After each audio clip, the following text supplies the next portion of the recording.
Good evening, ladies and gentlemen. The mayor has called the meeting to order. Mayor Davey, Here. Councilmember Kaplan, Here. Councilmember Laredo, Here. Councilmember London, Councilmember McCormick, Here. Vice Mayor Moss, Here. Councilmember Segurola. Here. Mr. Mayor, we do have a quorum. Stand for the Pledge of Allegiance. I pledge allegiance to the flag of the United States of America and to the republic for which it stands, one nation, under God, indivisible, with liberty and justice for all. And standing for invocation.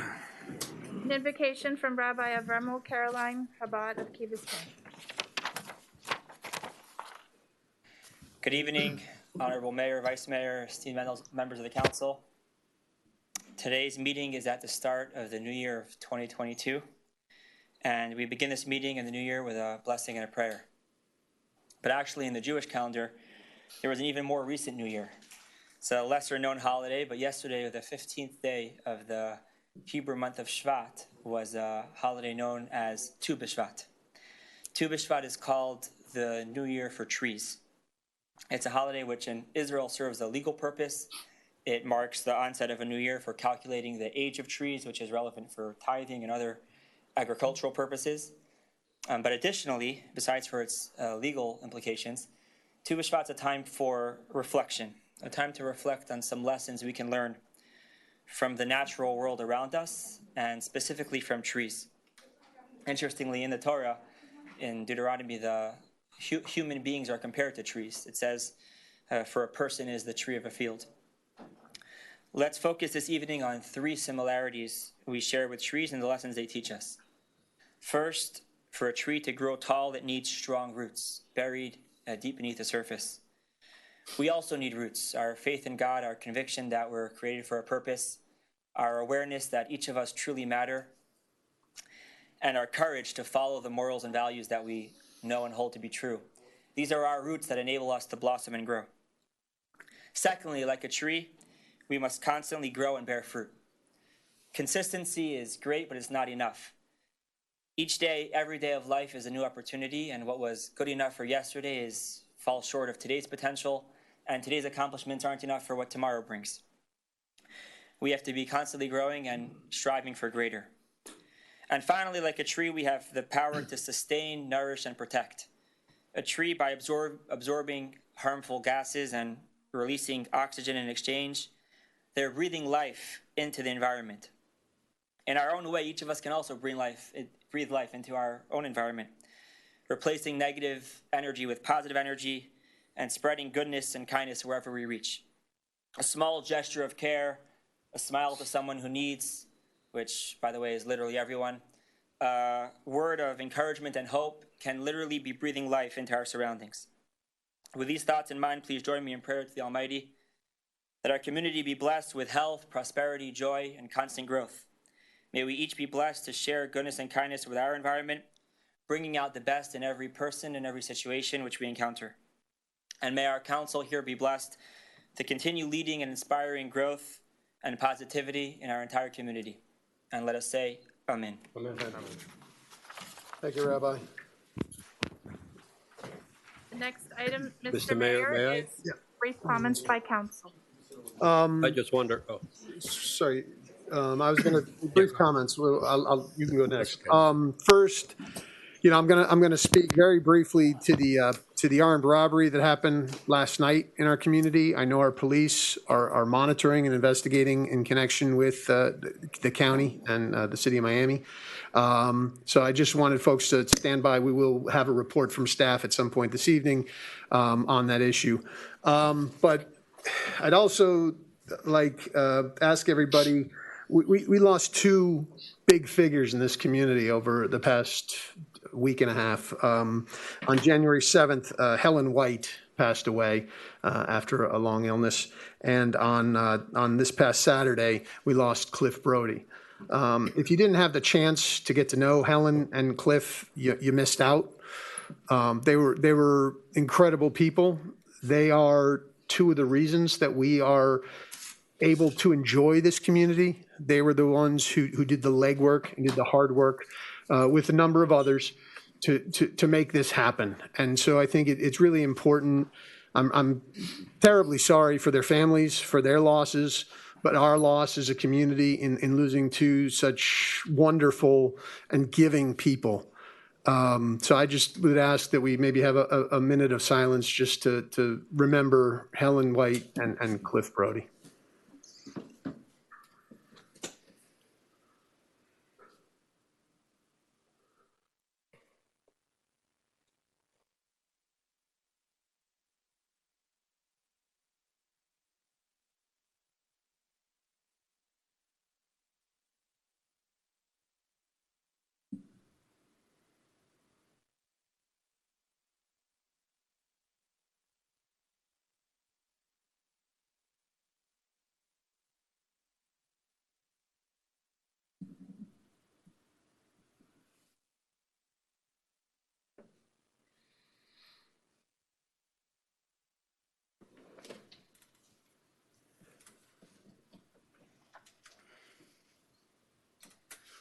Thank you for that. Those are my comments. Councilmember Laredo?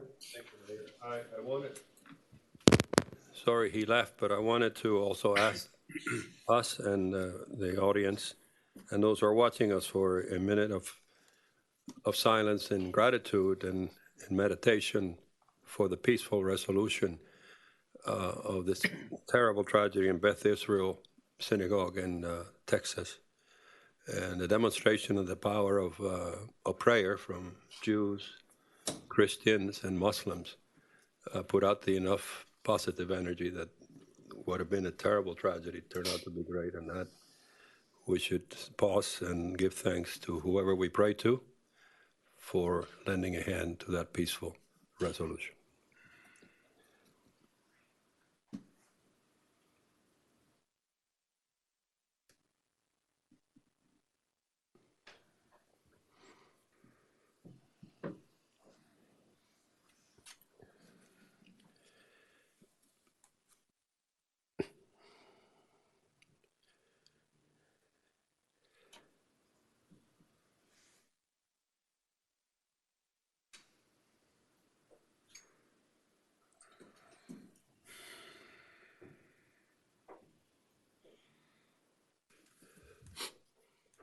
Thank you.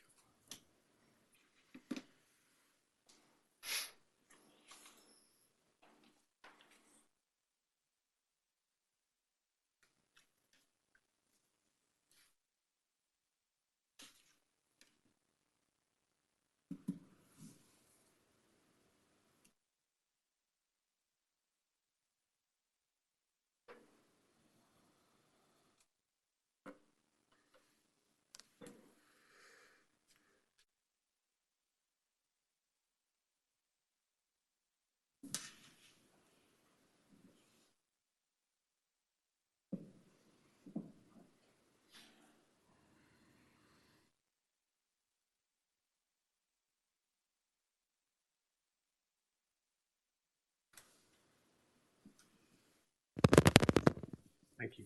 Anybody else with brief comments? Were you done with yours? I'm Something about the done. robberies or something. No, I said that the staff will update us later. Let me Councilmember Kaplan? let me add my own moment of tribute. Cliff and Helen were really important to me, and I think of how each of them helped me find my way when I was 30 years younger and looking for opportunities and ways to serve this community. They probably both want somebody to reflect on the proposition that we can all do this for each other, help each other along in service. That's what they did. That's the way they lived. They were such great exemplars of selflessness. We're really going to miss them. Absolutely.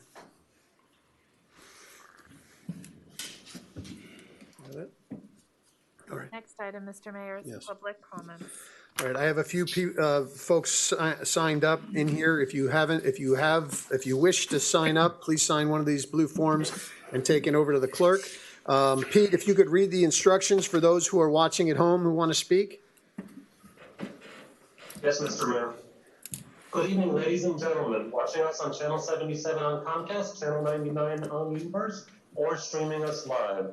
If you do wish to speak or have a comment, please dial the following phone number. That phone number is 305-365-7569. Then please enter the meeting ID of 231-627-8415. Once you have entered the meeting, please dial *9 to raise your hand. Thanks, Pete. All right, our first speaker in the chambers is Pedro Kolich. Sir, you can pronounce it. I know it's you. Come on, you step up to the dais, please, or up to the podium, rather, and state your name and address, and you have 3 minutes. 515 Ridgewood Road. Sorry, you got to be at the thing so we can record. 515 Ridgewood Road, Pedro Kulishkin. Okay. I'm coming here out of concern, in reference to the police. Is the police chief here today? The police chief is not here. One of our deputy chief is here. All right. So I have several problems with the police before in my house, vandalism, death, everything. Nobody ever done anything. All right? Nothing. I'm not coming here to talk about Chief Press. He's out talking about the new one. A recent as January 1st, early hours of January 1st, case 22-0013. I can't even get an answer from the Detective Carvajal. All right? So my patience is running out. I'm going to tell you why. Because my kids live here and my family live here. And I have invested a lot of money on properties in this town. And I have been living here for many years. And I can even get an attention from the police department.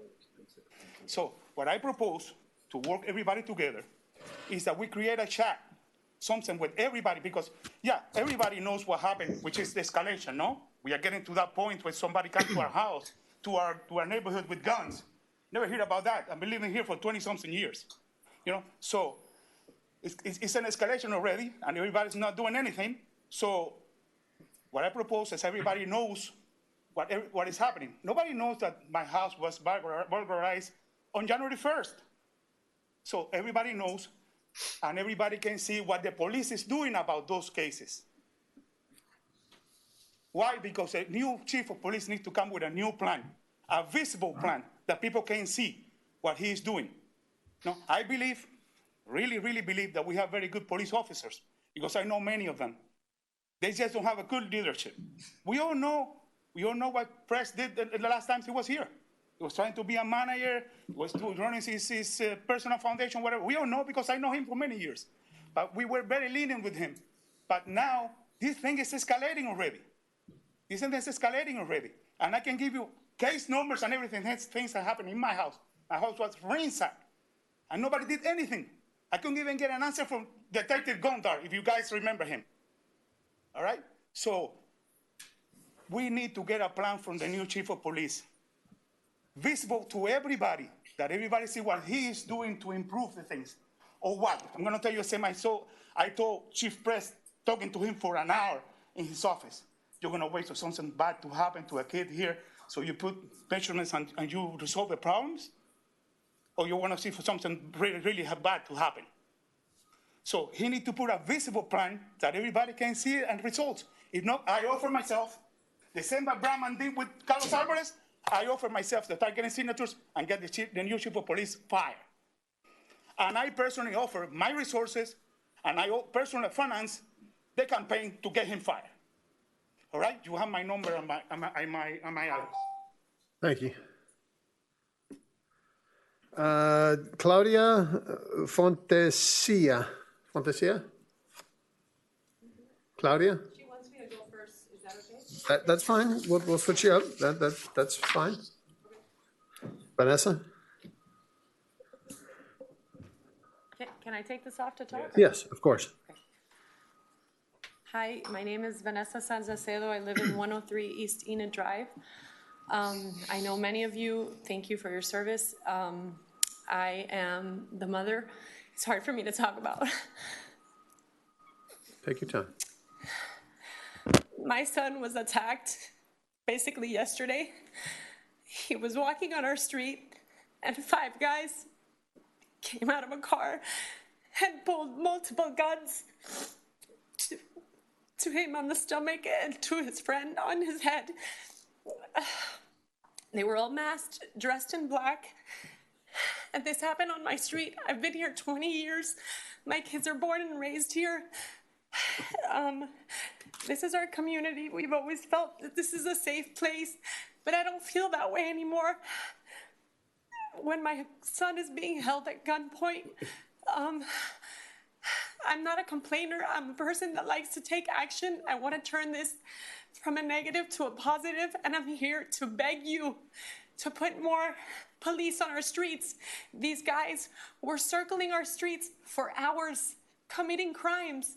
Our sons, after they were attacked, they realized that they had seen the car hours earlier, circling through Cape Florida, and I'm sure other neighborhoods. They were filming the houses, almost like scoping. It was a coordinated attack. They had their outfits coordinated, their guns. They hit up a couple of teenagers that really all they had to offer was a couple of cell phones. But, for my son that's 15 to tell me I thought I was going to die. I mean, this is not the Bronx, New York or whatever, I just can't accept it. And I'm sorry, it's hard for me not to be dramatic about it. I really didn't want to be dramatic about it. But this has to stop. We have to have more police officers. I know they're doing the best they can, but they can't be in so many streets. The street we live on leads to the beach. A lot of teenagers, pass that street, it is pitch black. There are no lights, there are no cameras, and there are no police officers there. How could it be that these 5 men entered our island and were here for hours doing suspicious things, and no police officer saw them or approached them or anything? It didn't need to escalate to the point where my son was held at gunpoint. I mean, that's not something a 15-year-old needs to deal with. I can understand stolen bikes, which is not okay, but this is another level. This is armed robbery. It is a felony, and it's not okay, and I will not accept it. I don't know what we need to do. Pull resources, reassess how the budget is being spent, but we need cameras everywhere. Lights on a lot of these streets. They are pitch black, and these kids are out on the streets, and now, I'm sorry, these kids are out on the streets, and now these other people are coming from other areas onto our island, and they're leaving completely unbothered, just in and out. So those guys that came here yesterday are going back to their people or their neighborhoods or whatever and saying, you know what, that was a successful trip. We made out like bandits. No one even approached us or bothered us. They're all quite neighborly and nice. Everyone is just, fine. And now we live with the consequence and the trauma of the aftermath of that experience. What I'm asking you is more police, more lights, and more cameras. We need to continue to be on a safe island. That is the #1 reason we're all here. This is a very special community. I know all of you, including the police officers, do their best, and I am so grateful for your service. But we need to do better. This is not okay. Thank you. Thank you, Vanessa. Claudia, did you want to speak? Hi, my name is Claudia Fontecilla. I live at 345 Caribbean Road. And I just want to reiterate the sentiments of Vanessa as a parent here in Key Biscayne of young children. I just think it's unacceptable what happened last night. And it's hard for me to understand how that could have happened. And I request and I implore of you to please beef up the security, install lights on the main streets where the kids hang out at night. And I want to hear from the council and from the police chief, what is the plan to combat this from happening again? Because these bandits, they were successful, and they're going to communicate that to their communities, and they're going to come back. So I would like to hear what is the plan going forward to ensure that this does not happen again. It's unacceptable. This is Key Biscayne. Thank you. Thank you. Joe Rasco. Mayor Rasco.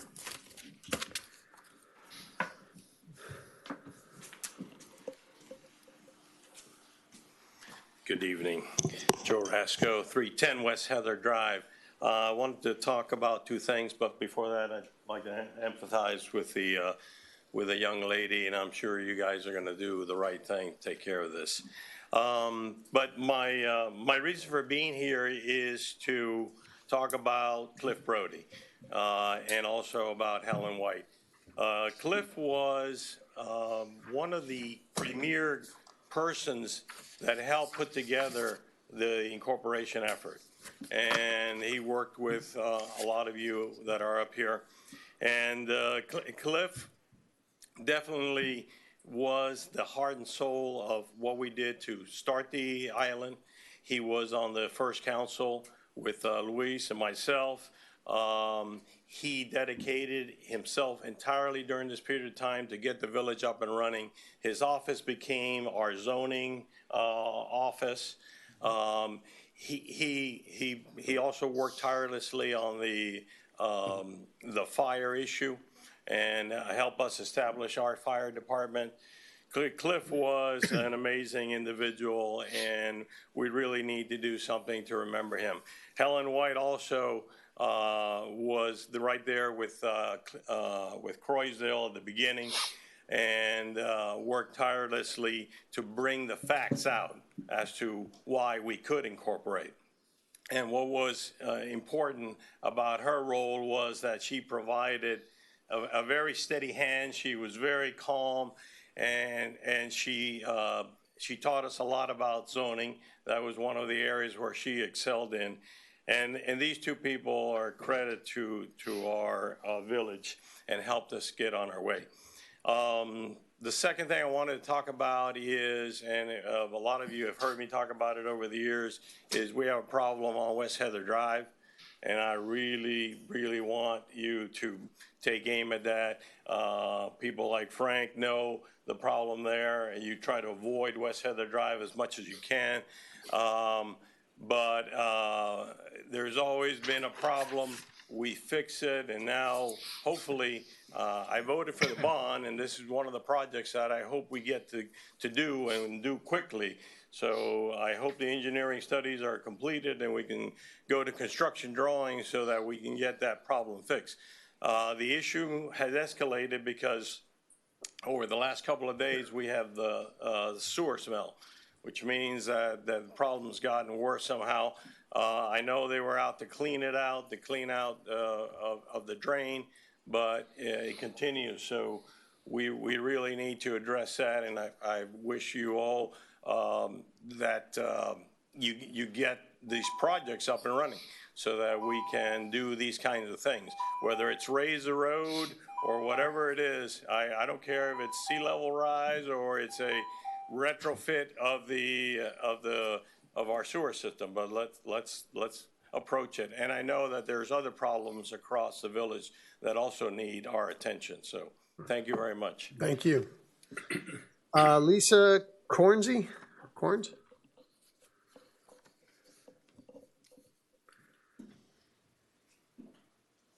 Good evening, neighbors and friends. Thanks, Village Council, for being here for us. And Please state your name and address, please. Lisa Cornsey, 590 Ocean Drive. Thank you.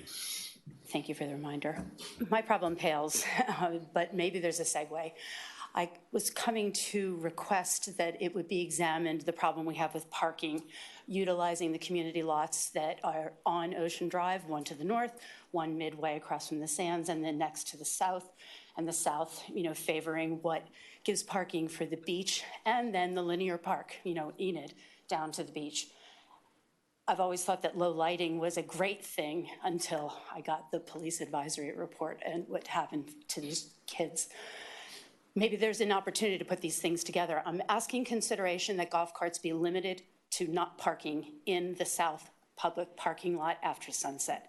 The golf cart only lot is empty at night all the time, save maybe one. There's room for 6 to 8. And there are times when you can come out and there is a golf cart in 2/3 of the parking spaces. There's one there now that hasn't moved in 2 months.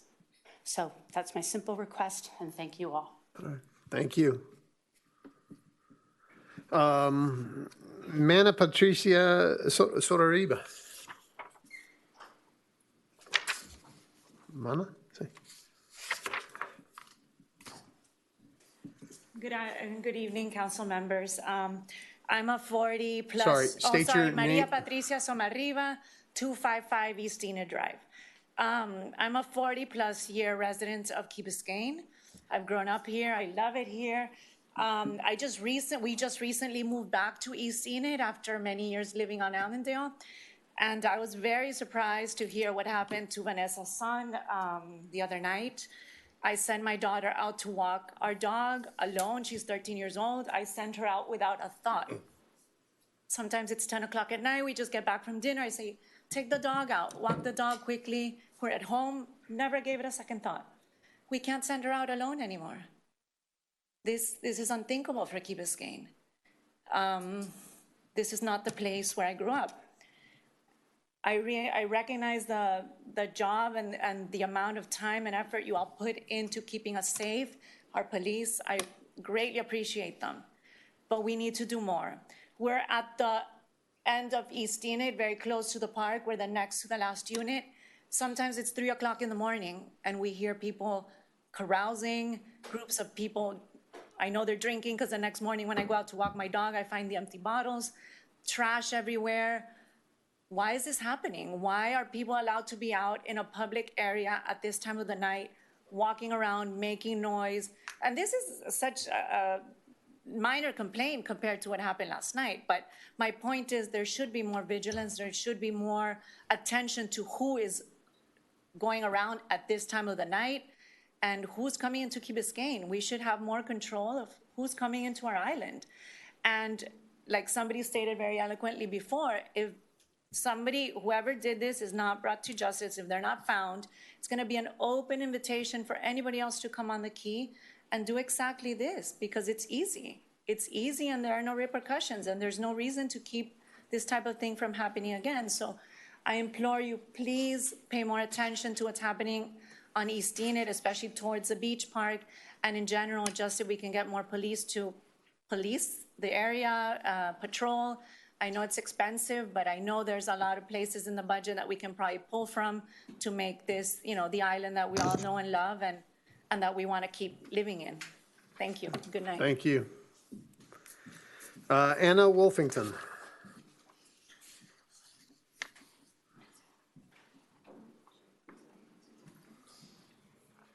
Anna?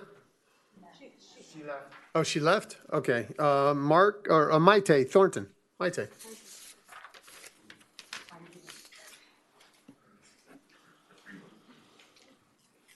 Hi, Maite Thornton, 475 Hampton Lane. So I'm here to talk about the security issue as well. In support of Vanessa, what happened to her was horrible, but coincidentally or not, that same night we had an incident and I did call the police. We had teens that I did not recognize, I have teens of my own, ring our doorbell, black hoodies, black hoods, black backpacks, very close to the door, and it made Tom and I feel uncomfortable. I was gonna open the door, I was reluctant to do so. I asked through the door, how can I help you? Oh, we're looking for Bruno, my friend Bruno. I said, I don't know a Bruno doesn't live here. And they kind of walked away, went to the right. I called the police to let them know there was nothing to report. They rang my doorbell, but it was suspicious, it didn't feel right. I wake up the next morning to find out what happened to her. So I do think that clearly, listen, the times we're living in have changed. The coronavirus, people, are frustrated. You're seeing, people are acting weird, acting strange, and crime is increasing everywhere, not just here, everywhere. So I think the police does a wonderful job. You guys do a great job, but maybe we need to kind of reevaluate how we're doing things. Times are changing. It's clear that something's going on, and not only in the last 2 weeks, I had that incident happen to us. Which again, nothing really to report. They rang my doorbell, but it did feel suspicious. I had a neighbor who had something very suspicious happen to her as well. And that was in a 2-week span in one block, 2 houses across. And then the next morning, clearly it's an issue. I know you guys will address it. And I just wanted to state that because I think sometimes things happen or people see stuff and it's not being reported, so you guys don't know. But there's stuff happening, and things are changing. So that's what I wanted to say. Thanks. Thank you. Miranda Stasuli. There she is.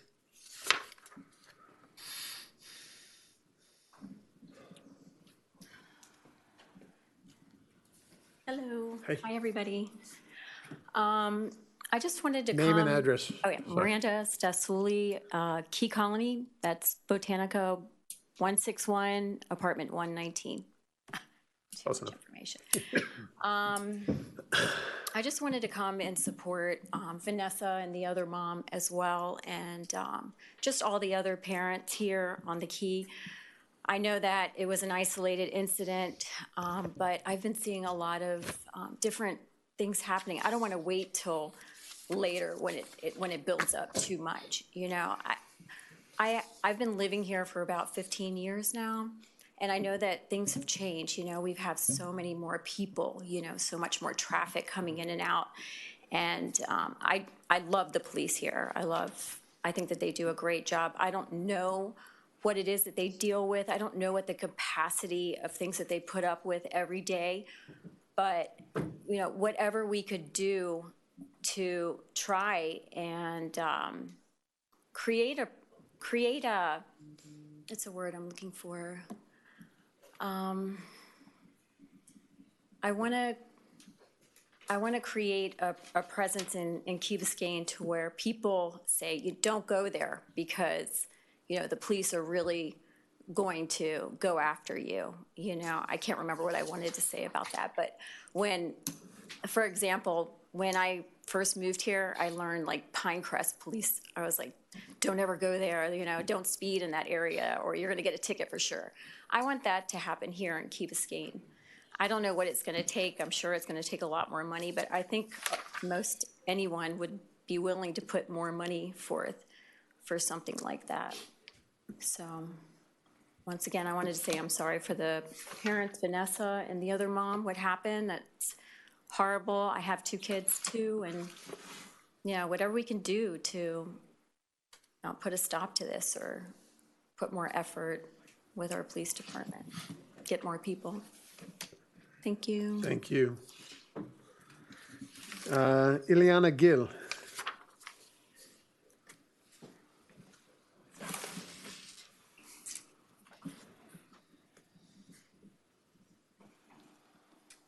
Hi, Ileana Gill, 270 Bottomwood Drive.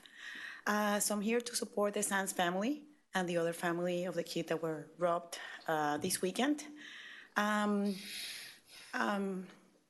October of 2019, we had just moved to the Key, and one of my vehicles was stolen from my property. We called the police, and they said to us, oh, this happens, you know, from time to time. There has never been any guns involved. I told them the vehicle was robbed, and 5 minutes after that, my 13-year-old daughter walked in. And I reiterated, and I said, what would have happened if my daughter was at the same moment that the vehicle was robbed? Oh, well, don't worry, you know, we had never seen any guns. You know, this incident, my understanding is that they robbed vehicles that same night, and maybe the kids were just there, and they were walking by when these guys were robbing the vehicles. You know, this could have happened to my daughter. This could have happened to a lot of kids of houses and apartments where vehicles have been stolen to. This was October of 2019. Since then, I don't want to sound rude, but since then, the only thing that I've seen change are pancartas, you know, from places to places where they say, please don't leave your key inside. Let's keep our vehicles safe. I didn't see any more patrolling. I didn't see any more lights.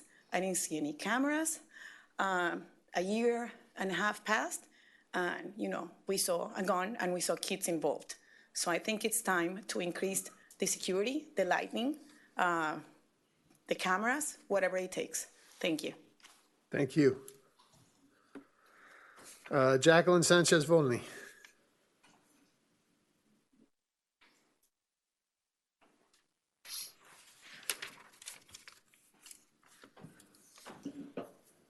Hi, good evening. Jacqueline Sanchez-Volney. I'm just here to Sorry, just your address.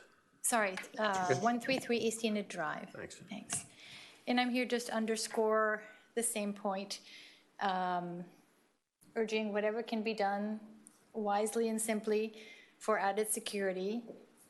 Particularly one issue to bring to mind is that Key Biscayne is sandwiched by 2 areas that are very dark and lend themselves to people loitering and hanging out at night. Anyone who lives there knows that the beach park is one place where kids congregate, and also the little lake park as well. And the street is so incredibly dark. So, you know, you all know the resources and all the things that have been discussed with cameras and more vigilance and lighting. So I just wanted to underscore that, and thank you for your time and consideration. Thank you. It's getting pretty serious, so thank you so much. Okay, that's all. Is there anybody else here who didn't sign up but wants to speak? Yes, come on up.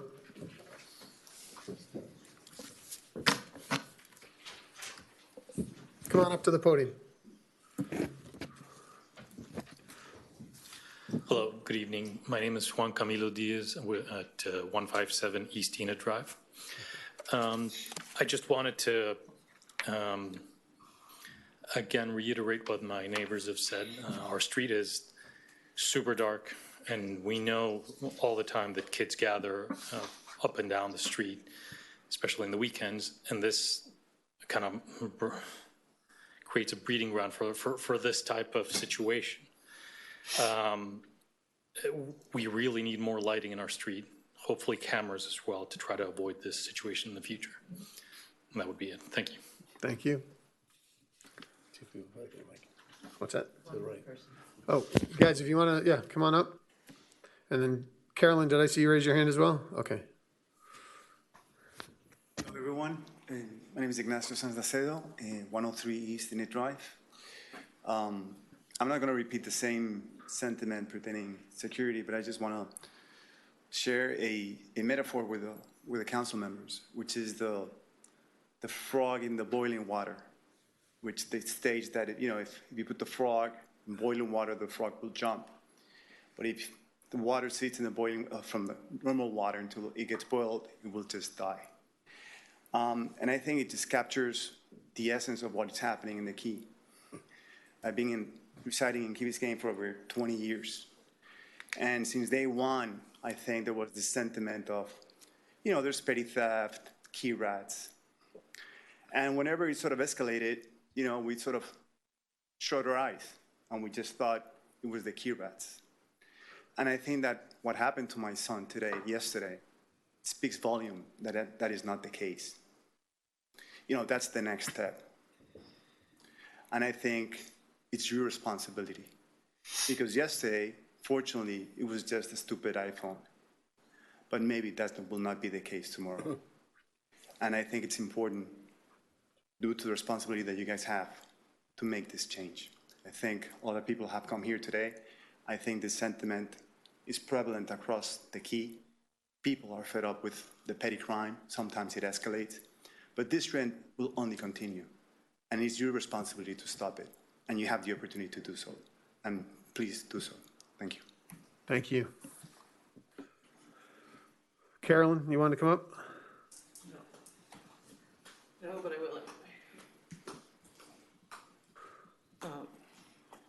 Carolyn Coslin, 255 Sunrise.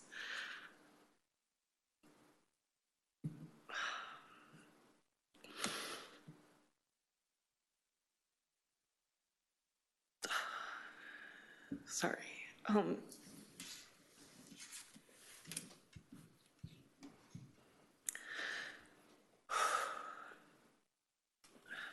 For me, the best thing about living here is feeling like you could go anywhere, anytime, day or night, and never have to look over your shoulder.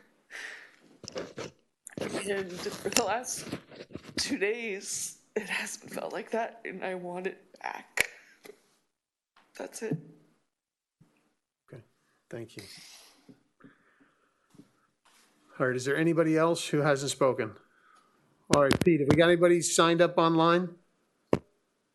Mr. Mayor, I have 2 callers that have signed up to speak. Okay. Our first caller will be telephone number ending in 906. Again, that is ending in 906. Please dial *6 on your telephone to unmute yourself. Caller, you are live. Thank you. Good evening. Michelle Esteves, 425 Braintree Drive, Unit 204. Good evening, Council. First of all, I would like to honor the passing of Cliff Brody and Ellen White. I was fortunate to work with them, and as a member of this community for 45 years, I would like to thank them for the seed that they planted on our village, and they will always be on my heart. I would like to inform the council that at the website is still with the message and listing our past chief Fred as our police chief. So I think that that is unacceptable for our village to still having listing a message and the contact number for our ex-police chief Fred. Please take care of that tomorrow. Thank you. The incident that happened at Telka Village. I think that there is a sign everywhere that a resident mentioned in our village from the police that it says, you know where your car is? I think that also parents, they will need to know where their minors are. But what happened at the village is unacceptable. It happened to me that at 12:45 a.m. I was working, and usually I work late, especially on weekends because it's peaceful and quiet.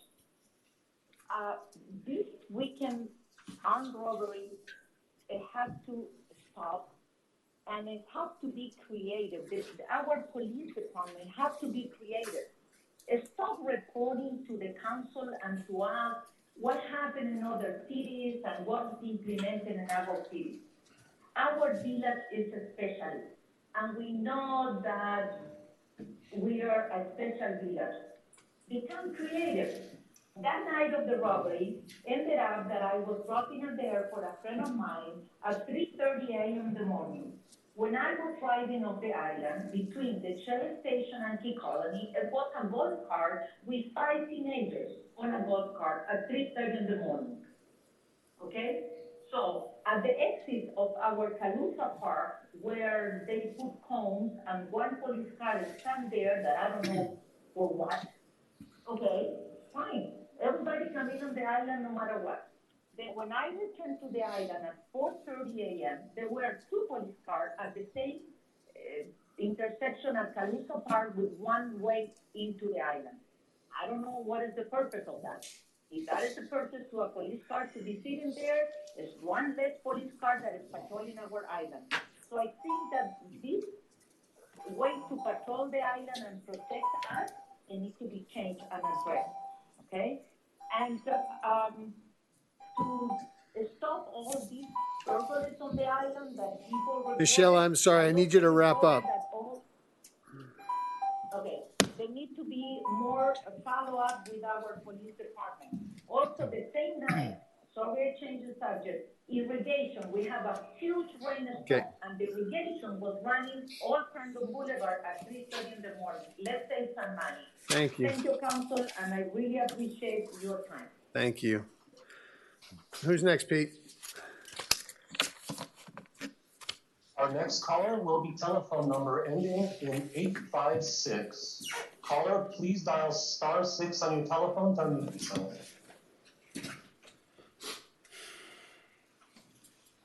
Caller, you are live. Hi, my name is Helena D'Amato, 131 Island Drive. You probably want to turn off. More empathetic. You need to turn off your speakers so that we're getting a feedback. We're getting a repeat on your voice. I'm sorry. Is it better now? Nah. If you could just lower your volume. Lower the volume on your speakers. Okay. Better? Yes, yes. Yes, that's perfect. Hello? Go ahead. Okay, thank you. Sorry for that. So I couldn't be more empathetic with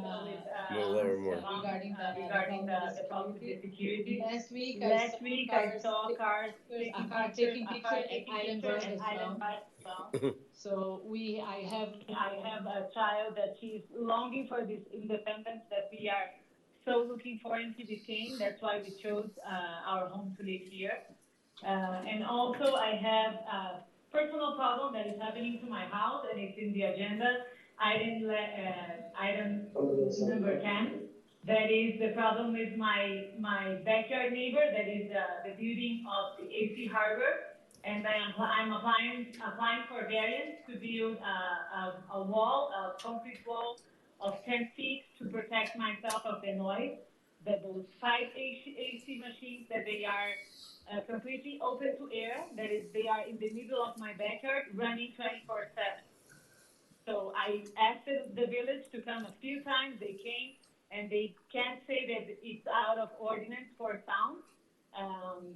Even though I have a recording for 67 decibels in my backyard, and it runs on and off intermittent noise for 7 days a week, and I can't enjoy my property in the backyard. And I thought that the request for the village is to deny my request for building this wall.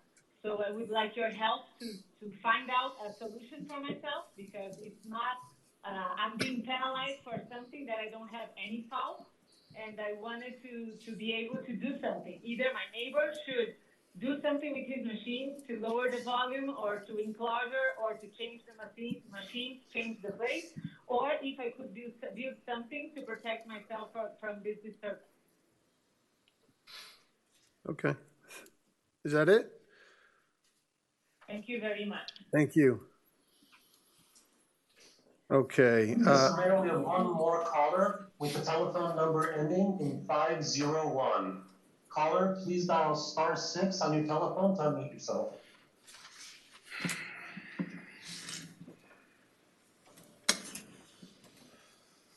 Caller with the telephone number ending in 501. Please dial *6 to unmute yourself. Caller, you are live. Hi, Louisa Conway, 151 Crandon Boulevard. I wanted just to call in, and I know that tonight council will most likely be talking about solutions on policing. And as the dad of the young man that was assaulted on Sunday night said it's time to do something, I'd like to ask council to please reconsider Councilmember London's proposal that we begin thinking about neighborhood patrols and the way we patrol, breaking our village up into sectors so that the different neighborhoods can have a police officer or two designated in those areas. I think this is really quite effective community policing. I've actually been part of something like that in the town that I lived in, and it was very effective. And I think that some of the ideas that Councilmember London has said to this council before, I think is an opportunity for you folks tonight to take that back up and direct our new police chief. We have a new guy in town. Give us an opportunity to fix some of these issues. I also want to thank the police, because I have noticed that they have been very visible. And this is an isolated incident. I'm very sorry that it occurred. But I know I really appreciate seeing them at the entrance, seeing them out and about. But maybe we just need to rethink how we utilize them. So just asking the council this evening, please think about it. And Ed, come on, give us some more ideas tonight. Thank you. Thank you. Okay. Carolina Fornero. Hi, good evening. Carolina Forero, 220 West McIntyre, I'm sorry. I'm a very good friend of Vanessa, and our sons are very close. They went to school together, and just as any other mother, we're so many here outside right now, we have been moved very deeply with what happened. I guess I don't want to go into everything that everybody said already, but I think the point that I wanted to make is This is a very special community, and I think as a parent, what makes it unique, it's not only that it's beautiful and that we're surrounded by the beautiful sea and all the wonderful things that we have, but what makes it really unique and special is that our kids can really be in a community where they can enjoy each other, we can interact with each other, and all of this only happens because we feel secure. Our kids go walking from one house to another. Our kids are outside. They can actually enjoy the playground. They are outside because we feel safe. And I think if the security is threatened, it's our number one asset as a community. So if our security is threatened, our community as we know it, it is threatened. So I know there's many things and there's a budget and there's so many things that we need to work on as a community. But I think if we don't address this as our number one priority right now, this is not going to be the community and the village that we know. So I just wanted to, I guess, echo what everybody else has said today. Thank you. Thank you. Okay, and is that it? Is there anybody else who'd like to speak before I close public comments? Pete, do we have anybody else who signed up? No, Mr. Mayor, no one else has signed up. All right, and we will have one more public comments section later on this evening, so I'm going to close public comments for this time. The next item, Mr. Mayor, is the agenda. Wait, hold on a second. Could you hold on a second? Oh, Mayor and fellow council members, this is something we, first of all, Vanessa, I just can't handle what you've gone through. We need to deal with this now. I mean, we got a very important agenda. We have so agendas. let's deal with it now. I beg all of you to stay around. I agree. But because I just want to make, I know our format. Yeah, no, I think that's right. Very, this is, that was very special. So you would like to move. Consent agenda, we can add a discussion. Hold on, guys. We have an agenda of additions, approvals, deferrals, additions, deletions. I think moving that up in the moving that up to be the next item we take should be paramount. I think a report from the police and a discussion by this council. Is that's how we'll title it? Yes, sir. Yes, fine. I would like to just add as a council discussion item, transcriptions of our meetings as the official record of the meetings, just for a discussion item, and I'll explain that as we go forward. Is there anybody else who would like to add or delete items? I would like to see if we can defer the 12B1 Rickenbacker Causeway that Councilmember Segurola has, because I think it's in our best interest maybe to, we stated our clear stance. There's a big vote coming up. I don't think there's much more that we really should discuss at this moment, unless I'm missing something, but I would like to see maybe we can defer that to the next meeting. I don't want to defer it. I want to discuss it today before the big vote tomorrow. Okay. Is there a second for his motion to defer? I see it as Brett does. I see no good that can come from a public discussion at this point to redundantly restate what we've stated many times. I would agree, but, look, a council member brings an item for discussion. I feel very uncomfortable not allowing that council member to at least voice their opinions at this time. I mean, I extend the courtesy also to Ignacio. Especially since it's in continuous. I understand, I'm not going to comment. But I think the courtesy of a fully elected official. Correct. I understand the hesitancy, and I agree with it, but, okay, so that. We'll manage it. the motion dies. Anybody else? Any other items, additions, deletions? Mr. Mayor, one substitution, change the manager report, section 2B, modification to the Paradise Park budget. You should have received a new copy on your desk. Each council member should. We did. Perfect. I have one. Okay, go ahead. Motorized vehicles on the village green. Okay, so that mine is 5. That's transcription of council meetings. And 6 will be motorized vehicles on Village Green. Ed? Mikey? Yeah. Lights after dark. And lights, okay, I think that's going to come up in this conversation, but that's fine. Lights after dark. As number 7. That would be number 7. Anything else? I would like to defer the minutes of November 16th and December 7th to the next regular council meeting. Okay. Defer the minutes for the November B and 16th C. and December 7th minutes for the next meeting. Okay, putting those up. So we just approve it. I mean, Yeah, let's move and move. move it. I move. Second. Okay, all those in favor? Aye. Opposed? Okay, let's change it. So ordered.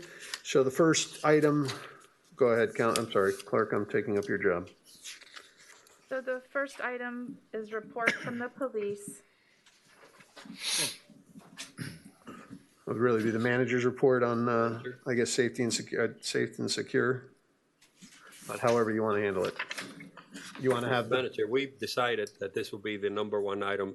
right, now. we're going to have this Don't discussion look now. at your agenda as printed. Police report. So if that's the case, if we're switching to the manager report, Correct. we'll go ahead and, we do have an update on COVID, if you'd like to bring. No, the only item we're talking about right now is police, is just a discussion of the, anything you can report to the council about the armed robbery on Sunday night, and then we can have a discussion about, recommendations and thoughts from this body. Okay, if we want to open up that for Chief Eunice, if you come to the podium, please. And if you would, please give us all the information we have to date and the progress on the investigation. Yes, sir. As it moves forward. Good evening, Mayor and Council. I'd like to start off, though, by saying that I really empathize with the family, the parents of the two victims. It's troubling. I'm so very sorry that your sons were victimized. Chief, I'm sorry, you okay removing your mask to speak? If you're not, it's okay, but they were saying you're a little muffled.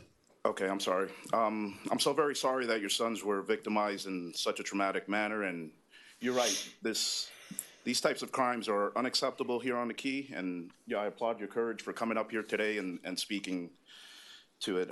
Some updates that we have provided today earlier. We have identified a suspect vehicle, and we've also identified persons of interest. So our detectives are working diligently. They've been at it since the onset of the incident. The public has been instrumental with tips and leads. We've been able to obtain great evidence from those tips. We've also been able to dispel some suspicions and rumors that were going around. From the evidence that we have so far, we know that this crime happened or these crimes occurred in a relatively quick fashion. Less than 10 minutes, they were in and they were out. The vehicle that we investigated, the vehicle that was described over on over on Harbor Drive at the 800 block. We had officers patrolling diligently last night. They encountered a vehicle matching that description. There's a realtor that manages several properties on that street, and they have a security company that comes out and photographs the properties and sends those photographs and videos over to the owner of the homes that lives in California. We were able to get a hold of a homeowner. He confirmed it, and also the company that hires the security guard to come out and takes those photographs. So I think that that's the vehicle that was seen earlier by the kids. He had video with the same time frame from what was told to us. The victims have been extremely cooperative, and the parents. They provided a lot of information. They've been patient with us. And like I said, every single one of our officers are out there, and we've changed some tactics. We've had some help from other agencies and municipalities within our village. So there's going to be a lot of visibility out there, and we're trying our best. We fully understand the seriousness of these crimes. It hits us to heart. I've been here 18 years, and I haven't seen something like this. So I'm bothered by it. The officers are too. We take this personal, and I can tell you that I'm hopeful and optimistic that the subjects of these crimes will be apprehended. We have great leads, and I think in the near future, we should be making arrests if they turn out. Okay. I think, I mean, I guess the first question, well, I mean, my instinctive question is, what can we do as community, I mean, leaders, but also as individuals in the community? What can we say? What can we do? You know, one of the things is, oh, cars are driving around, people see them. I mean, are you overwhelmed if we're calling in when we see, you know, suspicious vehicles? People because it's suspicious. Somebody's driving up and taking photos of a house in the middle of the night. That's strange. That's an odd. We should be receiving those type of calls, and we encourage them. I think if you see something, say something. It's very important for us to work with the community, and if you're seeing something that looks out of the ordinary, give us a call. Let us know. And we had an incident on the Village Green as a result of that. Someone called us because they saw something that was odd, and we resolved the issue and the problem there. And I think that's a message that we want to put out. Don't try to take anything, you know, any matters into your own hands. It's important that you give us a call 911, or call us at the 365-5555 number. But as far as resources, we've been managing. We had an enhanced operational plan going through the winter, which through the holiday season that was successful for us. We did get hit by COVID pretty bad, so we've had a lot of officers rotating in and out and absence. And sir, I understand what you were saying, and I'd like to be able to sit down with you and really provide you more information, and I want to know how we can help you out better too, and I apologize for that. About the community. No, I get it, sir. That is one incident. Yeah. What we want is what the mayor said, a plan, something that we can see, something that we can improve. That's what we need.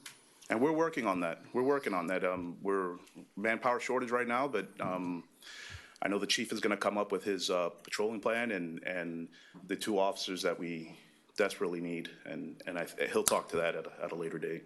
Okay. It's Vice Mayor, then Councilmember Segurola, then Councilmember London, then Councilmember Laredo. Thank you, Chief Eunice, for coming up here. I think you've touched base on some of the stuff that I was going to ask. I think there's 2 things here we need, and I think a lot of it also has to do with better communication too.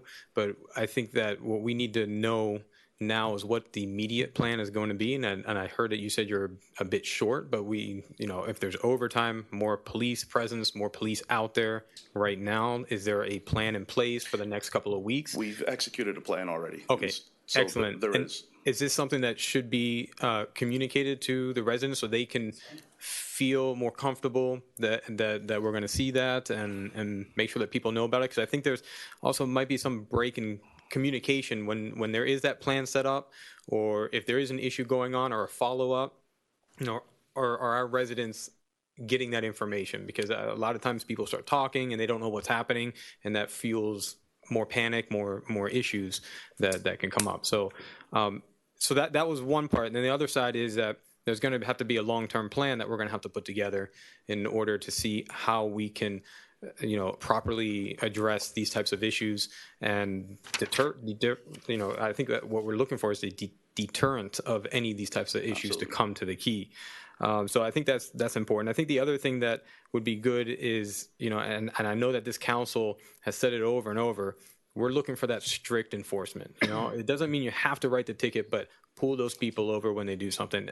Every morning when I'm driving to school, I watch about 8 cars pass the school buses with their red lights out. And it's just like every day. And I mean, that's a big ticket, and they're doing it, right? So even pulling those people over, having lights on, that's a deterrent for people coming in, because it's not just a police officer parked and just sitting there. They actually see activity happening. And again, it could be a warning to start turning into a ticket, however you guys want to do it. But I don't know if I speak for everybody else, but I've always said strict enforcement, let's do it. And I think the responses of the majority is very good when they start to see that happening, because it keeps everybody safe. Understood. Councilmember Segurola.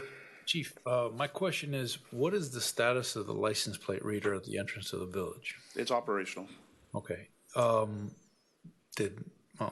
unless it's goes into the investigation, that I don't want to compromise that. We're gonna have more information as we start putting more of these leads together and having foolproof evidence.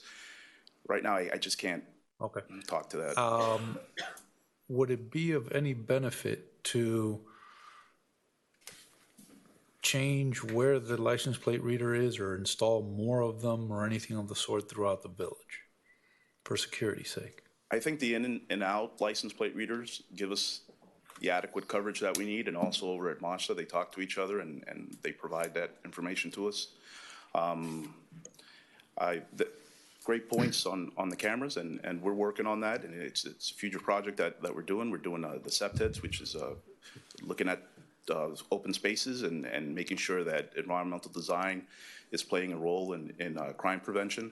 And one of those topics are the cameras in our public spaces and ensuring that we're capturing this information, and all of that communicating and talking with each other. Are there sufficient cameras in the public space? And maybe this is a question for the manager too. Can we add more? Are they networked? Are there any blind spots? What can we do to improve that? That's Councilmember. That's something that we're looking at right now. I would say my first assessment, and again, that's just very raw. I would say no.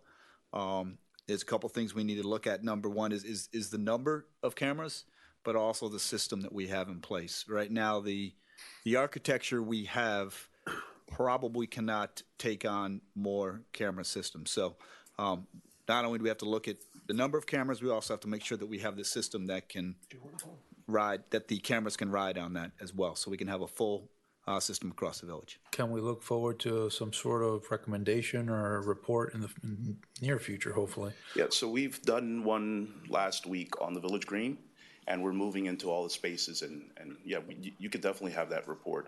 You should be finalizing the one for the Village Green, or if you'd like it as a whole. It'd be nice to get a report, and I'm sure there's companies that do this, that could do some sort of study of the village and come up with a recommendation to cover as much as possible. With a unified system, with central monitoring, however it works, and to get that relatively quickly. Okay, we have an in-house staff that a member, a lieutenant, who actually does the SEPTED surveys and studies. But the technical aspect, sure, I understand what you're saying, and maybe bring somebody else in. Whatever is best to get this done as quickly as possible. Yes, sir. We understand the priority. Thank you. Councilmember London. To the parents and the victims, I empathize with you. The fear, scared, whatever, it must be horrible. And we hope it doesn't happen again, and hopefully never will. About 9 years ago, I met with Chief Press before I came to a budget meeting to talk to him about beat policing, community policing. And at that time, I checked the village out. I drove the village, and with 3 policemen, we could cover the village twice an hour. And that's not speeding, that's turn your head, like really patrolling the village. And then this didn't go over too big with the previous chief, because he said that it was a boring thing and police don't want to do boring things anymore. And I understand that it's boring, but by the same token, I believed that if in fact we did have beat policing, if we had 3 sectors, and if we had 4 men or women assigned to those sectors, they would know the people. They would know the cars. They would see a strange car. They'd know the dogs. They know everybody, and it's more of a deterrent than anything else. Also, 1 policeman instead of parked in the Village Green, they're going up and down Crandon Boulevard. We talk about how are we going to take care of the golf carts that violate the laws.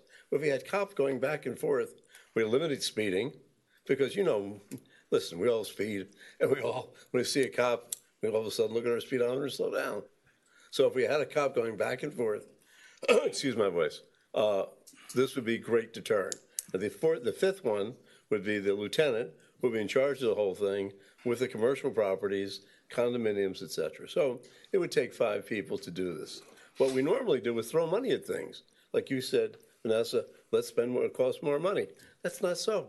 It doesn't cost more money. We spend plenty of money. In fact, we spend too much money.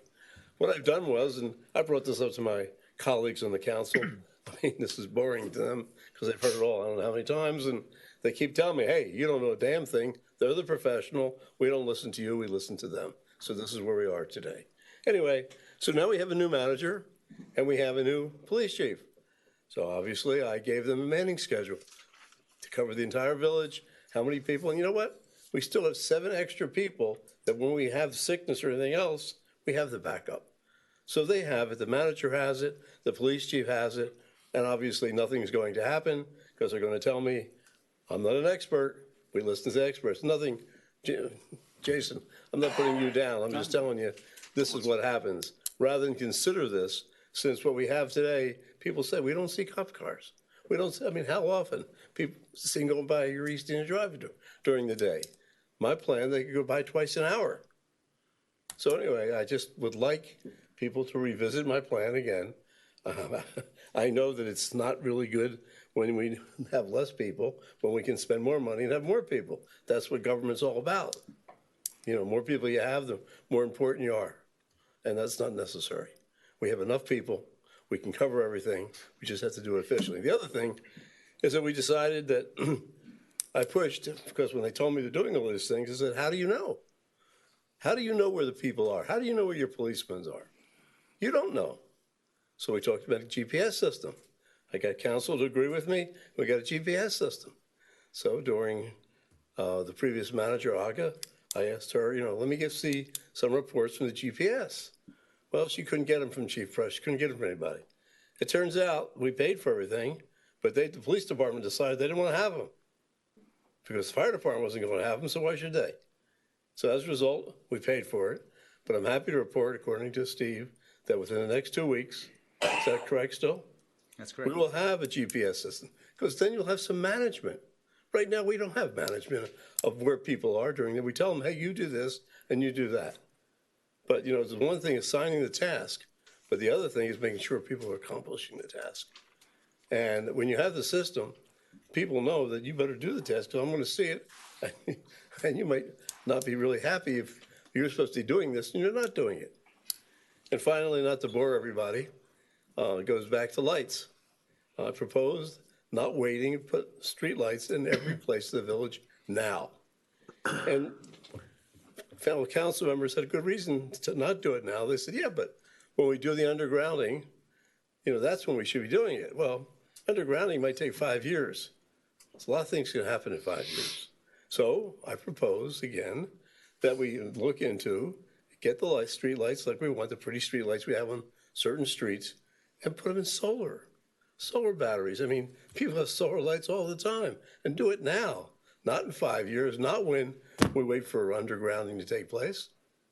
So they're my things. Number one, let's get the GPS system running. Number two, just consider.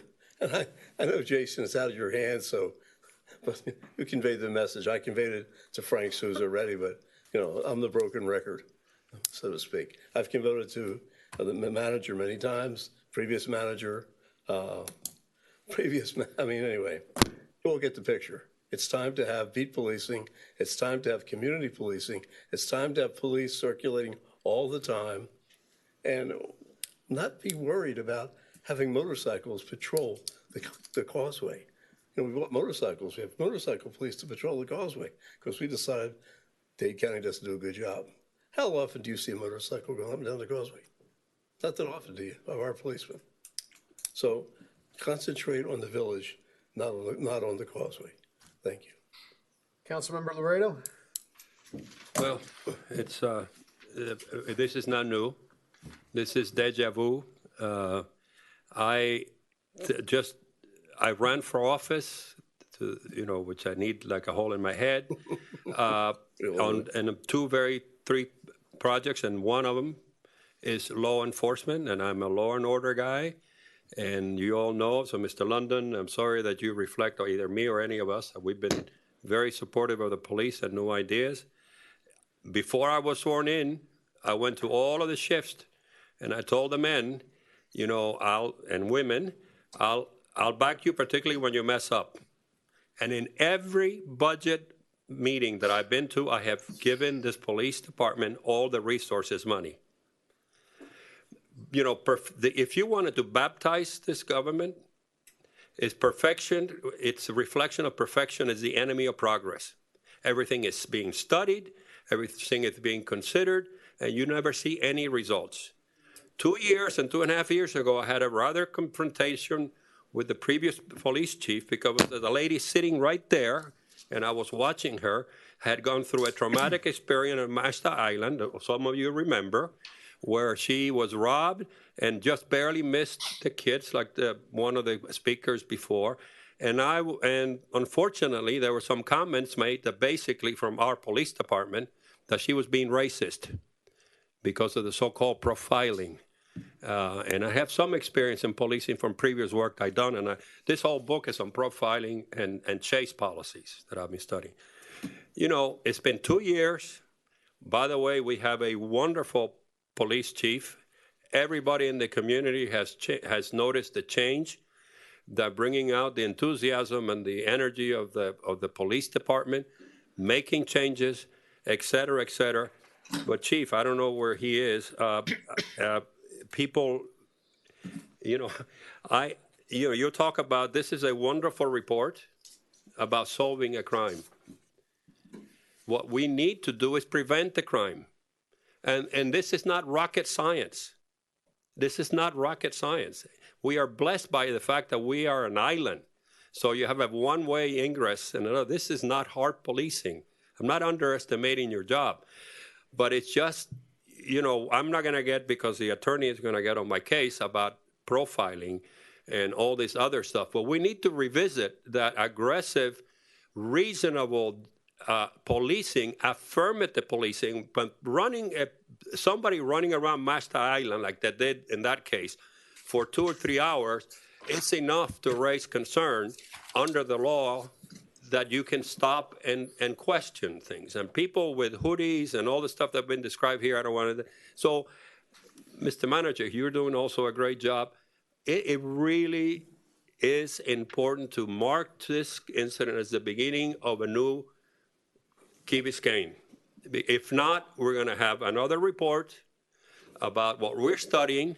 And please, Mr. Segurola, you've disappointed at you. You said to study something. I know you didn't mean it. You know how I feel about consultants. We throw 165, 250 million, $1,000 here or there for all. We got all kinds of consultants, but people don't see things. People don't see. Well, they're beginning to see landscape. We have to do a paradigm shift. And if all of you realtors who are making good money, and God bless you, I'm a capitalist, if this fails, this community will go downhill. No matter how many sustainability projects we do, undergrounding and all that kind of crap, which is very important, and we funded it. This is it. I knew about the incidents. I can only imagine what she went through. I know her, and I know some of you. I was winded today. I was prepared to be more intellectual. But I have to tell you, Mr. Manager, since you're the boss, we have to push on the envelope on proactive policing. You said, and you did a great job as an interim mayor, see something, say something. I will say to you, it is your job to see something. It is your job as police to be able to develop the skills. Neighborhood policing, there's all kinds of tactics. I don't want to take time to do it. And we don't have time for another plan. I'm into strategic planning and all of that, but I've been here now 3 years saying the same thing. And this is a slippery slope. The word is getting out. You're doing great on other enforcements, and the word gets out in the criminal community that we are easy pickings. We are easy pickings. When the word gets out that we're a little tougher and sometimes, even go over the line, the word gets out. We're on the losing end of the curve. I am extremely supportive of you. All of us have been. We have not denied one request for funds that come from professionals because I trust professionals. But, at the end of the day, I have to respond to the people who put me here and who pay your salaries, not us, because we get a cold pizza. Results. And it ain't happening, Chief. Understood. And I speak for me, but I think I speak from the heart of all of us here. We're trying to do the best we can, and we're on the front line of getting the complaints, and they're right. So I'm sorry to preach because I know how hard it is to police, but you all have to make a paradigm shift that people will not tolerate this anymore. We just have to act right now. We need to be more proactive on following suspicious characters and stopping them and getting the word out that this is not a place to fool around. I hate to get into micromanaging, as you know, but the time is now, Chief. I mean, you've done a great job. I think the platform is there for you to take it to the next level and let this, by the way, I have to commend you that in your pain, you ended with a positive. You want to use this to incite us to do something positive. That's beautiful of you to say. There was no anger. You're very supportive of the police. But you also said, I pay my taxes. My priority is my kids. I can't tolerate this anymore. And I cannot wait for another study. And I cannot wait for another camera. Just put up the damn cameras. Well, we don't need to discuss here where you put them. We don't want the criminals to know. So, sorry, Chief, for preaching. Sometimes but please take it back. We support you guys. The community supports you guys. There's a lot of positive feedback from the last few months from the new police chief and the new administrator. Let's don't dissipate it in one bad incident. We got to get a little better. It's the fourth quarter and the clock is running out. Councilmember Kaplan. Thank you. Thank you, sir. I hope, but also trust that the people that are listening to us appreciate how profoundly affected we all are by this. This does not feel to me like the continuation of the trajectory that we were discussing in the fall. Of course, we'll be interested in the fruits of your investigation, but we had heretofore been talking about local kids. If we are experiencing targeting from the outside, because we're perceived to be or actually are vulnerable to that type of prey, that's new and different. The one question from your presentation, by the way, and then I'll try to summarize where I think we were drawing perspective back in the fall on the public safety discussions that we were having. You had mentioned at the beginning of your remarks that you had prospectively identified a vehicle, and then subsequently when you were speaking about the 800 block of Harbor and the camera system that you were relating, is that a different vehicle? Correct. It's a different vehicle. It matches the descriptions of the suspected vehicle from the robbery, but the vehicle that we encountered last night and we eliminated as a suspect vehicle as well is a different vehicle and a different individual. Right. Who's out here doing work. The story that Maita related about a knock on her door, it's premature, I suppose, to determine whether those people that were at the door might be the same people that were accosting the other kids. I think there's video circulating. We haven't gotten to that video just yet, but it doesn't appear like it's the subjects that or the persons of interest that we have. Yeah, I think from the cheesing and conspicuously obnoxious juvenile behavior discussions months ago, I think part of what I believe we discerned working collectively is that we had adequate budgetary support, adequate staffing, adequate vehicles, adequate technology, adequate expertise, maybe better than adequate. What we talked about doing differently or doing more extensively or elaborately, I think, was a very high presence, a lot of visibility, circulating patrols. I think Ed's memory of our reaction to this proposition of community policing is different from my memory. I think we thought that was a terrific idea and encouraged then Chief Press to maybe more specifically study how that could work and how manpower could make that work successfully. It's still a part of our vision and what we want to do. I mean, that's our primary focus, is a lot of what Mr. London's talking about. And I'm not trying to make excuses, but at one point, maybe a week and a half ago, we were down 9. Yeah. So there's other things that we're dealing with as far as illnesses and things of that nature that also impede on what we're trying to do. So 9 out of 36 officers is a lot. That's a tough problem. Look, this too will pass. You know, we're talking systematically now. What are we doing? Not in the moment. So the circulating patrols, the visibility, the presence, the tapping of local knowledge, the sociological part, which of course is more difficult if we're targeted by outsiders. But I perceive that these things have been done since the earlier discussions prior to the adoption of the latest budget. The other thing that I've noticed, the statistics that come back on enforcement are more specific. It's helpful to see that feedback loop, because maybe we see negative reinforcement because of the police interventions. So all that's tending toward the positive, it seems to me. But the nature of this, the magnitude of this, is a totally different problem. So the other ideas that came up, I don't recall offhand whether we have curfew hours in the parks, but if the parks are being dominated in strange hours in the dark.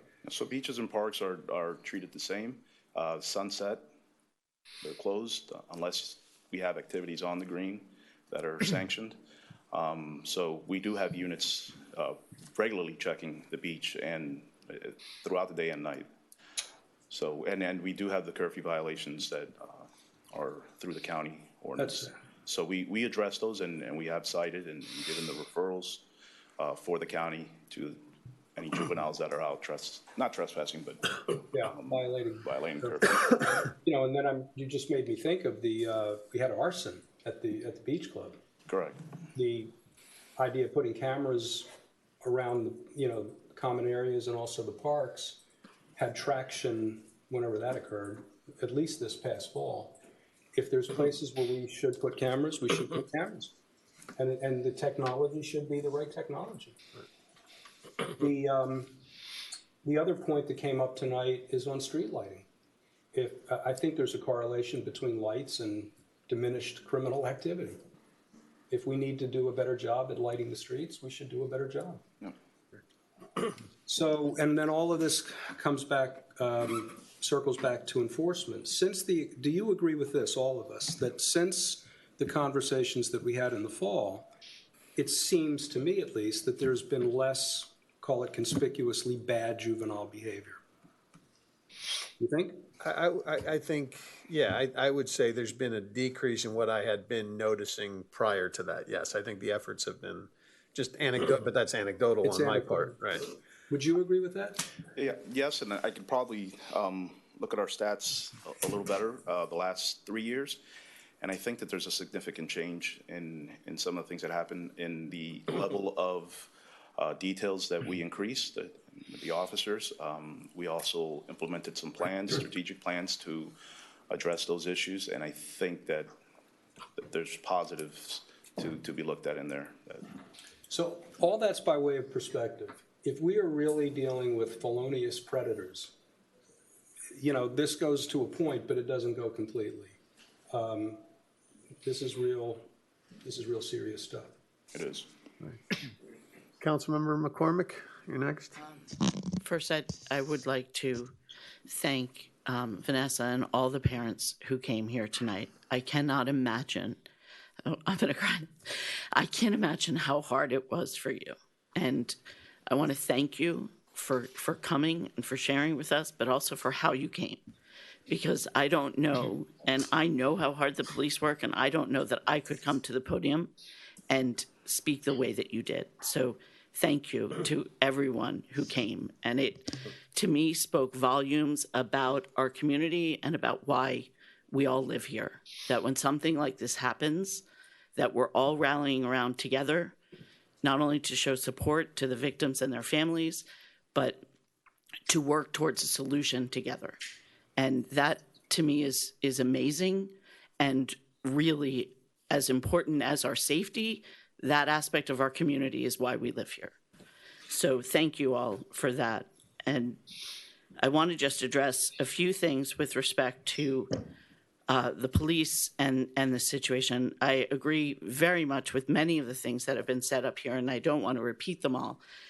But I would like to say that Frank's analysis of this being a different type of problem, I agree with 100%. I have said since I first sat here, strict enforcement, even with our own residents, I remember asking, like, if they don't want to pay, if they don't care about paying the ticket for running the stop sign, walk really slowly back and forth to your car so that we use up their time, because they care about that if they're speeding. So I feel the same way still about strict enforcement for everything, but I think that now, Michelle Estevez said we need to be creative. I think that's right. We're facing a different kind of problem. We had issues with the cars being stolen, but this clearly has now reached a new level, one that I have no doubt that the police are not okay with, the same that no one in this community is all right with it. But we need a plan. We need to hear how things are going to change to address this type of thing and to prevent it from ever happening again. And I hope that the police know that they have the support of this community, that these solutions, when they come, that we will do what we can to support the police, and especially with if you see something, say something. I feel like that lady on Bewitched, I call that 555 number so many times. We all need to be involved in our community and looking out for each other and helping the police to identify these types of situations, because we don't want to be considered an easy target or a place for people to come and commit crimes. And we do live here to feel safe. And I know that we've seen a lot of increased enforcement in many areas. I hear so many people happy with the presence of the police on the causeway with the cyclists. And I know that you can't do a full-fledged thing all over the place. We saw when you were the interim chief, we saw really good enforcement of the beach at nighttime. I think that I'm hearing from people that we're seeing an uptick of kids at the beach again at night. So the creative solution, I think, is going to have to come with how do you balance all of these places where the community wants you to be in full force. So I think my takeaway, though, is I really would like to thank everyone who came here tonight to speak, and for how you came and to be so solution-oriented, and that I think together our police will figure out a way that we can make sure this does not happen again. Thank you. Thank you. And yeah, I'll just echo Vanessa. I know when you called me yesterday about this, I was shocked. I was looking through my notes to figure out, maybe it was Claudia who spoke about sending, or Maria, Patricia talked about sending her daughter out to walk the dog. I live on Ocean Lane Drive. It never really had occurred to me not to send my daughter, because we do feel safe. This is a place where our safety is an integral part of who we are. We've always felt like this is a great community, and you know, an incident like this, it wakes us up a little bit, and it also obviously gives us pause. And so I know you guys are working on a plan, and I would just, the point I want to get out to the public at large is, if you see something, say something. I know it can be awkward. You can feel like, oh, I shouldn't, this isn't a big deal, or maybe it's nothing. I will just anecdotally bring up my own. I've called about things that I thought were odd. It's okay. The police are there. That's what they do. They come and they investigate things to try and prevent things from happening. So if you see something, say something. I think that's what we can do as residents. We can look out for one another. We can be that neighborhood watch committee that so many neighborhoods have. And we've had them here in Key Biscayne in the past. And I think, maybe that's something we could look at in the future. But thank you for what you're doing. Let's keep at it. Thank you to the residents. This is still a great place to be. And I know, I don't want anybody to walk away feeling afraid, even though it's natural after what happened. But let's work to make things better, and let's just keep going. So, thank you. Thank you for allowing me to speak tonight. Thank you. Mr. Mayor, may I make a comment, please? Yes, sir. So I do appreciate everyone coming tonight, and we do definitely feel the pain that you have, and as many of our council members mentioned, we appreciate you coming forward. Obviously, during a difficult time, and also with some of your recommendations. One thing I would like to say, Mr. Mayor, is we take disorder, we take traffic safety, we take crime prevention, community engagement, and police presence very, very seriously. I believe we have the right people in place. I also believe we have a very, very vigilant community, and I think that we can all continue to work together. As many of us have seen, we are acting now, and we are acting very aggressively. We continue to improve, and we will continue to act to enforce all of our laws. I have full faith in all of our officers and all of our leaders, the leadership of our officers. So we have upped our efforts, and now it's time to double down. We will come to you, and we will come to the community with a plan, and we'll be able to make this a more safe and secure village. So thank you very much. Thank you. Mayor, may I have? Next item. Oh, yes, sir. Go ahead. Yeah, very briefly, because I know I should probably not say this, but I must, because I always speak my mind and I do it in public. It is absolutely important in a democracy that you stay engaged. In foreign policy, we call it sustained engagement. We come here, we have a great turnout because it's a crisis. And to be honest with you, we do this as volunteers. Sometimes we sit here 6 hours on the budget. Honestly, I don't see that sustained engagement. And I'm urging you to register to vote, to participate if you don't vote, to show up at those long, tedious budget meetings, because it's not helping the long-term strategic future of this village if you just come in on a crisis mode and then disappear. Benevolently so. I don't mean that you do it on purpose, but I may be hard, but I'm fair. You need to help us sustain this effort, because if not, in 3 months from now, bureaucracies are what they are, and people, you get into a comfort zone.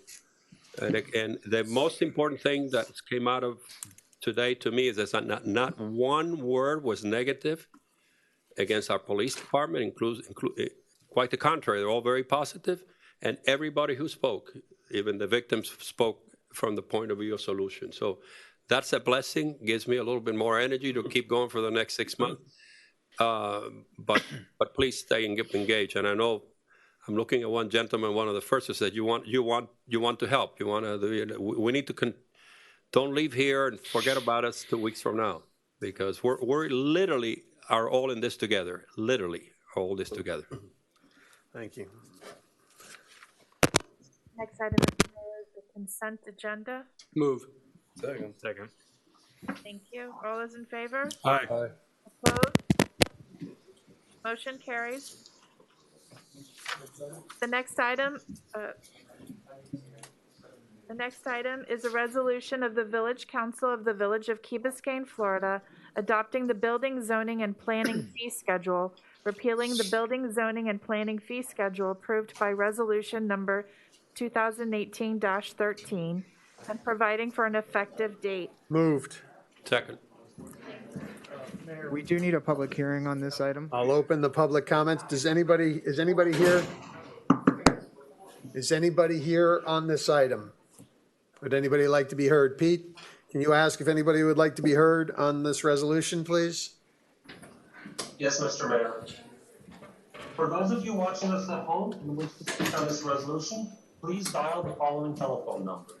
That is 305-365-7569. Then please enter the meeting ID of 231-627-8415. Once you have logged in the meeting, please dial *9 to raise your hand. Okay. Anybody, Pete? All right. No one signed up, Mr. Mayor. Let's proceed. If we have somebody who wishes to make a public comment, if there's no objection from the council, I will allow that person. It's been seconded. No, but just in case. No, I mean, let's just let's call move. the roll or something. All right. Any discussion on this? None? Okay. All those in favor? Aye. Aye. Opposed? Next item. Motion carries.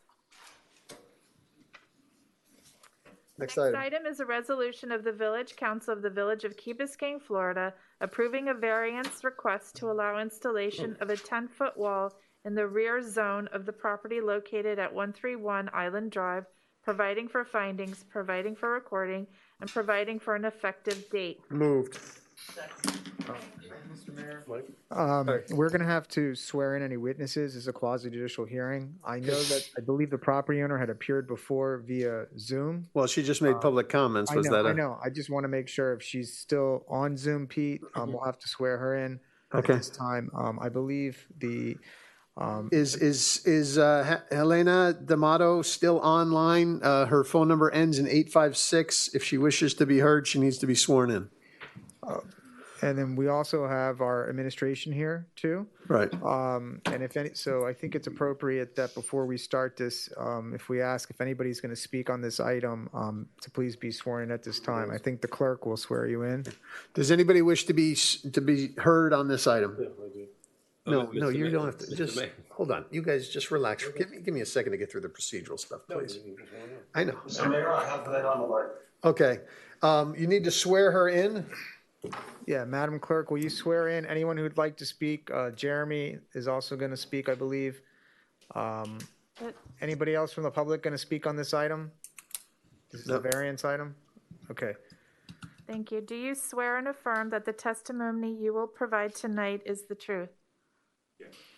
Thank you. Ms. D'Amato, can you hear us? May I ask you a question? Can you dial *6 on your telephone, please? Unmute yourself. Do I need to Yes, can you hear me? We can hear you. We need you to be sworn in if you're going to speak tonight. Okay, so the clerk will repeat. The clerk's going to repeat the swearing in, and you'll have to respond. Do you swear and affirm that the testimony you will provide tonight is the truth? Are you going to tell the truth? Perfect. Thank you. That's good.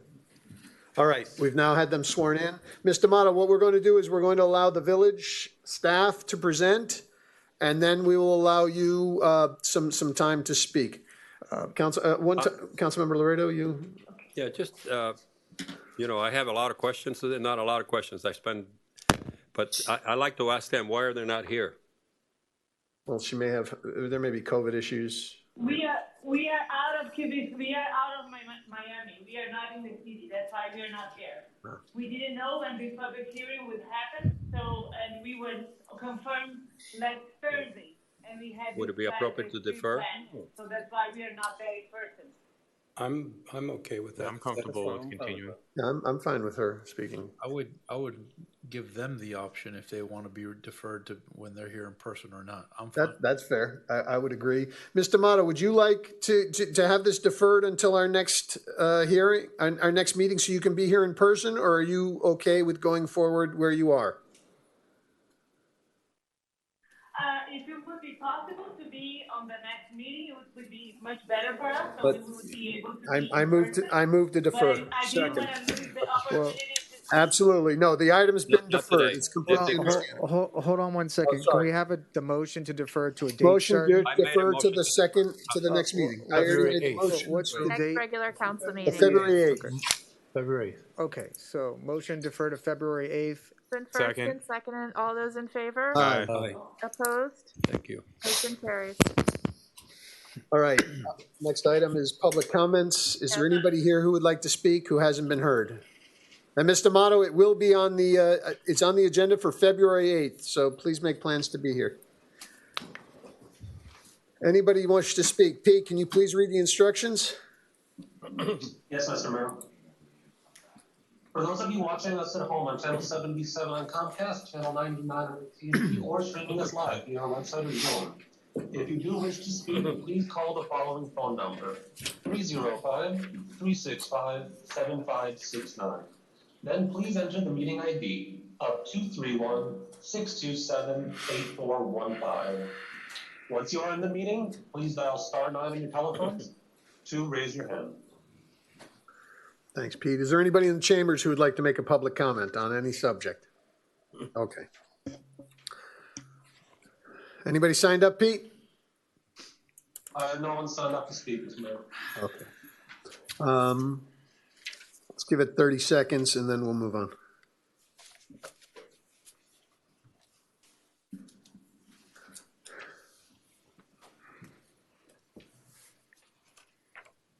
All right, let's move on. The next item, Mr. Mayor, is reports and recommendations. Village manager's report. Safe and secure village COVID-19 update. Chief. Good evening, Mr. Mayor. I'd ask Chief Lang to come forward to give us an update on COVID stats. Good evening, Council, Mr. Mayor, Mr. Manager. Well, I think the last time I was here, I was talking about 1% positivity rate in Miami-Dade County, and it's been a wild ride since then. We have had as high as a 45% positivity rate. We're currently at 29. Our trend is going in the right direction. I'm very confident that the work that we've done as a village and the way emergency management has been reacting to this as a collective unit, if you will, with the county and the city of Miami. Roland and Jessica, we worked pretty miraculously as a team. I would like to report a few things. At Calusa Park, the last 7-day positivity rate is 22.73%, and we've conducted 900 tests. At the Village Green, we've been at 25%, and that we conducted 4,700 tests in the last 7 days.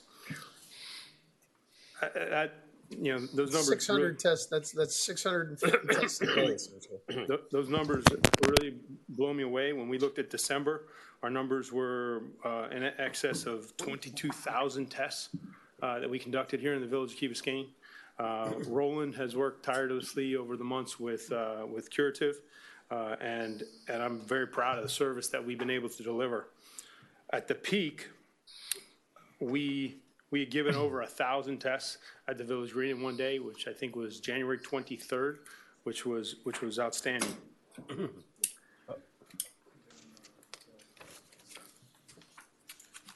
If we our vaccine percentages remain close to 80%. We were one of the first municipalities to provide a vaccine pop-up event for our pediatric patients from 5 to 11 years old. Our numbers, we tipped the scale at 3,000, so we've delivered 3,152 vaccines of January 7th. Jessica and I have been working with the Florida Department of Health. We have dates set up for January 27th, February 17th, and March 10th. And I think, and then the latest bit that I heard this evening and earlier today, but I heard it formally, is you can also get home tests now from the federal government, up to 4 per household, and you can go to covidtest.gov, and it was covidtest with an S.gov to get those tests.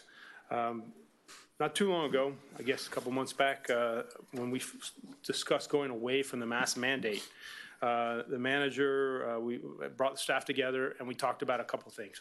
We said, let's make sure we're monitoring our positivity rate. Let's make sure we're monitoring our vaccine rate. Make sure we're monitoring our high-risk populations, specifically our seniors at the time and anybody else that had special needs. And let's monitor what's happening with our hospital capacities. We have the tools. We've been on top of that. And I'm very positive of how we've reacted, even most recently. You heard Chief Eunice, when he was reporting, he talked about a number of his workforce that was impacted. The fire department has hit over 50% positivity since December 8th. And right now, I'm happy to report I do not have anybody that is out on positive with COVID, if you will. And there was no serious illnesses. I know there's been other departments that have been impacted as well. And I'm also proud to report that we've been able to deliver our services across the village very effectively. So with that, I'm available for any questions and happy to give this report. Thank you for that. Vice Mayor? Yeah, I just wanted to bring up a point. You might have mentioned it because you were going pretty fast, but something I've noticed that a lot of people don't know is that the PCR testing that we have on the Village Green, we were one of the first to have this rapid response where you can get your test results within hours. And we're still one of the few places that have this because most of the other places you go to, people are waiting days to get their response. So I just want to thank you, Roland, our manager, really for making sure that we have that for our residents. And I know it's hard to get appointments sometimes since there's such high demand, but a lot of people don't know that. They think that everywhere is like that. Right. So we really have something very special in that side. That's from the hard work that you guys put forward. Thank you. Thank you. Yeah, I wanted to say the same. I think and confirm we were the first in South Florida, right? Yes, we were the first location curative put in, and they're one of the biggest providers of testing. No, it's been yeoman's work what you all have done since March 13th, 2020. I remember it well, but you guys have done exemplary work. It's been incredible how you've been able to serve. I mean, when you were out servicing people, when your folks had to go to the homes of people who had COVID and our seniors and dealing with all this. I mean, you think about what everybody's done. We'll talk about this after. And, we'll realize just what great work has been done by this village, by the administration and by the staff. So thank you. If I could I was not quite I'm done. sorry. That's you okay. always pause and I jump in. I know. I've never really been accused of being a slow talker. I guess I'm just taking long breaths. I just wanted to also point out that during the holidays, I couldn't get an appointment. I needed a test quickly for one of my kids to participate in something. I went out into the county trying to find COVID sites or test sites, and I drove past like 4 because of how long the lines were. And I don't know that wasn't aware of how. I knew we were lucky, but I didn't realize the extent of it. And so I just wanted to also just reiterate, thank you so much. I mean, it has been Miami-Dade County compared to so many other parts of the country are so much better for testing. But Key Biscayne, compared to the rest of the county, has just been unbelievable. So thank you for that. We're very lucky. Thank you. Yeah, thanks. I think I'd like to say something positive about Curative. They're doing a great job. They are. It's very easy to work with them. It's just intuitive. They're helpful. So they're good. They've been extremely responsive to our requests. I did speak to her at the height, and they are not taking them now, but they were taking walk-up appointments at the time, and they were putting in 16-hour days, working tirelessly, and they've been amazing. So thank you for that. I think last minor shout out is to our friends at the Community Foundation. They were helpful in putting this thing together. Absolutely. They're great partners. They're excellent. All right. Thanks, Chief. Thank you. Stay safe. Don't tell me what to do. Take your own advice, Chief. Yeah, exactly.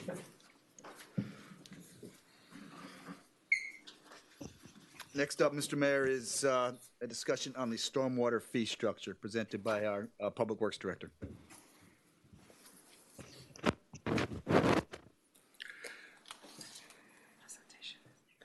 They're gonna share their screen.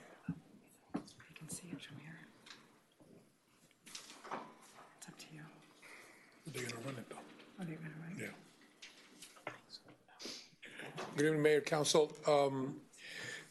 Last year, the council gave us a direction to take a look at our current fee methodology for Stormwater Enterprise Fund. We issued a request for qualifications, and we hired a professional firm, Raftelis Consultants, to look at our stormwater fee methodology and come up with some recommendations. This study started late 2021, and tonight we're going to present their preliminary findings and for discussion. So I have Joe Williams and Henry Thomas joining us virtually on Zoom, and there'll be a presentation, and then we'll have questions after the presentation, okay. Questions and answer session. Joe, are you there?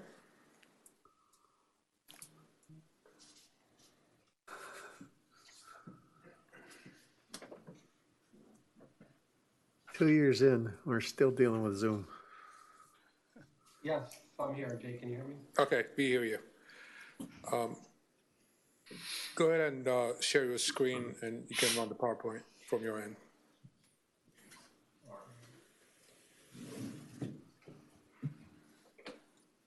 Let me know if you all can see that. We can. Yeah. Great. Okay. All right. Thank you, Jake. Good evening, Mayor, Council.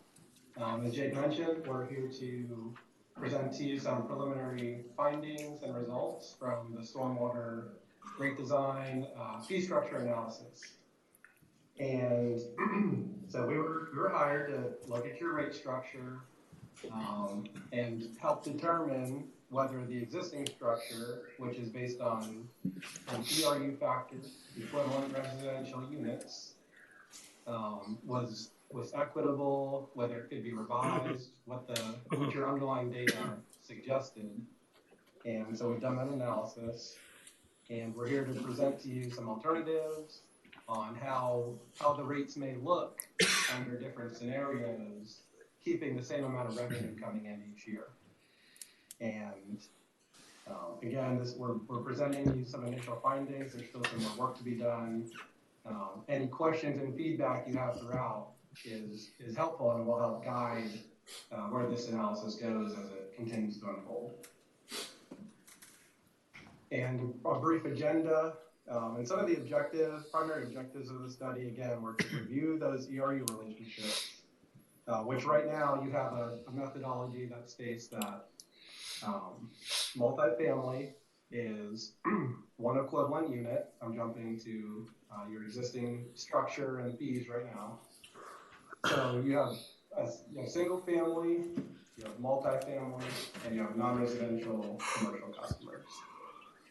You charge annually on the tax bill. This was a change that was made fairly recently.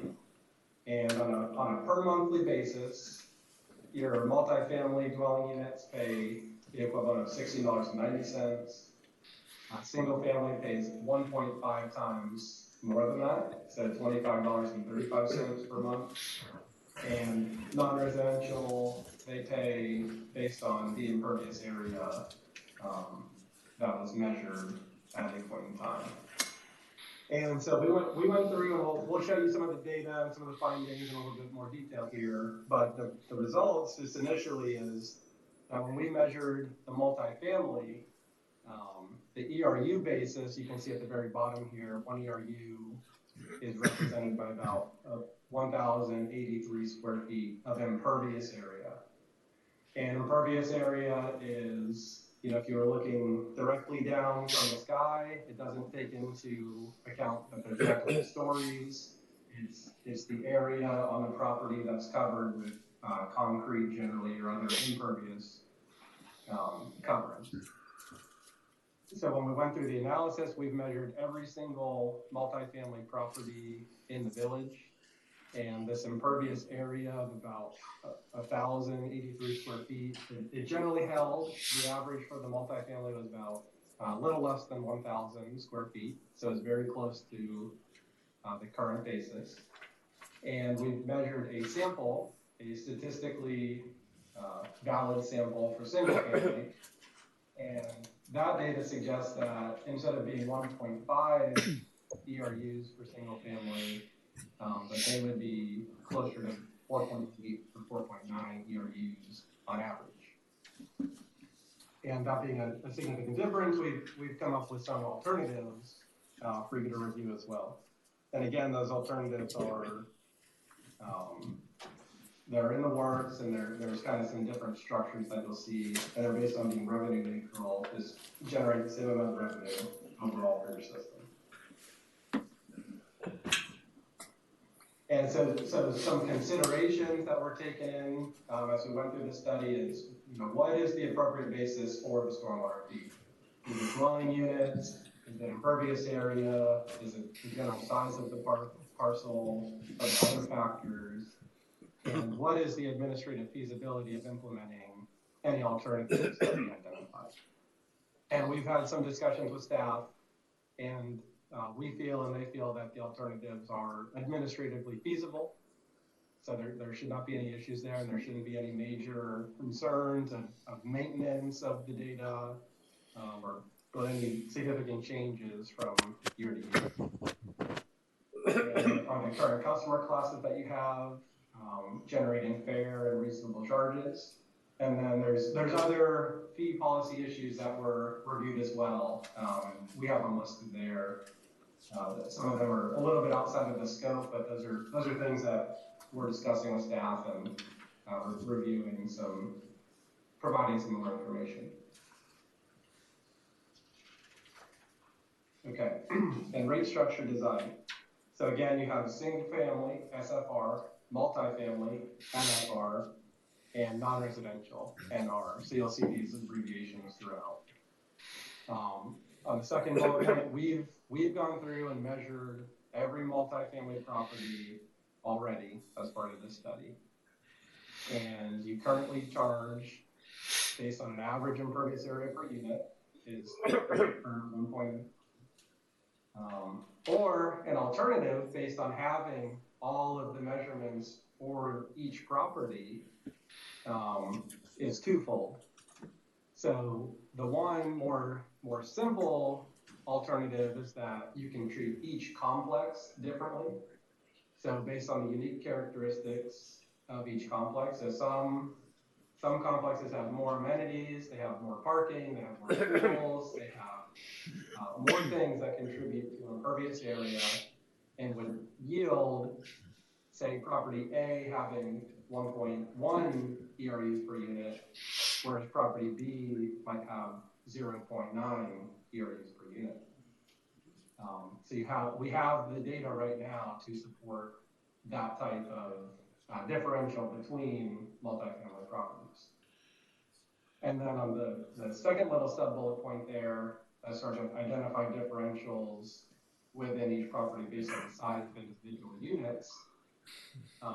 What that means is within property A, for example, where maybe you have 1.1 ERUs per unit on average, what you would do in this case is look at the actual square footage of each unit within that property and allocate the ERUs for that property to each unit based on their relative size.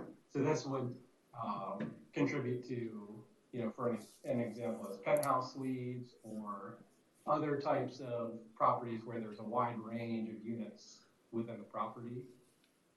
So within a property, you could in theory have one unit that has 0.5 ERUs and another unit that has maybe 1.5 ERUs. It would swing based on the relative size of those. And this is all data that will be available for staff in more detail, and that we can see as well. The third main bullet is on single family. It's, again, we've measured 300 properties, and this gives us a 95% confidence with plus or minus error. And that's what the results in this presentation are based on, is on the sample, but we're currently in the process of measuring the rest of the single family properties in the village. So you'll have 100% of the multifamily and 100% of the single family properties measured. So you know the impervious area, and that'll give you ample data to make good decisions on what this stormwater structure will look like. And so we'll start getting into now the ERU relationships and some of the measurement tactics and the results. And then towards the end, we'll show you a few different rate structure alternatives and how they impact each class. The first is single family. It's probably small on your screen, but this is a map of the village, and there's little blue dots placed on each single family home that was measured as part of this analysis. It's the first 300 that were in the sample. And again, we're currently in the process of measuring all the rest of the properties, the single family properties. And just based on the sample, we felt it was very representative. There's a lot of interior, there's a lot of coastal, there's some smaller homes and some really large homes. So we were pleased with the results, and we can show you sort of graphically here, the range of outcomes. You can see we're kind of lumped in. Most of the homes are lumped in here around the 3,600 up to about 5,000, 5,800 level, with the median, as you can see, at 4,700. And one thing that we noticed, and we have a team that does a lot of stormwater analysis throughout the country, and they do sampling and measurements like this very often. And they noticed and pointed out that there's a long tail to the right side here, indicating that there's a lot of larger homes within the village, and that turns out within our sample of 300 that we've done. So we'll continue to verify that with the rest of the measurements. So we're recommending to use a median instead of an average, because it helps reduce some of those outliers on the really, really high end here. And again, the median is about 4,700 square feet of impervious area per single family home. And that's compared to a current multifamily of 1,083, which again, we'll show you soon is going to come down slightly. But if we took the current multifamily of 1, that's equivalent to 1,083 square feet impervious area, and applied it to your current factor of 1.5 for single family, that would imply about 1,600 square feet of impervious area per property.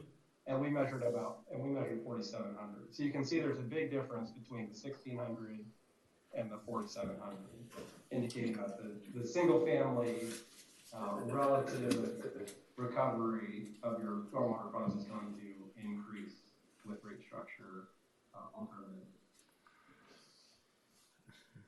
Okay, and this is just an example of a few properties. You can see we have a smaller 1,700 square foot of impervious area, just a home with a very small amount of impervious area outside of the actual home itself. And then a median property, it was right there at that 4,700. They have more driveway, more pool, patio area in the back. And then there was a really large 22,800 impervious area square foot property that turned up in our sampling. So that's just significantly larger than the median and the smaller size home. So some additional notes on the single family, and based on the analysis of the impervious area, there's significant variation, as we mentioned and showed you on the chart. Some alternatives, suggest that you could create residential tiers, a small, medium, large home tiers. On the next slide, we show you what those tiers could look like. And this would improve equity amongst properties. And I'll just say, these are alternatives. If you just stuck with your existing approach, what we would be recommending is that you kept multifamily at a 1.0 ERU per unit. There's some variations we'll discuss, but if you did that and you looked at the single family, they would increase from 1.5 ERUs to 4.8 or 4.9 ERUs. So that would be an option if you stuck with your existing across the board approach. These are just some alternatives, is to create residential tiers, or the other alternative, since we're measuring all the properties right now, is to just identify a ERU factor for each single family home. And this would be the most precise and equitable method. Everyone would be captured based on their unique attributes of their property. This is not a common approach, but it is used in some stormwater systems.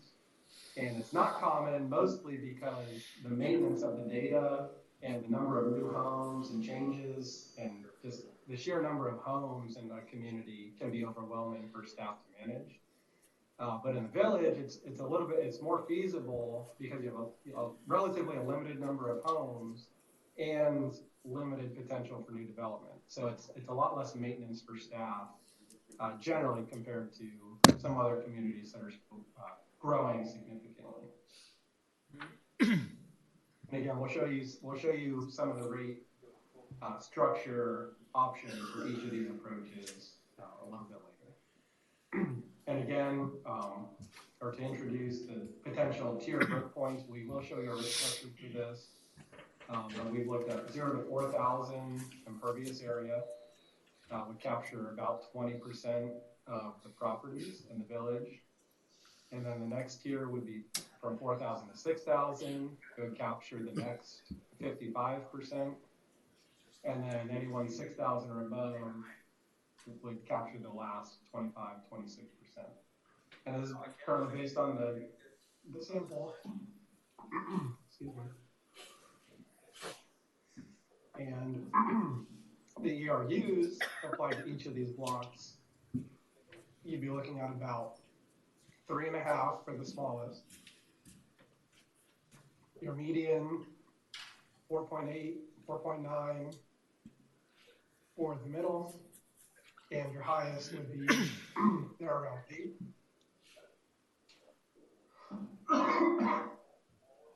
Excuse me. So those would be potential 3 tiers that you could establish based on the findings that we have right now. And now multifamily.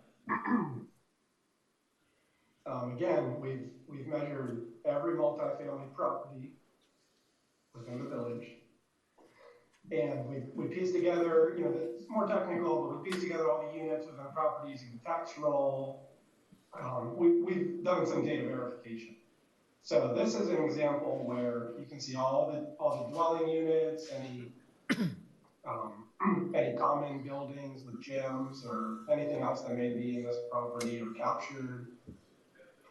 There's some pools, there's 2 pools, there's some walkways that are highlighted in blue here, and parking areas. Okay, so all these things were captured in the measurement analysis and included in the total impervious area. And what we do is we sum up the full impervious area, and then we count the number of dwelling units, and you can determine the amount of impervious area per dwelling unit.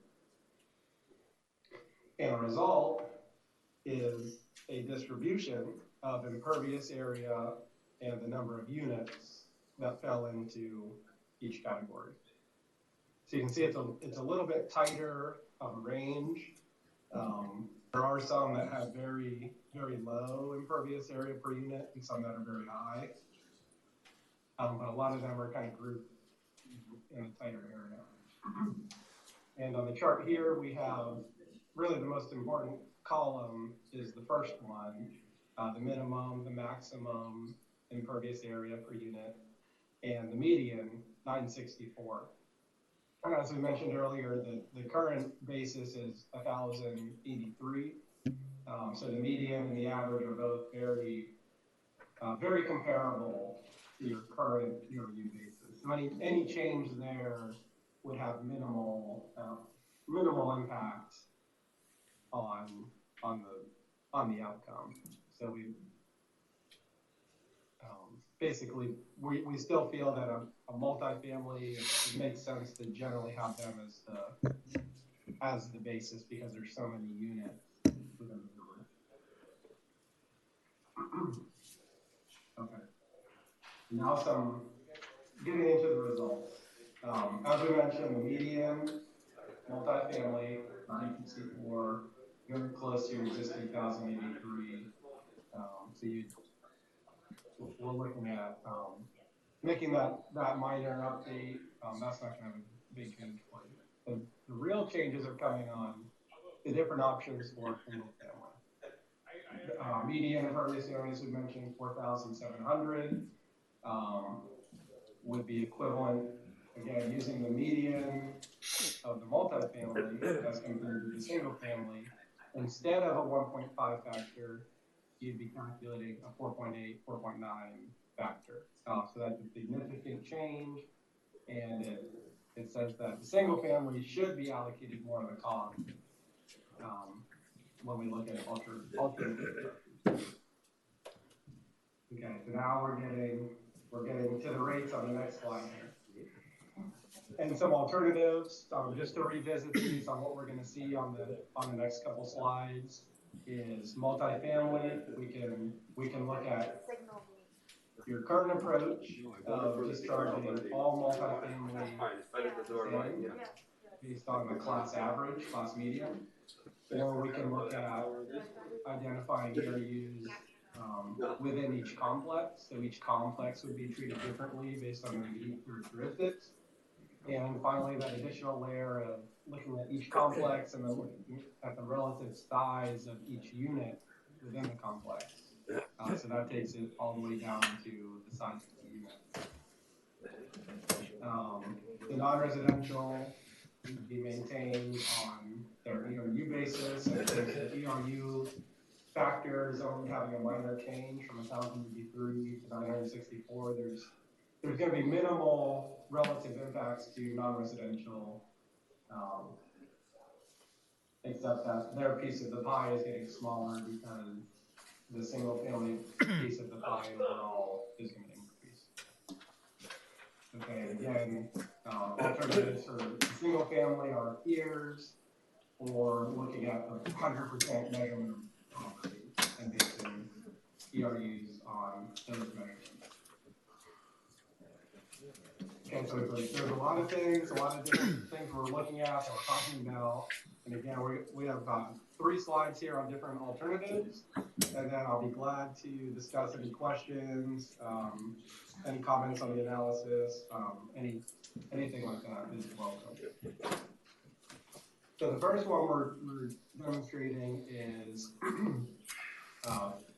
single family tiers. Okay, again, we have your existing rate here in the first column, and then we have a calculated rate here in the second column. And a couple notes is that this example rate structure analysis has multifamily units all treated the same, and single family has 3 tiers. So it creates differences between the different sizes of homes, but it minimizes the differences relative to measuring everything. So a multifamily unit would go from $16.90 per month to $10.65 per month. And again, this generates the same amount of revenue by applying the rates in this column and then applying the rates in this column. Same amount of overall revenue for the system. The small single family, they go from $25.35 to $37.61. So it increases, but as you can see, it's a minimized increase compared to the other tiers. And these other tiers right now, they all pay $25.35, and the normal or medium size would be in that $52 range, and the larger home, anything 6,000 square feet of impervious area or larger, would be $86.62. So this covers anyone from 6,000 square feet to 20,000 square feet of impervious area. They all pay the same. And non-residential per ERU is maintained at $16.90, coming down to $10.55. So class totals by class right now for your stormwater system, multifamily generates $1 million a year, single family $382,000. Non-residential, $357,000. You can see a total of $1.8 million. When we reallocate that revenue based on the new rates, multifamily is reduced. What is good of the change? $391,000 less, 37% reduction. Single family increases from 382 to 878, more than double. And the non-residential is decreased as well, mostly just due to a function of single family picking up a bigger piece of the pie. Okay, so that's one option. And you'll kind of see, you're going to see this same theme play out, but it's just there's going to be some variations within the classes. So that's a single family with tiers. Now, if we just stuck with your current method, but updated the ERU factors, notes, all multifamily treated the same, all single family treated the same, so we're just using class averages as you have now. And again, this is your 4.87 factor as opposed to a 1.5 factor. So multifamily, 60, 90, 1125, down to 1125. Single family on average, we got 2535 to 5479. So it's similar to that tier 2. I'll flash back real quick. That we looked at on the last slide, very similar to tier 2, but it averages everyone out into one grouping, and same for non-residential to go down again. So here you see it's very, very similar change and distribution of revenues, just largely within the single family class. You're not going to be getting as much from the larger homes, and the smaller homes would be paying a little bit more under this option. And lastly, this is a per square foot approach. This is if all properties were measured. And again, we're in the process already of measuring each single family home.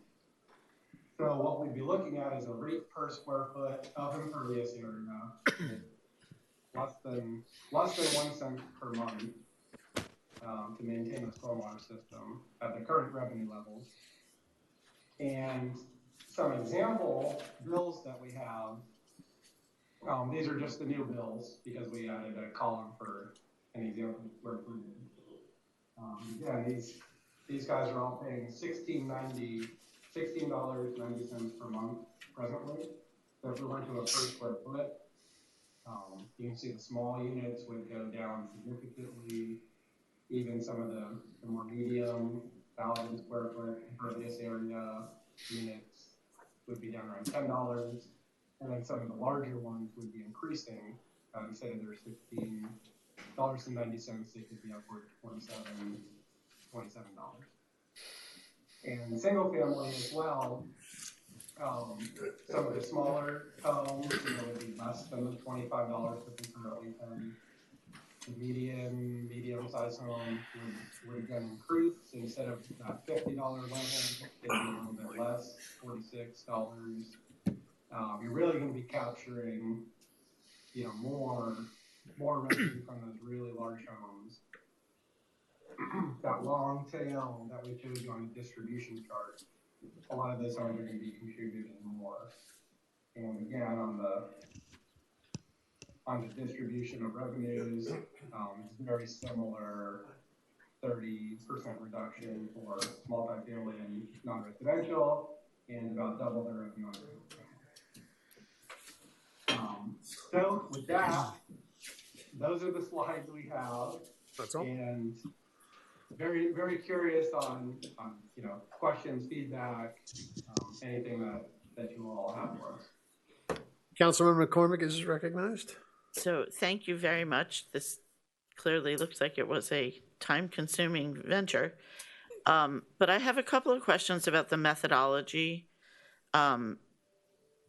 I hear a lot of talk about how much impervious space each property has, but is there anywhere included in this the size of the property in general? Like if it's a large residential lot, how much pervious space, or a larger multifamily area that has more area to absorb stormwater?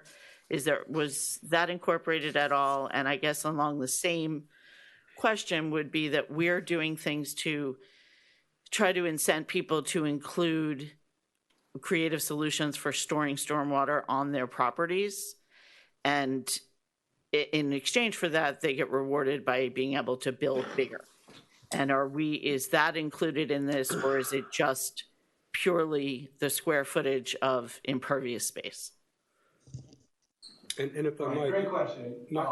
Not just to store water, but also to encourage more permeable surface. So when you look at like hardscape traditionally, we think that there are different absorption capacities depending on what materials are used.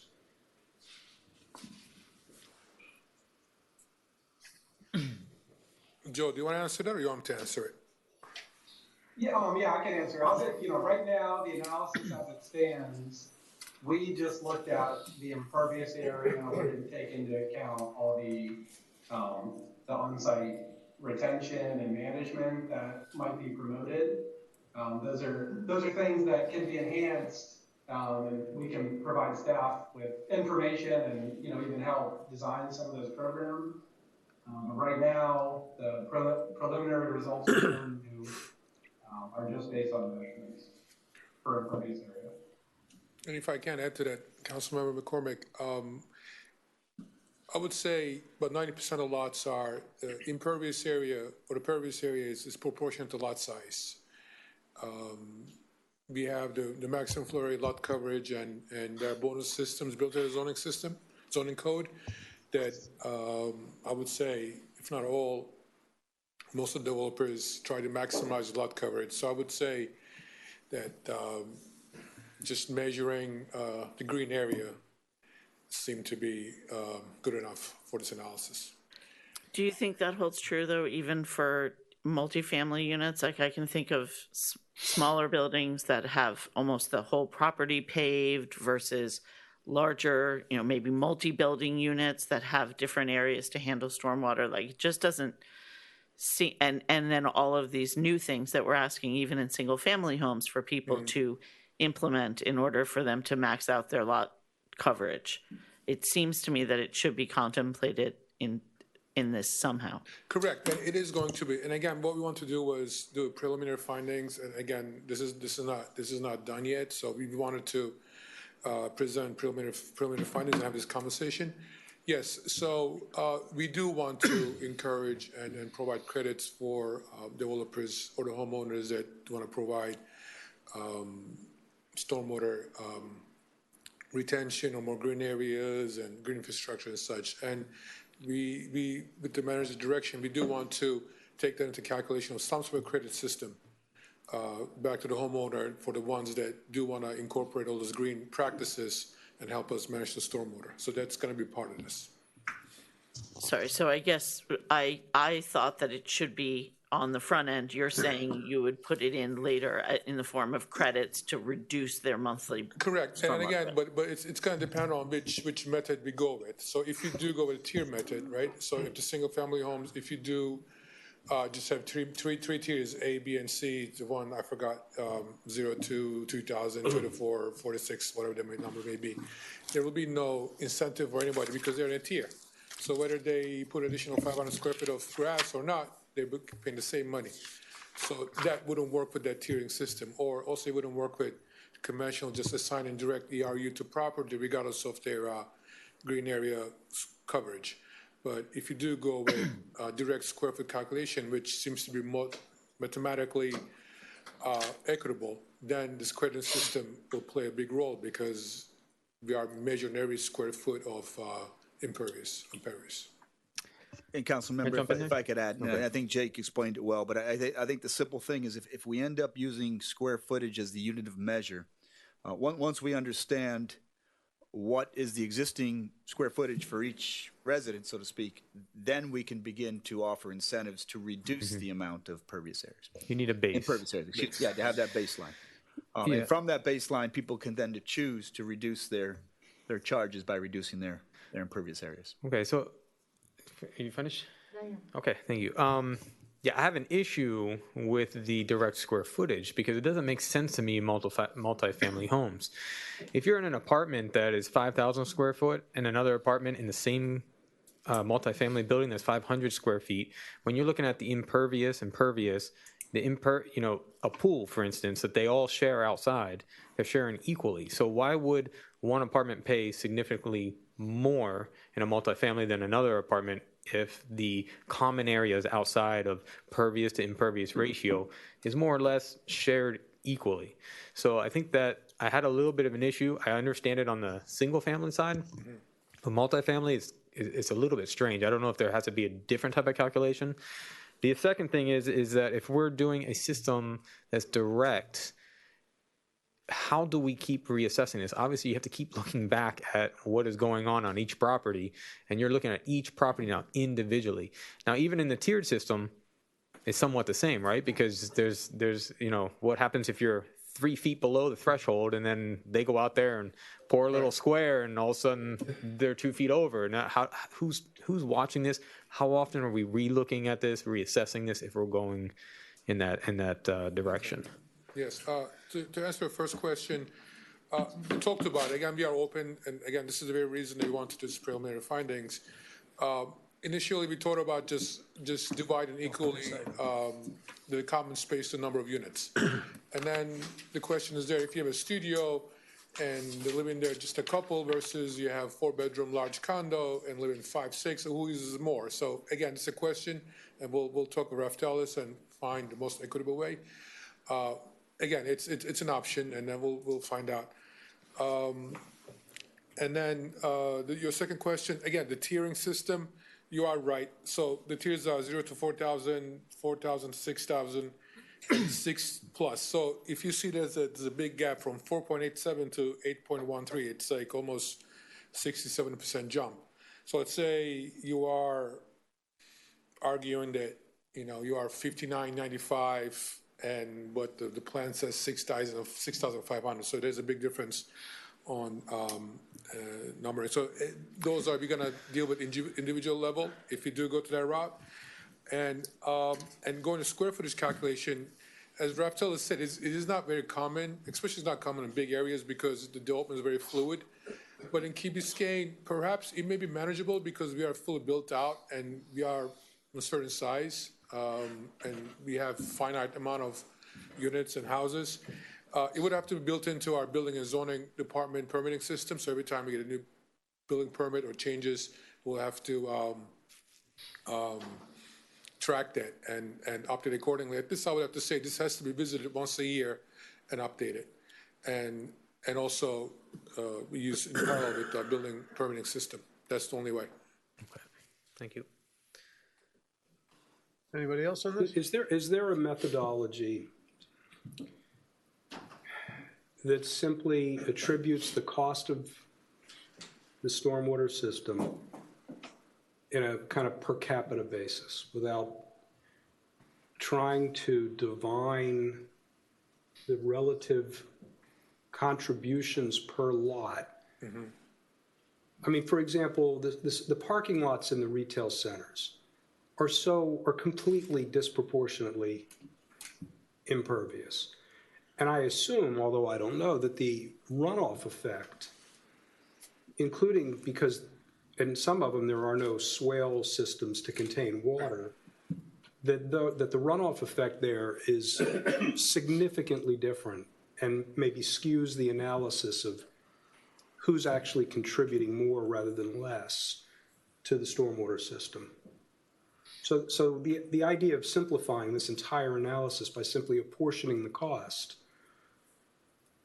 There are a number of different methodologies, and again, this is not set in stone, and we could discover. I'll just give one example. City of Fort Lauderdale did this analysis, and they based it on trip generation of each building. So it kind of ties into use of the building. So let's say it may be a shopping center, but it's too small. But again, the shopping center generates amount of use for those roadways that the stormwater funds to clean. But again, not sure if they were applicable to Key Biscayne, but to answer your question, it's not just this two. There are many methodologies out there, but based on what we have and nature of the Key Biscayne, these three seem to be the three that standing out.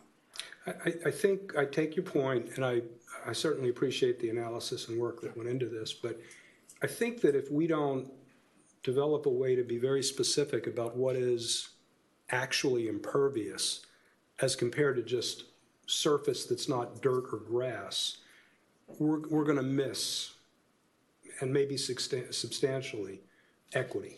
Right. And very good point.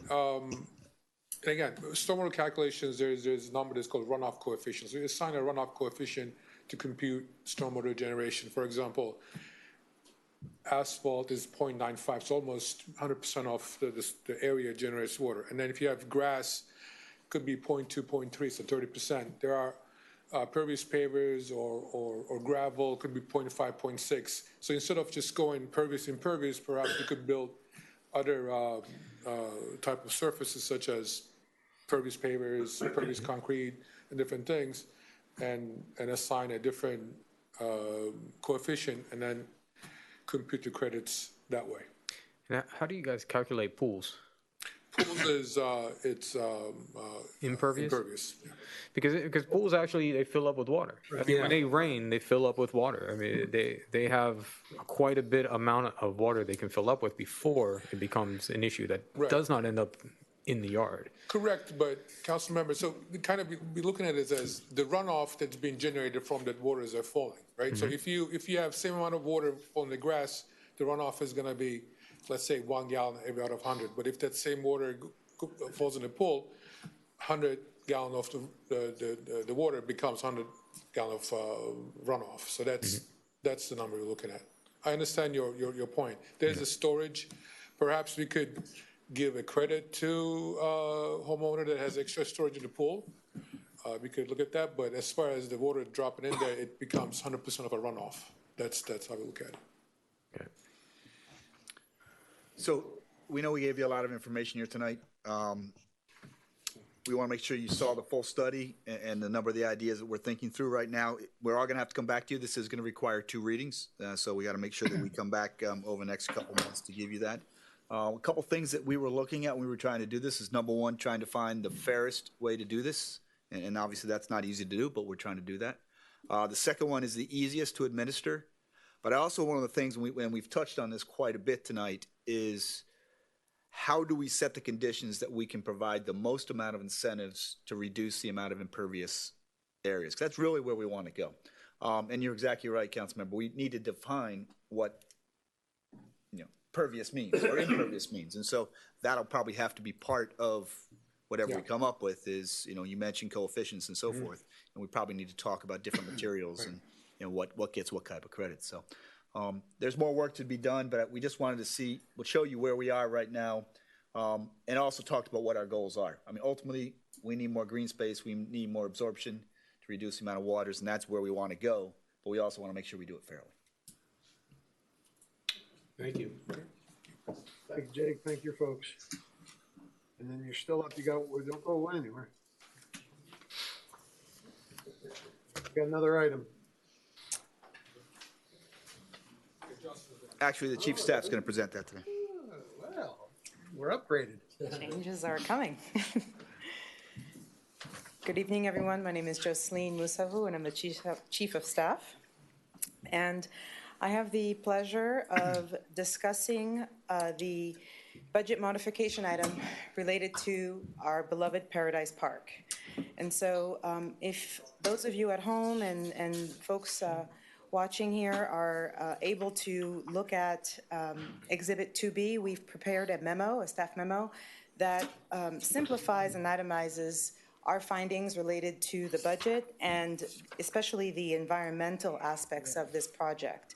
So we also have our consultant, our environmental consultant on standby to answer any technical questions related to some of the aspects of this memo. But what I'd like to present right now, very, very simply, is just to talk about the blue table that is located at the top of in the middle of the memo, which identifies some of the remediations that staff has looked into and that we've been made aware of by our consultant. So if you recall, last month we brought forward a couple of suggestions for the remediation of the soil and the disposal of the soil at this park. And we presented the council with 2 options, one that was priced at $113,000 and the other one which is a little bit cheaper at $88,000. And we left council and the community with the actual information to review, and we are coming forward this month basically with stating that we still recommend that we move forward with the $113,000 remediation because it is thorough, it's complete, and we believe that we will not have to come back and forth or go back and forth with Durham in terms of what would happen once we start digging into the ground. We wanted to also provide everyone with a better idea of what other environmental remediations would be coming forward. So what you see in the second, third line are items that you would consider new. You have maybe not heard of the monitoring well abandonment requirement that was brought forward by Durham, which our consultant has priced at $12,000, and also is something that we would need to perform before we start our construction at the site. The third item here is the air quality monitoring, which is also a requirement from Durham, and that is something that is going to need to be done during construction, and our consultant has given us an estimate of $20,000 for that particular item. We've attached all of these exhibits and these estimates to your packages, just in the event that folks want to go through that. So what we've also identified in the third column here is the fact that we have not budgeted for some of these unforeseen environmental remediations, which is why we're coming to you with a request to modify, or with a notification to modify the budget. And so the total of all of that is coming to $147,000, which includes a $50,000 contingency, just in the event that we're hit one more time with a recommendation or a requirement from Durham to do another remediation. So what we've, at this particular juncture of the project, we've identified $147,000 worth of remediation that is going to need to happen before we start putting shovels in the ground and doing the construction for this project. And so the second table that you see in the memo that is listed there is just a quick snapshot of what our current budget is. And so we want to, in a spirit of transparency and want to make everything as clear as possible, identify what had been budgeted for the fiscal year 21, which is $1.1 million. And then in fiscal year 22, the budget for this project had an additional $400,000, which brings the total project budget to $1.5 million. So we provided also an actuals of what we spent, which we see is $110,000. But we wanted to really just share with everyone that although we've spent very little, these costs are coming, and they're going to need to be, these expenses are coming, and we're going to basically need to move forward with that. So with that said, our budget modification would basically relocate the money from the CIP ARPA funds currently assigned to the K-8 Stormwater Basin Project, in which this council has basically approved a budget of $1 million. And so we would be transferring the $147,000 required for the remediation to the particular line item for the Paradise Park project. And how that's going to impact, or why we're making this recommendation and why we're moving forward with this, is because for the K-8 Stormwater Basin project, we don't anticipate spending the whole $1 million within this fiscal year. We feel that the project is going to probably spill over into our next fiscal year, and so we could potentially budget for the difference in the upcoming year. May I ask you a question? So Yes, sir. Go ahead. Got through the chase. We have, as of now, $1,475,000. Yes. Okay, the additional 147 is included in that figure? No, it is not. Okay, so that number should be that plus 147,000. That's correct. So because particularly I fought to bring the cost down considerably from 2 point something, but it's obviously in government, everything goes the other way. Mm-hmm. All of a sudden, we're short 147. Yes, sir. The three requirements that you pointed out by this consultant, which is probably not included here, but is it the determination that these expenditures are being made was made by the consultant? No. So The consultant identified air quality monitoring? And gave Yes. So the he also environmental site conditions? The consultant did? So, no. The consultant identified the soil excavation disposal, the monitoring, well abandonment, and the air quality monitoring. Those are actually not recommendations, they're requirements that we have to adhere to because Durham is requiring that. Right, because you referred to, I'm sorry to interrupt you, but I want to get, because you said that the monitoring, the 12,000 figure is Durham. That's the only one you're referring to Durham. So are you saying that all of these are Durham requirements? Yes. Is the consultant also the provider of the services? Yes, the consultant is also the provider of the services. But Well, we've hired them as our environmental consultant, so yes. To do the work as well. To do the work as well. So it's not so much that it's a consultant's recommendation of what it should cost in the market, it's what they will charge us to do it. The That is person correct. we've hired already to do it, this is what they're telling us it costs to do it. Absolutely. And I happen to have a problem with that. As you know, I'm a little bit of a transparency freak. And obviously the people that before me who bought this park did a great investment, no question about it.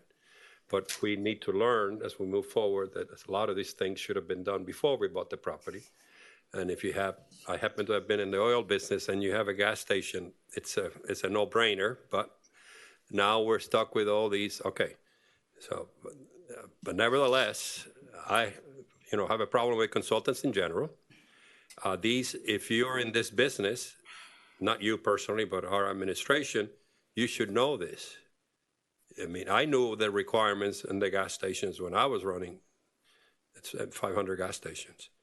So we have to find out by paying a consultant, not in staff, and then that consultant found these things, which should be obvious to anybody in the profession, and now he's providing the services. It doesn't sound good to me. That's not correct, Councilmember. Okay, It was then when correct. when we submitted the permits to Durham. Durham was the one who identified the requirements. Do you have any, generally speaking though, from a management point of view, any problem with the premise that if you have a job description that has to do with a specific area, and this is a federal government, we're a municipal government, that inherent in that qualification is the ability to know what Durham wants? I don't understand the question. All right, if you're hired to be in our staff with responsibilities and job descriptions that have to do with what we're discussing today, would it be a stretch to say that you should know what Durham requires? Or do you have to go to an outsider to tell you, oh, by the way, Durham, which is all public information, part of public things that are required? Council member, if I could, I think that some of our staff has limited experience in some of these environmental issues, but none of us on staff are experts in regards to this particular level of detail. And so we do, we're doing our best and we're trying as much as we can to understand the process as we go along, but I don't think there's anybody that's an oil or environmental expert. Well, I'm not an oil expert, but what I'm trying to do to try to get some efficiency into this government, at least a little bit, it's not hidden information. I made it my business to learn about what the requirements were. Go into the internet, and you call your representative, you don't have to be an expert. Certainly I'm not an expert, but here we have an anomaly. We have people working on something. We hire a consultant that we pay a consulting fee to tell us basically what we missed, okay? And by the way, I provide you the service. It's hard to sell. Well, let me just be Maybe clear, because I'm I'm trying to, because I think we went to Durham and said, this is our soil sample, this is what we're doing, these are what we need. They came back and said, okay, your soil sample is X percentage above what we're going to allow you to utilize. So you need to remove, you need to excavate more soil, more soil. Is that correct? Yes. And so at the same time, we now have to do additional well monitoring and air quality because of what they discovered in their testing. I think this is my assumption based on what's been going on. So I don't think it's necessarily the consultant. I understand your point. This consultant's he's a contractor. right? I mean, he's a contractor doing the work, meaning he's going into the ground. Yeah, but just you and I, because I want to make the fair judgment. I'm not Right. judging anyway. When we send that stuff, the village send it to Durham. Right, we send it to Durham. So they send back and says, you got this missing, and Correct. this missing. And you have to do it. Why do we need a consultant to tell us we got that missing? We paid him a fee, right? We do, but we go through the consultant to have the conversation with Durham. They're, they But send. why? Well, it's sort of like hiring an attorney. It's technical. It's technical, yeah.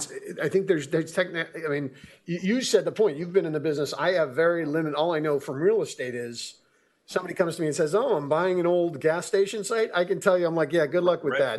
Yeah, I want my retainer now.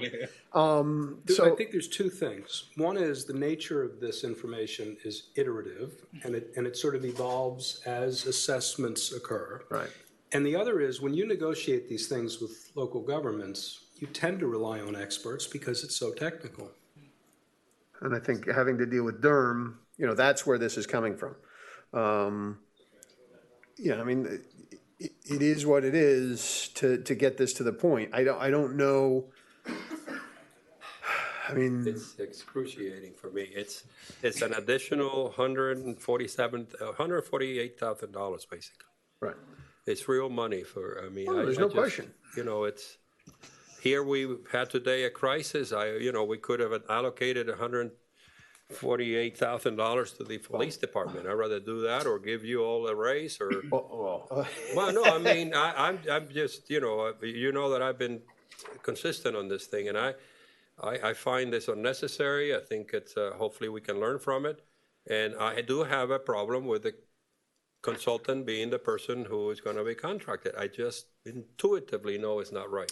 I think maybe, Councilmember, I mean, you and I have spoken about this and unfortunate, some of these fallouts of buying a gas station. And trust me, I'm as frustrated as you are about this. But when you have a plan to do work, what you do is you submit the work to the permitting agency. Correct. Which in this case is Durham.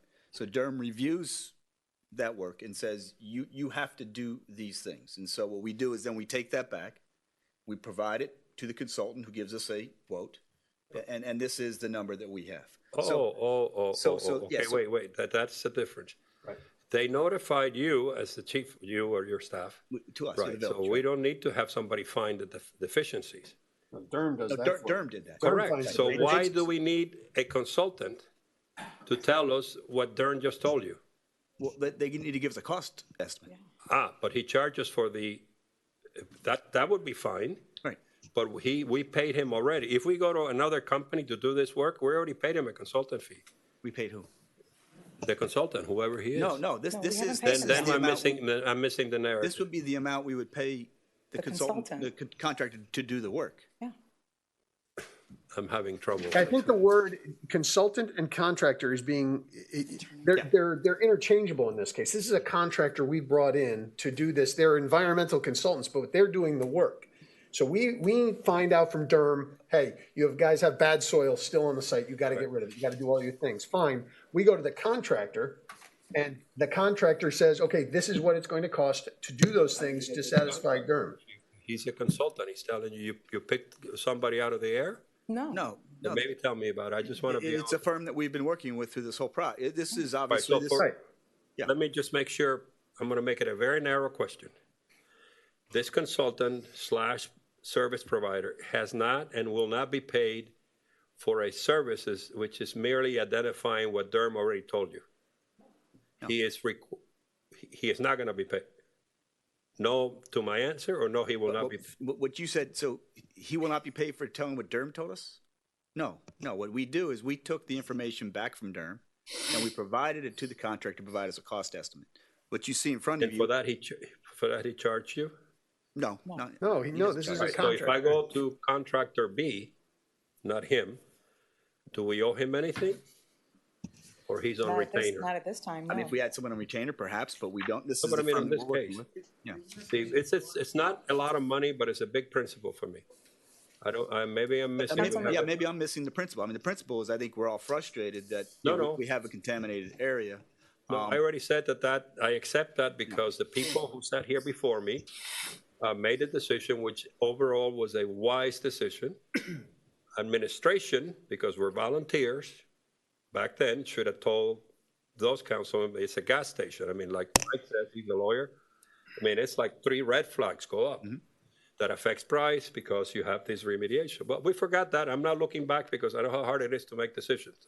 Bless them what they did because they saved us green area. Now, somebody's coming to tell you what Durham already told you when you send in the soil samples. No. Now, what we do is, That's so we where- take a, let me finish. That's where the hinge is. So when you move along the design and then moving towards the construction process, as you move forward, you're required to get permits. And so what we do is we submitted our construction drawings to Durham, who then does the assessment. And during that process, they requested for soil samples. And from those soil samples, they gave us the feedback that says, actually, we need additional soil samples. If you recall, we talked about this back in August. Correct. We did additional soil samples, which then required us to do additional. He told you, the management, our administration. Administration. So once we received all that information back, we then went to our contractor and said, this is what we have to do. How much and will we it have cost? a cost estimate. Yeah, I think the words consultant and contractor gets. In this case, it's a contractor because this individual is going to be doing work. It's not somebody just giving us advice. They're actually doing the work that we need done in order to get this project moved forward. Yeah, that's good to a degree, yeah. All right. So what, are you going to come back and on this? Is this coming back to us or is this just done? This is done. I mean, Well, when we're we say requesting done in the the sense we're approval requesting. to make that change. Correct. Okay. So do we have to vote on this tonight or we have to vote on this? That I guess is my question. It seems to me we need, this is a budget amendment. Actually, you don't. We don't. Because we're taking the money, we're relocating the money within a capital improvements project. Got it. The manager, Has the based on authority? our charter, has the approval to do that. So Okay. this is So this is merely- more to just let us know why you're doing what you're doing and why you're paying what you're paying. Exactly, a notification, and it's going to move the project forward. Okay. Very good report. All right. Thank you very much. Thank you. Next. Building recertification, hot diggity. Glasgow.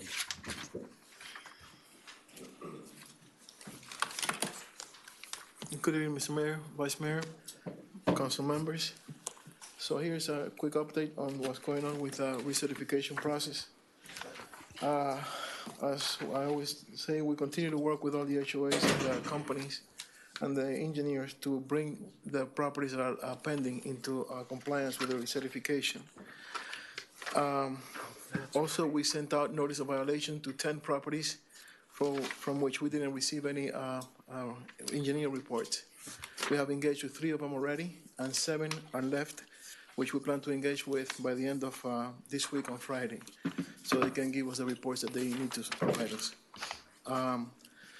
We're entering now 2 phases. One is to work with pending properties to pull the permits, do the corrections, get the second inspection, and hopefully provide us the reports that tell us that the building is compliant for recertification. And the second part of that phase is, the second part of that second phase is to work with the new properties coming up for recertification within the next 2 or 3 years. We are being proactive and working with them from now so we can guide them and get all the information that we need to hopefully successfully provide a recertification report. And that's all I have. Okay, I think I've transmitted I've gotten some concerns from a few of the buildings, so I know you guys are working with them. I just want to make sure we're, let's make sure that we're doing and I know there's been some confusion on their part as well as to what they believe they've submitted and da-da-da. So if you guys, let's just make sure we're working. I appreciate your efforts. I know, look, I think a couple of them got frustrated, but they didn't realize that there had been mistakes, so. All right, let's keep going. And Mr. Mayor and Council, that's why we're doing this step-by-step process, Right. so that we fairly give people time to do this, and we're happy we're going to meet with these folks this week. Our intent is not to send anyone to the unsafe structure board that's not supposed to go. We just want to make sure we have compliance, and that's why we have a step-by-step process. Okay, I appreciate it. Thank you very much. Thank you. Next. we got next? Beach operations? Mr. Samimi. Of course, he brings kite surfing. What's that? He said, of course, you do kite surfing program updates. Of course. Good evening, Council, Vice Mayor, Mayor. So regarding beach operations, there's two elements to it right now, kite surfing program updates and access to easement updates. I'll start with kite surfing. As far as the vessel exclusion zone is concerned, finally got the approval letter from the U.S. Coast Guard, so all the paperwork and all the permitting is done for being able to put regulatory buoys out there to establish this vessel exclusion zone. Awesome. So that's a great thing. We've already contacted a vendor. They're already securing the supplies. As soon as we have all the supplies, then we can get them to go out there and put the regulatory buoys out there and more formally define the vessel exclusion zone that previously was just defined by the 5-6 markers that are out there. So that's a major progress, and I'm happy about that. As far as the monitoring, the beach monitoring is concerned, Todd's been doing the best job he can to get someone out there intermittently when the wind blows. It's been a challenge because of the COVID and because of, being short-staffed for this type of effort. But he's getting someone out there on some windy days, not all windy days. We did review a proposal by Miami Kite Surfing. It was too broad, too expensive, too involved. We didn't think that was the way to go.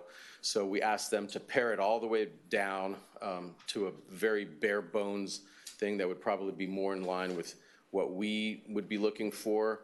They haven't gotten that back to us yet. And so we're trying to find this happy medium between getting monitoring going and at the same time getting something that we can have consistently, potentially provided by Miami Kiteboarding at a reasonable cost to provide full 100% monitoring of the beach during windy days, and that's kind of where we're at right now. So Todd's doing his best to get someone out there as much as possible to enforce the rules and make sure that people are kiting appropriately. But it's some days, we don't have coverage, at which point that's a gap. Yeah, and I'm sorry, go ahead. No, that's kind of where we're at on the kiteboarding. I mean, I will say, like, I've been watching. I'm when I walk by, I notice, but I would like, in addition, and again, I'm a dog lover, been a dog lover, fought for the dog park. We've got to get a better control on the dogs on the beach. There are too many people letting their dogs run around, and it's not fair, frankly, to those of us who have dogs who would love to bring our dogs to the beach, but don't, because as a community, we made the decision that dogs are not allowed on our beach. So if we could get a little bit more enforcement of that, again, it goes back to, let's enforce the rules for everybody. I know you guys are trying. I know the police are out there trying to do it, but it's just something I've noticed over the past, this weekend and, I guess it was right before I got quarantined. So it was right before, it was New Year's, I guess. But we need to be a little better about just explaining to people, that dogs can't be on the beach. I'm just speaking to everybody. Nobody's got to respond to me. I'm just giving my soliloquy. No, I echo exactly what you're saying. Yeah. And first of all, thank you and the staff for all the work communicating it, and your chief of staff did a good job in preventing people going up, because, they say that they attack me on the chats, and I don't even know how to spell chat, but, I'm just trying to get people to take responsibility, because that is a privilege, it is a privilege that we grant them. So so thank you for having the patience to deal with this. This is a classic example of how to govern and deal with people who have the patience. So thank you. I've told you before, go to the condominiums and tell them that in conjunction, they have, let's just use Key Colony. They have police or security on the thing. They are either intimidated or overwhelmed. They don't do anything. Until you get that cooperation, and it's 8 buildings? I don't know how many. We're talking about dogs? Yeah. Yeah. I was thinking the same. You had made that point a while ago, and I was thinking, is there a way to find the buildings? I'm not advocating it right now, but like if a building has got the dogs running in and out, I don't know. They have, Mike, some security guards that are nice guys that go up to them nicely. They feel a little intimidated because some of these people, they think that they own Key Biscayne. Right. They have an attitude problem. When they run into me, I get, into a problem, and then I don't enjoy my beach, Right. and then my wife is mad at me. Okay, so My wife's mad at me. until you get some cooperation with them, you won't have enough officers to patrol it, and it's just they don't give a damn. Some Because of the them. sign is there. I think even it's got a dog figure in it. Yeah. And I, like you, want to take my little dog. I'd love to take my dog, but do I it. So don't because we're. I urge you to reach out to the condominiums well, whoever's to running see that. if they, maybe I may support you going in the direction of maybe finding. I'm just throwing it. I know. But they can cooperate. They can cooperate, right? Let's get them to help us. I have a good relationship with most of the property managers of the condominiums. Yeah, that's true. Along the entire stretch of the beach, so I can reach Please. out to them. And it could try just be an plant- education plant thing. that word out in their It's in about their strict heads enforcement, and like I agree I with do it in that. Spanish, in English, in Japanese. I mean, I don't know what other language. You can't do that. Period. It's a short agree. sentence. It's not allowed. It's not the law. And Are you going to talk?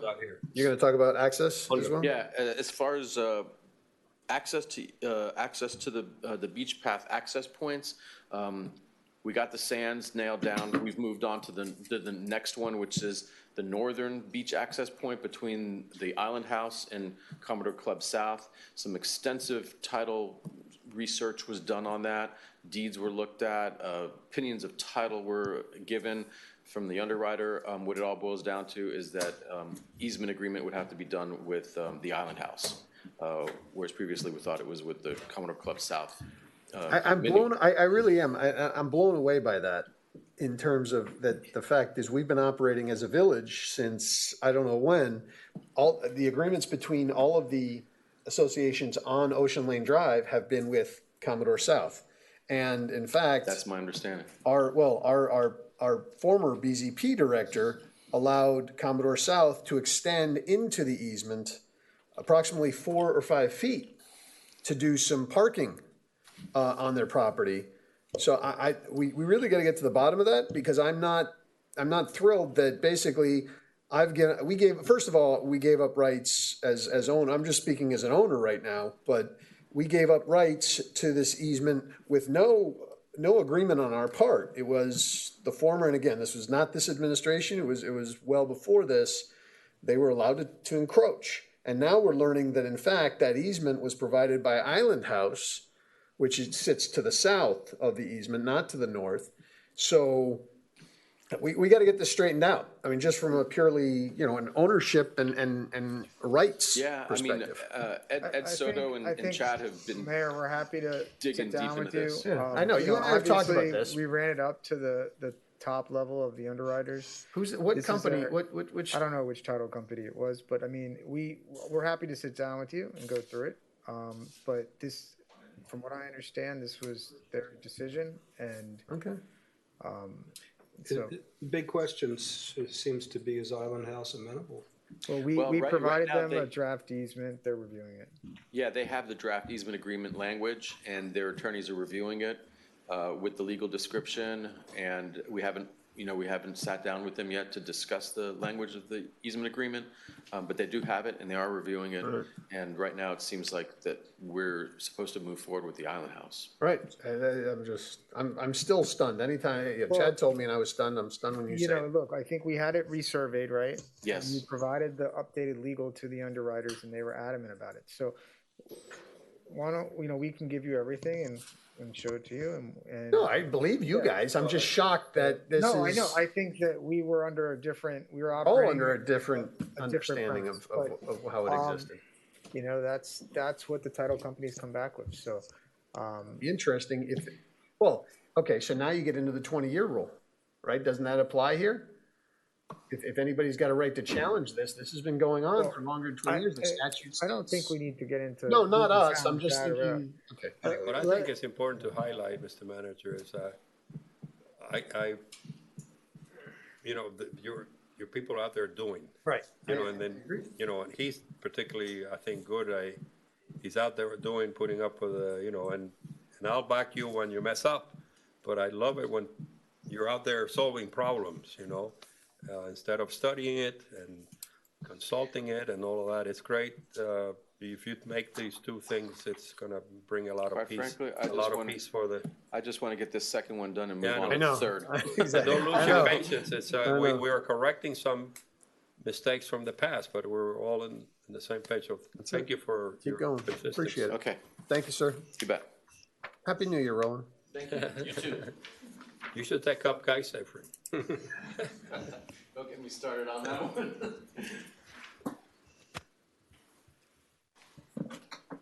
Oh, he's got a mustache on here. Whoa! Got What the happened? view. The IRS after You got a you? caterpillar? Good evening on athletic field options. The quick takeaway from the report in your agenda is that we've maximized the use of our existing field inventory, but due to the growth in participation and duration of our sports program, we remain in need of additional field space. Really? The village's approach has been both reevaluating previously discussed options and new approaches, including the interim discussion regarding the interim activation of the Harbor Park property, LaSalle High School collaboration, and partnering with the City of Miami for long and short-term options. Village staff has conducted preliminary discussions with staff from LaSalle, Virginia Key Beach Park Trust, and the City of Miami to get this moving forward. Todd, Yes. please don't take this personally. No, sir. Where did you take the turn from all that this council has done that we need desperately passive parks? And in fact, that when we voted for Harbor Park, if I got the right name, was with a lot of dialogue in the minutes about, we literally push people out, seniors and mellow people out of the village green because of the youth, correct? Yep. So please do not mess with Harbor Park. What is wrong with just leaving a beautiful green area for citizens to enjoy? If you remember, as I was talking, I went back and made sure to say discussing the activation. I know, but the mere fact that I see it in writing scares the heck out of me. And it clearly is the intent, if I recall, of this vote on this kind. It was a controversial vote. Mm-hmm. I mean, because some people say we overpaid and all of that stuff. But I mean, the dialogue was, it had some sustainability issues as well that added to the value. Right. But we were pleading for green areas, passive green areas. And now it's going to, first step towards playing field. Well, I'll throw my own. I don't think it's an optimal place for a playing field. I don't think it's the best. I think the other options that you're talking about, I think Virginia Key, there's still a lot of opportunity there. Granted, it's in the future. I think, you're talking LaSalle, you're talking to the City of Miami, the Virginia Key Trust. I mean, there's a lot of places they are talking about, but I think you got to throw it in the conversation because they're going to come at us. And I'm not advocating. I'm along with you. I believe that should be green space. That should be a sort of a park for the local, the local community park where people can go, hang out, sit on a bench. And I agree with you, but I understand why they have to be considering, just for the perspective of parents who are coming with. I mean, we just talked about we're limiting sports. Like, no, I understand, but that's limiting. Basically, the exercise was with the village manager is we went through every site that's ever been discussed in the past. Right. Looked at every site that's been added recently. But you were here when we acquired Yes, Harbor Court. Do you remember? Okay, so I'm not completely crazy. May I make a motion, perhaps, to formally exclude this from consideration so that it remains? I think we can give direction maybe to. Yeah, but I mean, we did it when we purchased it, and now it's a slippery slope. All of a sudden, it'll be a great place. Of course, it's a great place. You can put another field, and there goes another. And there are a whole bunch of people, a lot of senior citizens who pay taxes and everything else who don't, please help us. Is it big enough for even a soccer field? What was contemplated was a practice facility. Like for very, very little kids? Yes, exactly. And that it is already used that way, whether it's supposed to be or not. Yeah, recreational use. Well, yeah, I mean, unprogrammed. But you take your kid, or you seems take somewhat organized. I live around the corner. Like, there's a coach. There might be some organized activities. Yeah, I mean, maybe not through you, but there's definitely like exercise groups that come with a trainer and a little soccer, very, very little kids with a coach. Okay. I mean, I see that park used a lot for a lot of different things, and I like the way that it's serving the community now.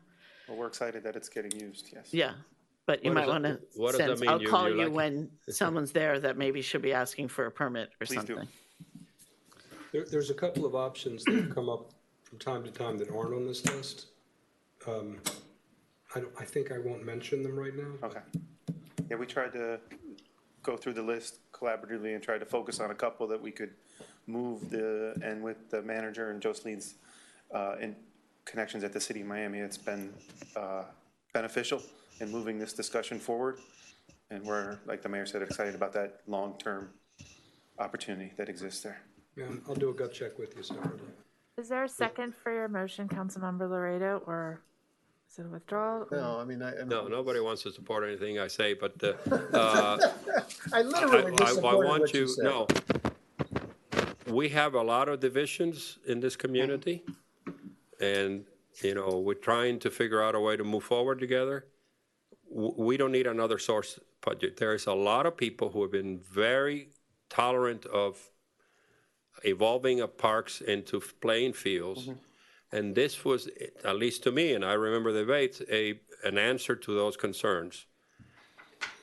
This will definitely cross a whole bunch of people to wake up and said, we're back to the same old story.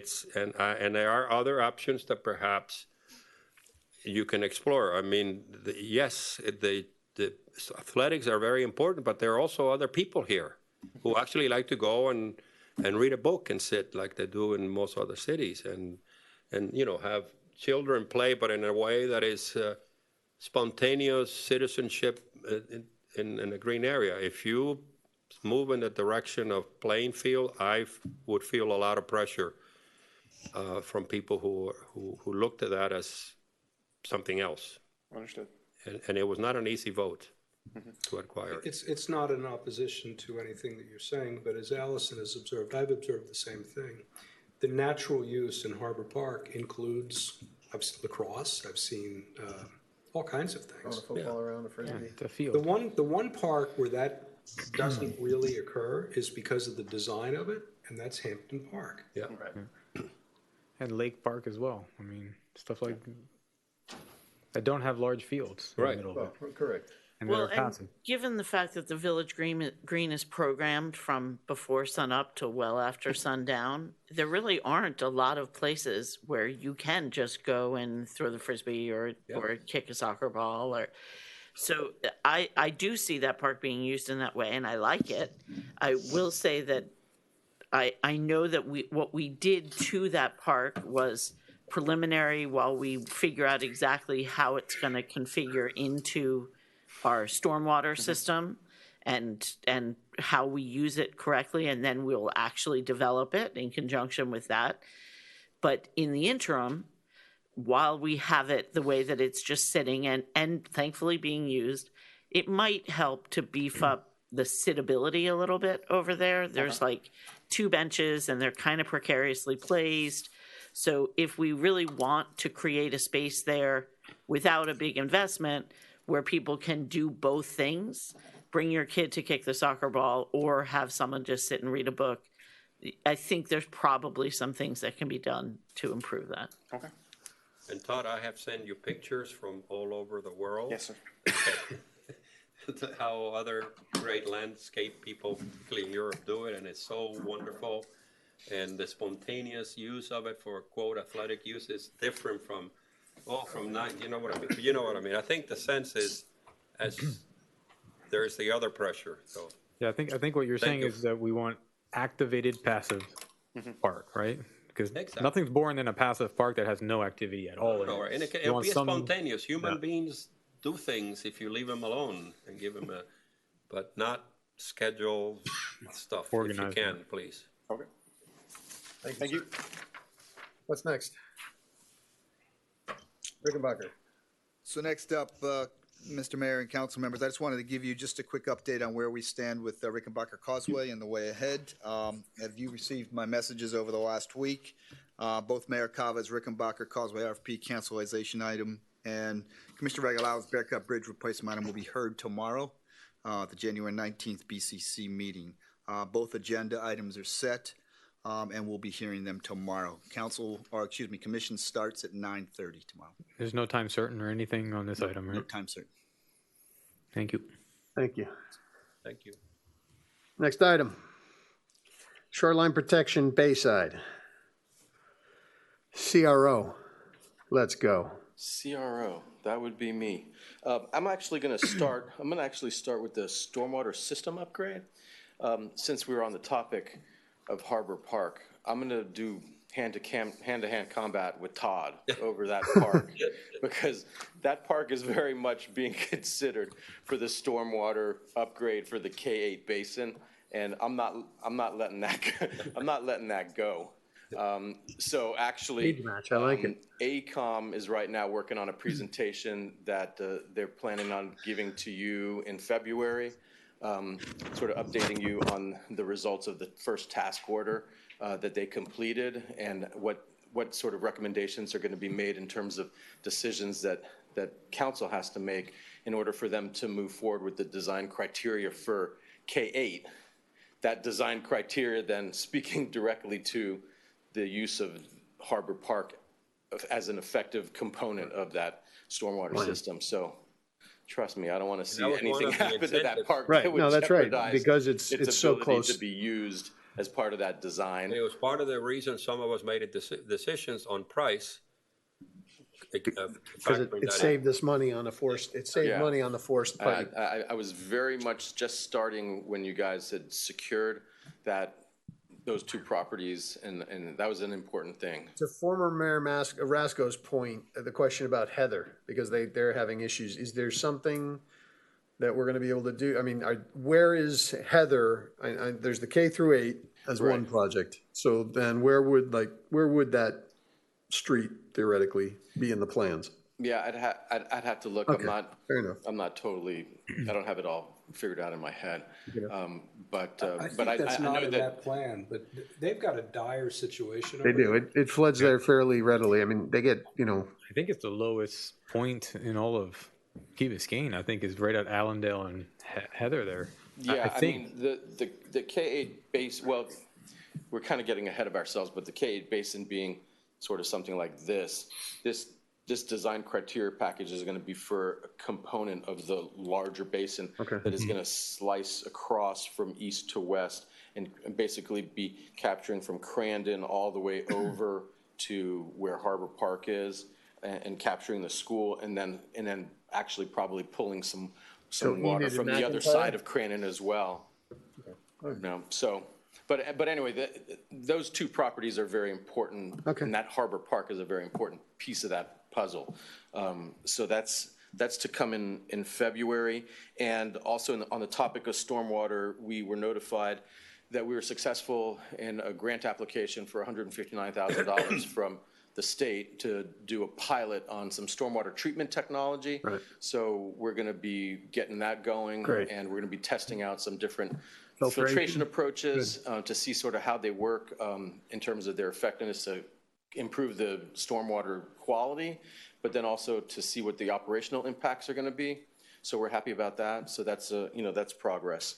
So getting back to shoreline protection Bayside, the main focus right now that I have in that context is the development of a seawall ordinance.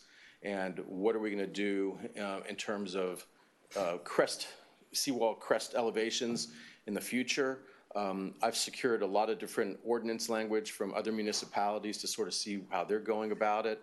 Weiss Sirota, Chad, and his team are looking at those various ordinance languages. I've also been in touch with North Bay Village, who's just gone through that process to see sort of how they've gone about it and what technical basis they used for that.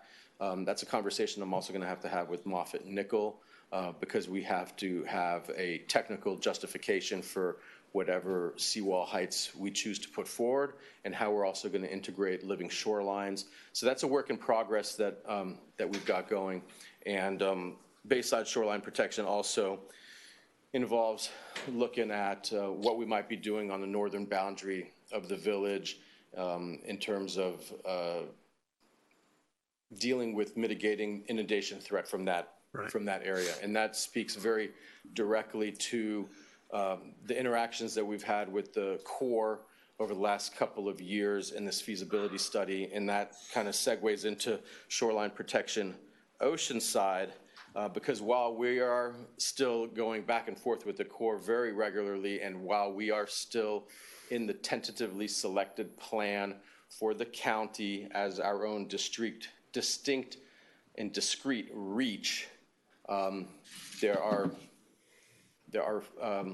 policy folks within the Corps that are suggesting that maybe we shouldn't be included in that tentatively selected plan, and we're fighting tooth and nail to actually stay included. Things are looking favorable, but by no means are we, home free. We have a major milestone, the agency decision milestone, that's happening in February, on February 17th. So the manager and I and our lobbyist, Davenport and Spencer Crowley, have been deeply engaged with the Corps, regularly having meetings leading up to that February 17th agency decision milestone. But it won't be until October 2022 when there's a chief's report that is signed off on that will be sort of secure. So until then, it's just going to continue to be a fight to stay in this tentatively selected plan for the county. And we've also been very engaged with the county as a local project sponsor to make sure that they're backing us and not sort of stepping away and saying, oh, well, we want to just keep going forward with our main reach, and, if Key Biscayne has to get dropped, then so be it. That's not the case, but it's requiring a lot of engagement. So we're doing that. And if I would add to that as well, and I think I've mentioned Congresswoman Salazar has been very helpful in that. She's reached out to the Corps of Engineers, to their leadership, as well as Assistant Secretary of the Army. Today we met with Senator Rubio's and Senator Scott's policy folks as well. So we're going to ask them also to do an additional reach out to the Corps of Engineers. And our fourth prong will be, as we continue to work with Durham as we do, on this project, we will likely ask Mayor Cava to send yet another update from what she sent in September to continue to reinforce to the Corps the importance of keeping us in this plan. Perfect. Yeah. I Thanks for having to talk about it after, but I wonder if you can at least temporarily amend your approach to 5 pillars of your report and add a report on where we are in looking for all those monies that are in Washington. We have 2 consultants, right? We have the law firm, and being very specific, because there are, I've said this 100 times, a lot of money being parceled out now. And also I would like to know, perhaps I can do it with you, who are they targeting? Because all of those people you mentioned are good and they're effective, but on both sides of the chambers, they're in the wrong parties, which is fine. We can work together, but so I need to know who they're working on, on the Democratic side, who is running the budget without taking positions. You know what you're right. Yeah, and I'll be happy to do that. We can do that during the February. But time, because the reason is that money is going out and going out, going out. It is going out. However, most of it's going to states, and most of the money that we'll be able to access is going to go through some state program. We're going to have difficulty accessing anything directly from the federal government because of most of that money is going to large transit organizations, large ports, large operations that usually go directly to the federal government. Most of our work, or the funding that we'll receive, is through the state, and we're tracking that. This is thankless, tedious work in Washington. All I can tell you that in our lifetime, there's never been, I didn't live through the Depression, that much amount of money with specific infrastructure tax to it. So we need to be in the middle of all of that turbulence, and we're paying people to do it. I would like to hear periodically in your report where we are. Certainly, we'll Or give you or they can report to us. We'll give you an update on February 8th, or if you want to talk offline, we can talk to you as well. Okay. We're engaging them very closely, Yeah, okay, both at the state and the federal level. And actually at the county, too, because the county is actually receiving money directly as well. No, I didn't mean to allude that it's easy. It's No, tedious it's not. and boring, It's and hard you work. know, But but we're going before after you close your eyes in Washington and the money's gone. It's like, oh, so thank you because a lot of it can go to your projects. Yeah, agreed.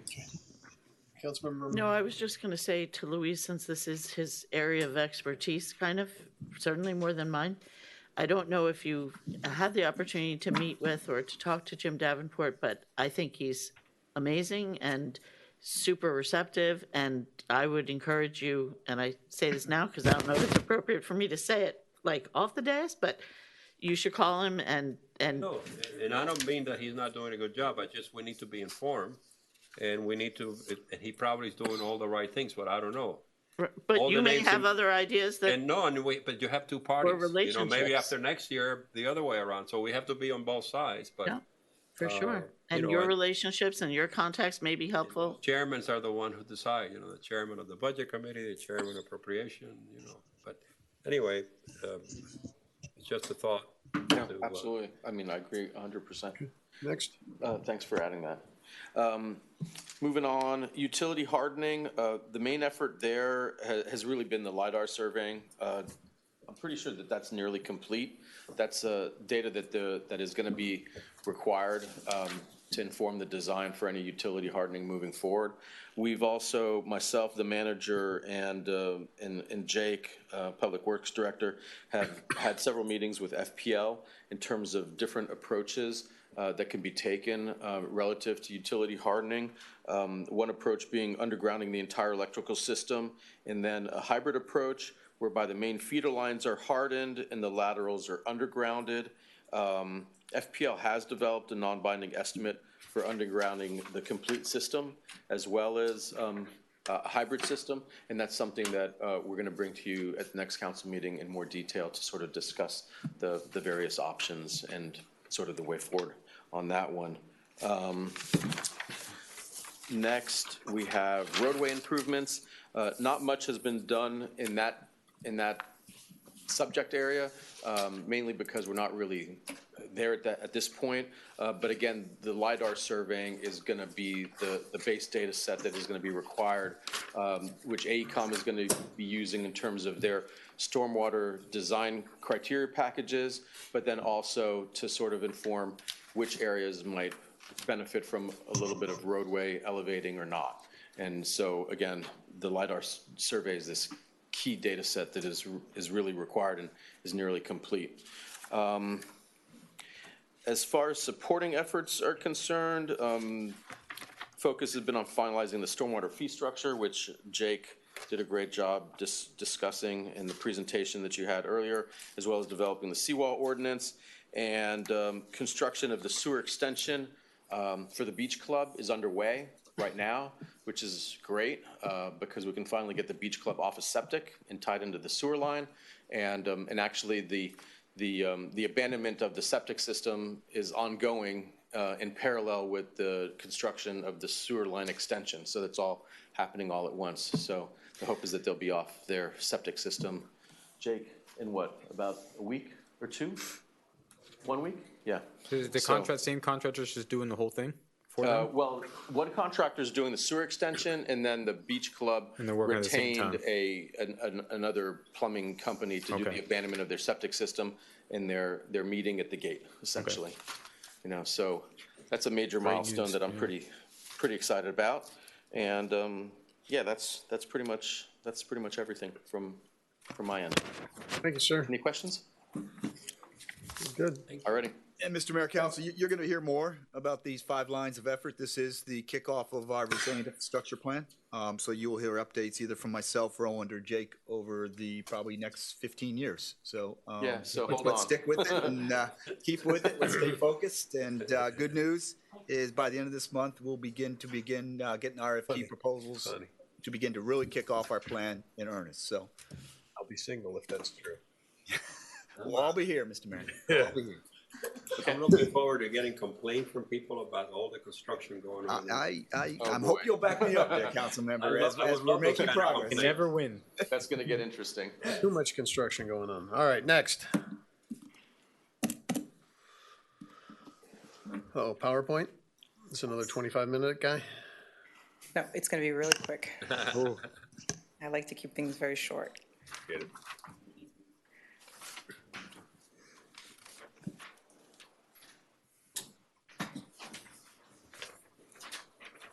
And if you could flip to Exhibit 6C. It's actually the long. It's a big one. Thing in the back. It's the 6A, isn't it? Yeah, 6A. Sorry. 6A. A. Don't confuse. You don't need to put it up. We have it. Yeah, we got it here. Don't sweat it. We'll just go. It's actually a PowerPoint that's a you might need little to see it. easier, and it's more user-friendly. Yes. But I'm not using it.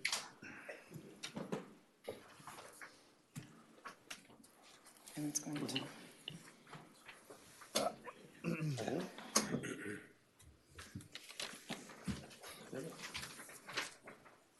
Now it's showing. Okay. I don't want to see that.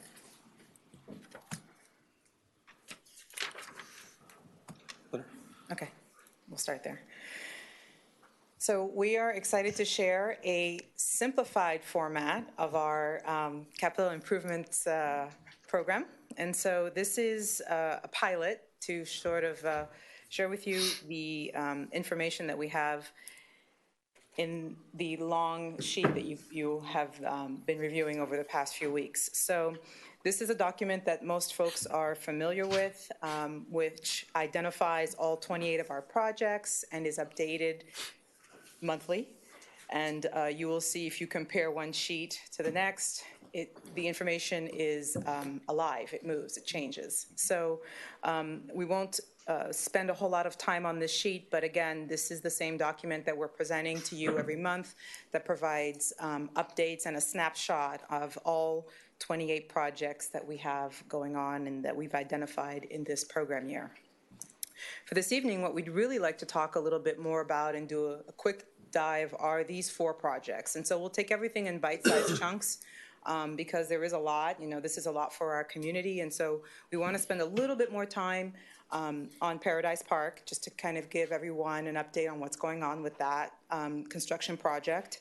And we'd like to talk a little bit more about Crandon Boulevard, Village Green interior sidewalk renovation, and the Beach Park sewer extension, which was recently brought up. So I will move forward with the presentation on Paradise Park, and we are happy to share our proposed presentation and layout that hopefully is simple for folks to understand, which includes the folks watching from home. We have identified some pictures here on the slide, and we believe that what would really be helpful is to also identify our partners. So we've put a little bit on the left side of the screen, on the right side of the screen, the contractors that we are working with. And so we have our environmental consultant, which is Agua Environmental Consulting. We have Calvin Giordano, who's our landscape architect. We have our contractor, Critical Path, and of course our staff liaison, which is Jake Ozyman. Jocelyn, really quick, is this what people were seeing at home? Because I think they were seeing the reverse. We're looking at 2 slides at one time. Is that what they're seeing at home? Because we may want to have that at full. Yeah, I am not sure. I don't know, if Peter, if you can flip that. Here, yeah. I didn't notice that. Yeah, could we just put the whole screen? Thank you. Give me 1 second. Okay. Just give me 1 quick second. Sorry, guys.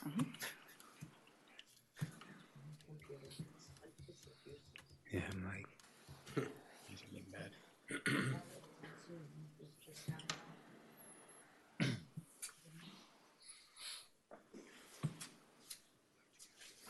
It should be right.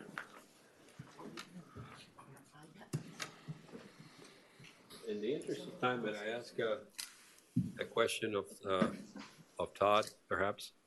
On Paradise Park, where are we with the art in public places?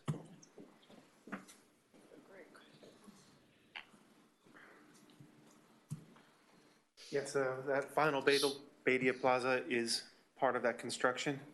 I reached out to Cesar Tresaverius the other day and told him that I will be looking for his guidance to make sure that comes together as part of that project. Okay. That's important. Thank you. We are. So a couple of other important elements to identify in our slide are the dollar signs here, which give us a snapshot of our budget for each project and the amount spent. So that will also be an area that is updated as we present information about our project and as our projects evolve. We also identified some areas where we're talking a little bit about the phase of the project. And so for this particular park, we're in permitting phase. We're closing out the permitting phase, and our next identified phase is construction. So the final areas of the slide, that we feel provide a lot of information is the project summary. Why are we doing the project? And this we identified in these three boxes, what we're currently working on, which we spoke about a little bit earlier, which is the soil management plan and monitoring activities. We've been researching, actually we've been moving forward with processing the tree and building permits for the project. And we're also partnering with FPL to finalize the design of the duct bank that will sit right on the side of the park. And the fourth bullet that we identified as one of the elements in the heavy lifts that we're working on is researching the feasibility of a brownfield designation to secure additional funding for all of our remediation activities. And so those, we're going to be happy to share a little bit more information about that last bullet because we're still in a fact-finding mode.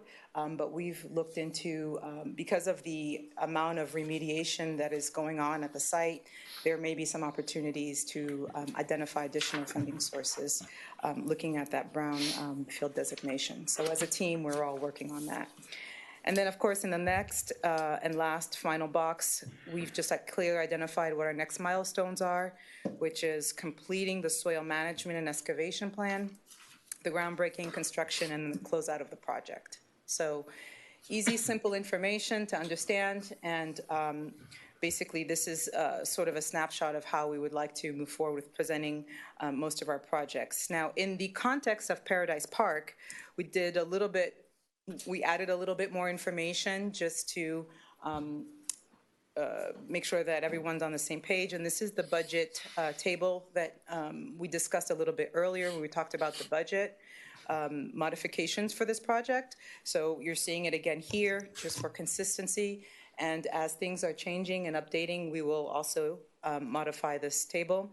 And then we also wanted to provide a project timeline, which identifies sort of our major areas of construction and involvement within the project and how long we project those areas to take. So design, permitting, environmental remediation, construction, and closeout. So this document is also going to be moving and changing as we evolve in the project. And so we just wanted to present everyone with a simple format for understanding and better understanding the project. Any questions? Councilmember McCormick. So this looks great, although I have to say I can't see it really from here because I'm realizing that maybe we should all be bringing a screen since these things are on Zoom and we could have it in front of us. But it looks great, and I'm thinking that it sounds to me like this will continue to come before us. Is it also available to be seen? Like, is there a link to it on our website for people to see, or will it just come to the public when it comes to council meetings? We can make it available on the website for everyone to see the information. I guess in the case of this particular presentation was not ready at the time we released the documents. We've been really trying to get the documents out sooner to council members and to the community to review. So this deck was not available, but we'll definitely make it available after this evening. And moving forward, as we have a solidified format for our projects and presentations, we would include that information in the website ahead of the meetings. I think that'd be amazing. Like what I can get from here, it looks to me like this is a really good format that you can use for everything, and that people can really come to understand it and to be able to get the information they're looking for. And I think that's great. So if it could, when you're ready and when it's appropriate, to have it available like that for people to see, assuming it's updated, regularly enough that it's current, I think it's really good work. Thank you. Councilmember, one of the things that we aim to do is first we have our new capital improvement program manager coming in on January 30th, and one of that individual's jobs, among many other, is to begin to create a geolocated map on our website that you can actually click on the location of that project, and then it pops out to a slide and gives you information. And as more projects begin to come along, that'll help deconflict what we're doing and keep the residents up to date. That's great. One other comment that you're saying that you're going to present it in this format on council meetings. We're not going to lose this format, because what I have in front of me is what I like. I mean, I like this. I understand this is like simpler, but I'm a project manager. I read Gantt charts all day long. Are you looking I love at the them. spreadsheet? The spreadsheet that has everything on it. You will continue to get Okay, it. we're not going to lose this, right? And get that. I like to have both. That's the intended program, and this will be a drop down into. I think we're doing 4 projects this time, but we'll pick 2 or 3 each month just to keep you, the ones that are most critical at that point in time. Yeah. Okay. We're not going to present all 28. You guys will kill us, but we'll pick 2. Great. But she's going to do 4 tonight just because she's excited. Ambitious. Actually, I'm going to share the podium with my colleagues. So I'm going to invite Jake to come up and talk a little bit about Crandon Boulevard bike traffic flow and safety. Thank you. Yeah, I was enjoying your presentation. Now it's She gonna does be a ruined. nice job. Oh, that's mean. No. But I'm also Poor excited to hear Jake. Jake. Jake's abused. Crandon Boulevard.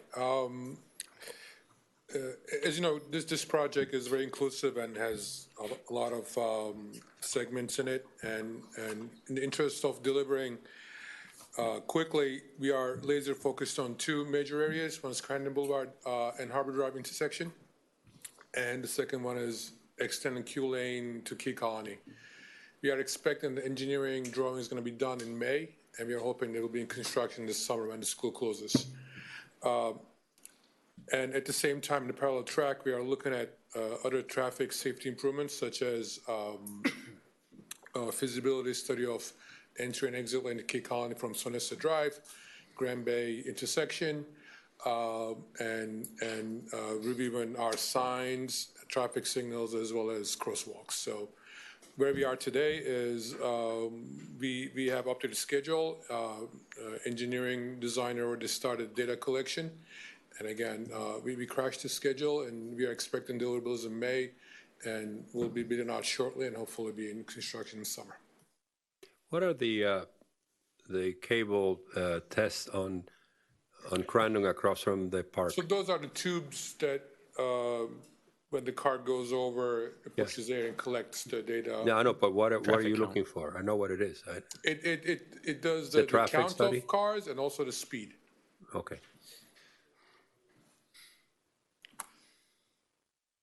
And we're talking on the bike lane in the same width. We're not. Correct. Yes, that's not changing. Any other questions on Crandon? Okay. And Beach Parks Road Extension, Roland kind of covered this. We were expecting to be done with this last week, but we run into unforeseen. We had an AT&T cable, the location of the manhole we're going to install. Tomorrow, that's scheduled to be relocated, and hopefully we'll be done with this construction this week. And in parallel, beach clubs, private contractors doing their extension work, and they're going to connect to it. I'm hoping no more than 2 to 3 weeks, beach club will be off septic. And I'll turn over to Todd.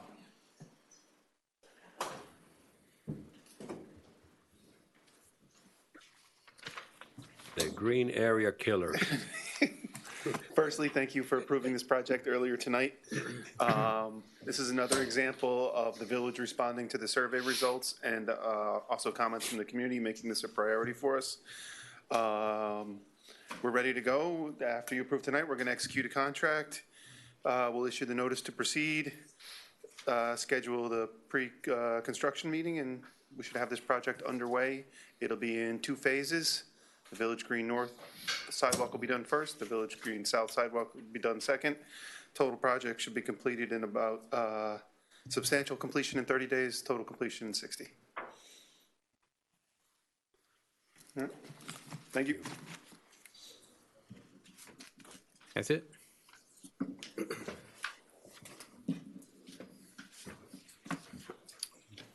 Yes, that's it. We're going on to the next item. Okay. That's it. Next item, clerk.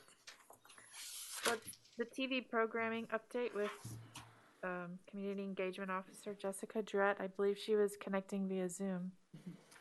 This is Hi, can you hear me? Channel 77? Yeah. Hello, can you hear me? Yes. We got you. Okay, great. And now I'm going to share my screen here unless you have the presentation in front of you, I believe, as well. And my share screen option is not showing up on the computer, promise. So here it is.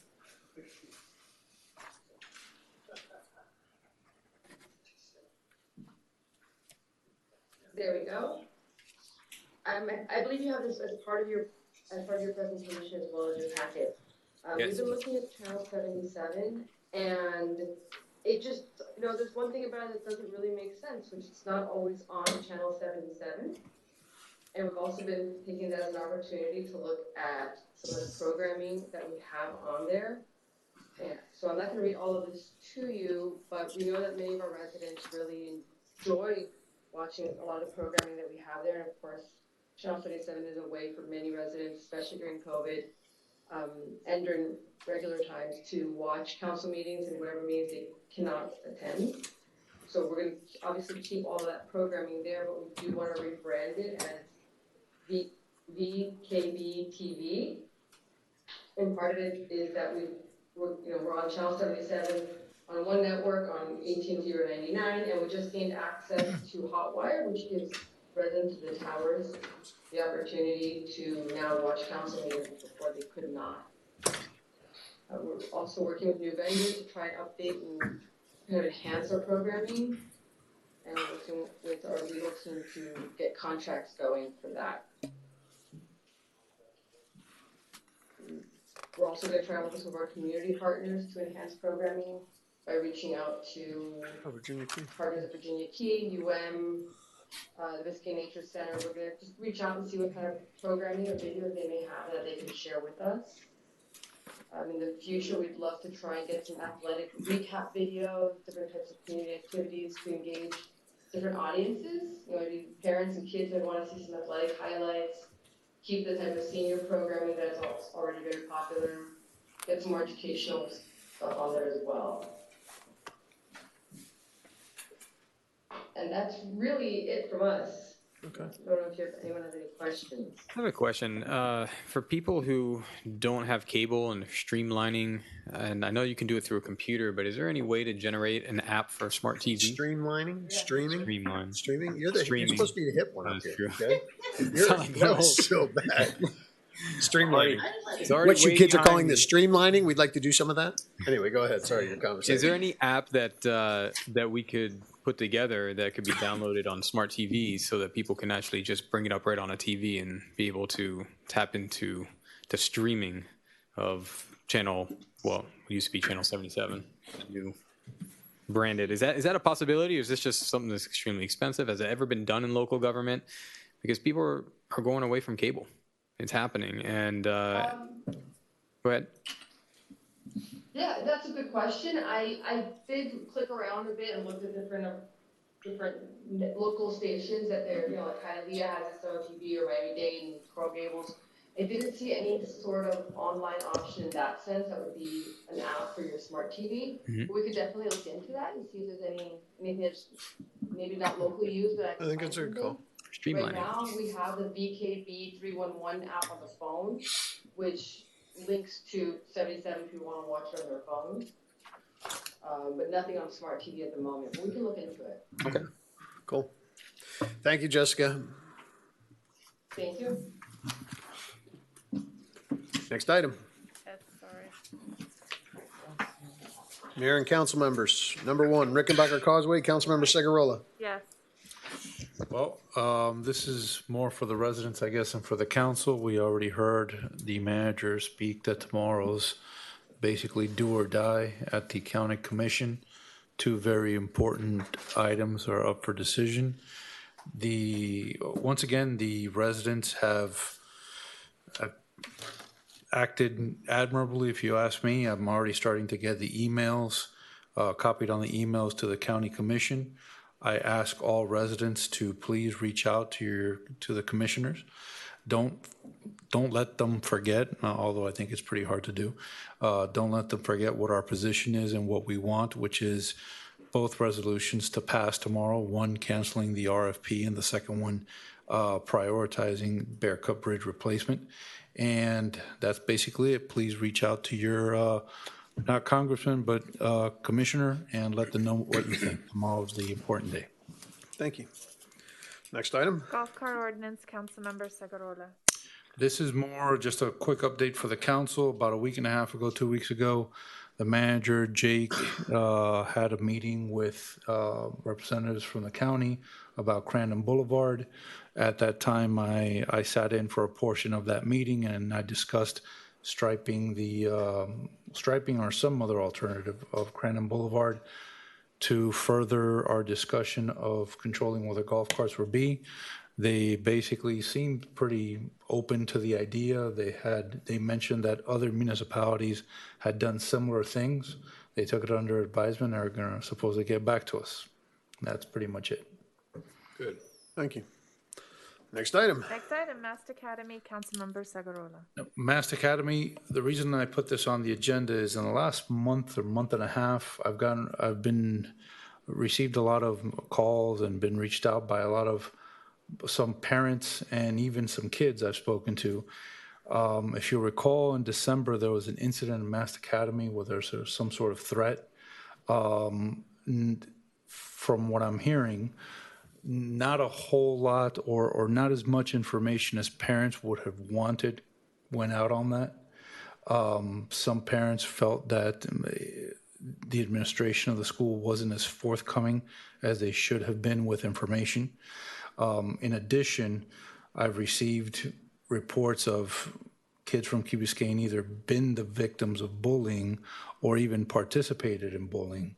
And all in all, the general consensus is several parents that I've spoken to feel there's a disconnect, and maybe we should organize another workshop with the administrators from Mass to kind of get everybody reconnected and on the same page regarding the dissemination of information and anything that we as a community can do for the betterment of the environment over there.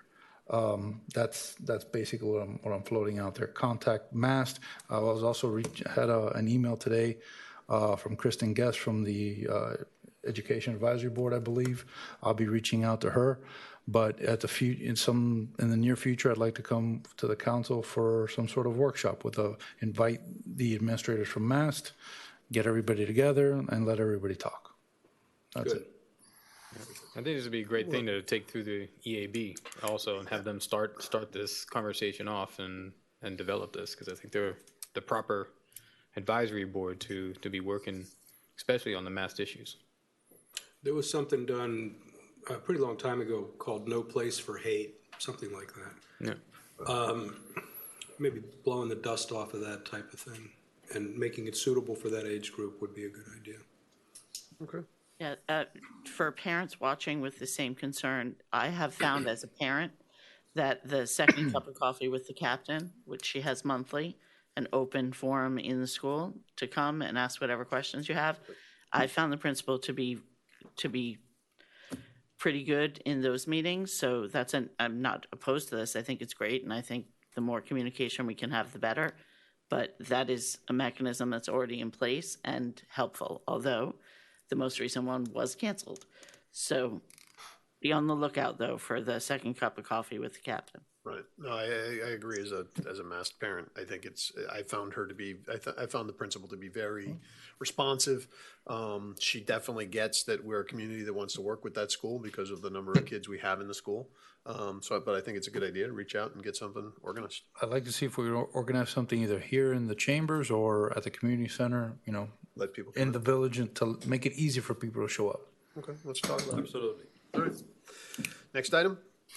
Next item is appointment, reappointments, Board of Special Right. Magistrates. So the special magistrates are coming up, and what I'm going to do, because I am mayor for 294 more days, I'm going to reappoint for a year, and then next year you'll have a new mayor. I know you're all going to be depressed about that, and that person will be the person who gets to appoint the new special magistrates, and you get to approve, or they get to, what's the word? What's the wording go? Confirm. I appoint and the council confirms.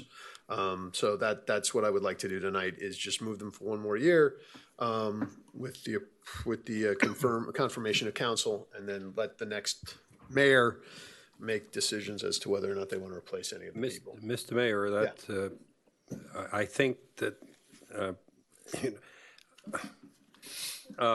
this council, which was appointed for 1 year, I mean the panel.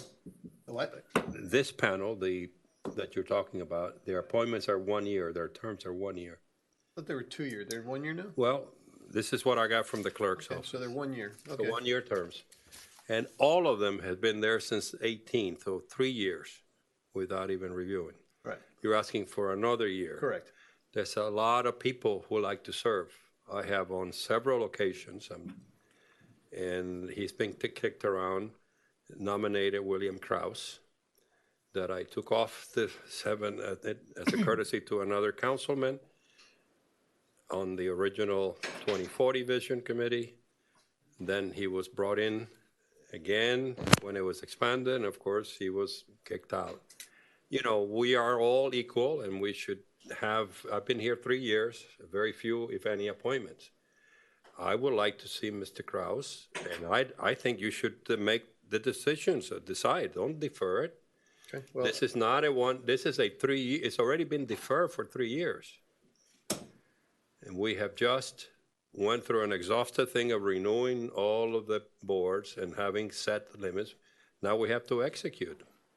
okay. Well, I'll take that under advisement if that's the will of council. I mean, I put it out there, and, if you guys don't want to approve, if you don't want to confirm, then I will go back and make some considerations. Well, if they are 1 year terms, in fact, that's a different story than if they're 2 year terms. Right. I would agree with Councilmember Laredo. If we have new people that are willing to serve, and it is a 1 year term, I think it's good to have fresh blood Okay, well, if you guys are gonna, then send me names for the next meeting. for the next, for February 8th, yeah. Send me I have names. sent you before. Send me, just in the abundance of caution, please send me any names But that in you general, wish to have. just let's get some people move around. I also. Okay. All right, so Just- next, sorry, go ahead. Mayor, so it's 5 magistrates and 2 Two alternatives. alternates, right. So, okay, And they're 1 year terms. correct. And they are 1 year terms. I mean, the issue is, That seems so surprising to me for what they do. it's very short, and that's my concern because, is having like- continuity with that position, because these people have to have some knowledge They do. of our zoning code. I mean, I've been up there, I've been a magistrate, and it takes knowledge of the code, it takes time, it takes working with the attorneys, and having a sense of, frankly, of propriety. I mean, of what's right. You have like to how to learn handle how things. to be judicious. Correct. Yeah, you have to make sure you appoint the right people, Mr. Mayor. Well, I understand. But I have to tell you that it's 3 years they've been going without reappointment. You've made that point. It's not fair. You may or may not have the votes, but I mean, it's really not fair. I'm coming We back. need to. Everybody can come for Yeah. February 8th. So. Now, on appointments, okay, that have to be made. Several months ago, I sent you an extraordinarily prominent person to be considered by this council for the pension board. Nobody gets, well, the pension board, is that one of my appointments? or is Yes, that- two of them. No, it's Mr. not Mayor. yours. That's No, I think all of that's the ours. whole council. Yeah. That's right. That's the entire council. All right, well, Pension board is a council appointment. It's not okay, mine. well, then, if I may, council members, it took me a long time to get somebody whose credentials are, you know who I'm talking about. I send you all copy and his resume. Adolfo Enriquez, who has been chairman of the board of several banks and is now the vice chairman of related companies. And they took me over and has managed the bankruptcy, I believe, the pension fund in the city of Miami, all as a private citizen. Well, let's put that on the agenda for the next meeting and make the appointment. But that's, again, that's not the Well, I like the to make the mayor's- motion tonight because you can't have an action item like that. And We're having it's a report and recommendation. report recommendation. We can do it at the next meeting. I don't know why it wasn't brought forward. I sent you all a copy back. No, understood. But was that something, Ed? I'm not going to lay it on him because he's not here. But was there something with the pension board? The pension board, from what I understand, they are currently renewing all of they meet quarterly. Right. So they're renewing all of their board members. So I think that the administration was going to bring forward this item at the February 8th meeting. Yeah. Okay. Now, I'm going to, since we're talking about it, just to put it on your radar, it's my understanding, and talking to Benjamin, he's not here, that the pension board also wants to discuss maybe having their terms be a little bit longer so they have more continuity. So that's something on the radar that they have expressed to him. So, the two appointments that we have expired already. Yeah, they all, the entire board has expired. So I think, for example, well, we have the 2-year terms. I'm going by the numbers here, and this is an important part of our ordinance that we passed on reform. Madam Clerk, you need to take the initiative to alert us of these things. She did alert. I think she sent out the alert. No, she sent Because me that something you didn't about. know we had 2 vacancies. No, about I reached out to her. She gave me the information. In any event. Okay. All right. Well, February 8th is our next meeting, and they will bring it back, and we'll make the appointment at that time. Let's go. So there are 2 vacancies that we appoint. Yeah. They're both expired. On the pension board? Yes, I'll give you the exact name and dates. And then it's Bill Stevens and Wesley Pritchard. They were they expired coming up. It says Their term, the board of trustees is 5. Okay. 2 of whom Ours. shall be legal representatives of the city, who shall be appointed by the council. Fine. All right. So we'll have 2. We need 2 names on February 8th. Yep. Okay, and then we'll all bring them up, put them out, and make a vote. All right. Transcriptions of meetings, Mayor Davey. Right. So we've been going back and forth about minutes, and there seems to be, we all come and we have our perspectives on what was said, on who said what. And my thinking is, in court, we take a transcript. And we make a transcript of all of the proceedings, and that's the record. And if you want to appeal something, you have the record and you can go on that. So what I'd like us to do is, rather than having, because our minutes are really far more detailed. I took my ethics training last month in December. And so going through it, they were explaining that minutes can be very brief, right? They can be, a motion was made, it was seconded by so-and-so, vote was X, and that's it. Next, this resident spoke, this resident spoke, this resident spoke, with nothing about what they spoke about. Council member spoke in response to this, but there's none of the detail that we have in our minutes. And I think that's where we're getting caught up, is we miss things. Councilmember Laredo has pointed out, this wasn't the way I perceived it in the meeting. This wasn't, and you two had the discussion, that kind of spurred my thinking. Why don't we just transcribe and create the transcript as our official record of this meeting? That way we know everything that was in the meeting is there. Go ahead. So the questions that I have is, what kind of a cost is associated with that? Well, that's right. And then also, is it what we need, right? If we have our minutes be like, I don't know if you and I took the same ethics class, or if we just had the same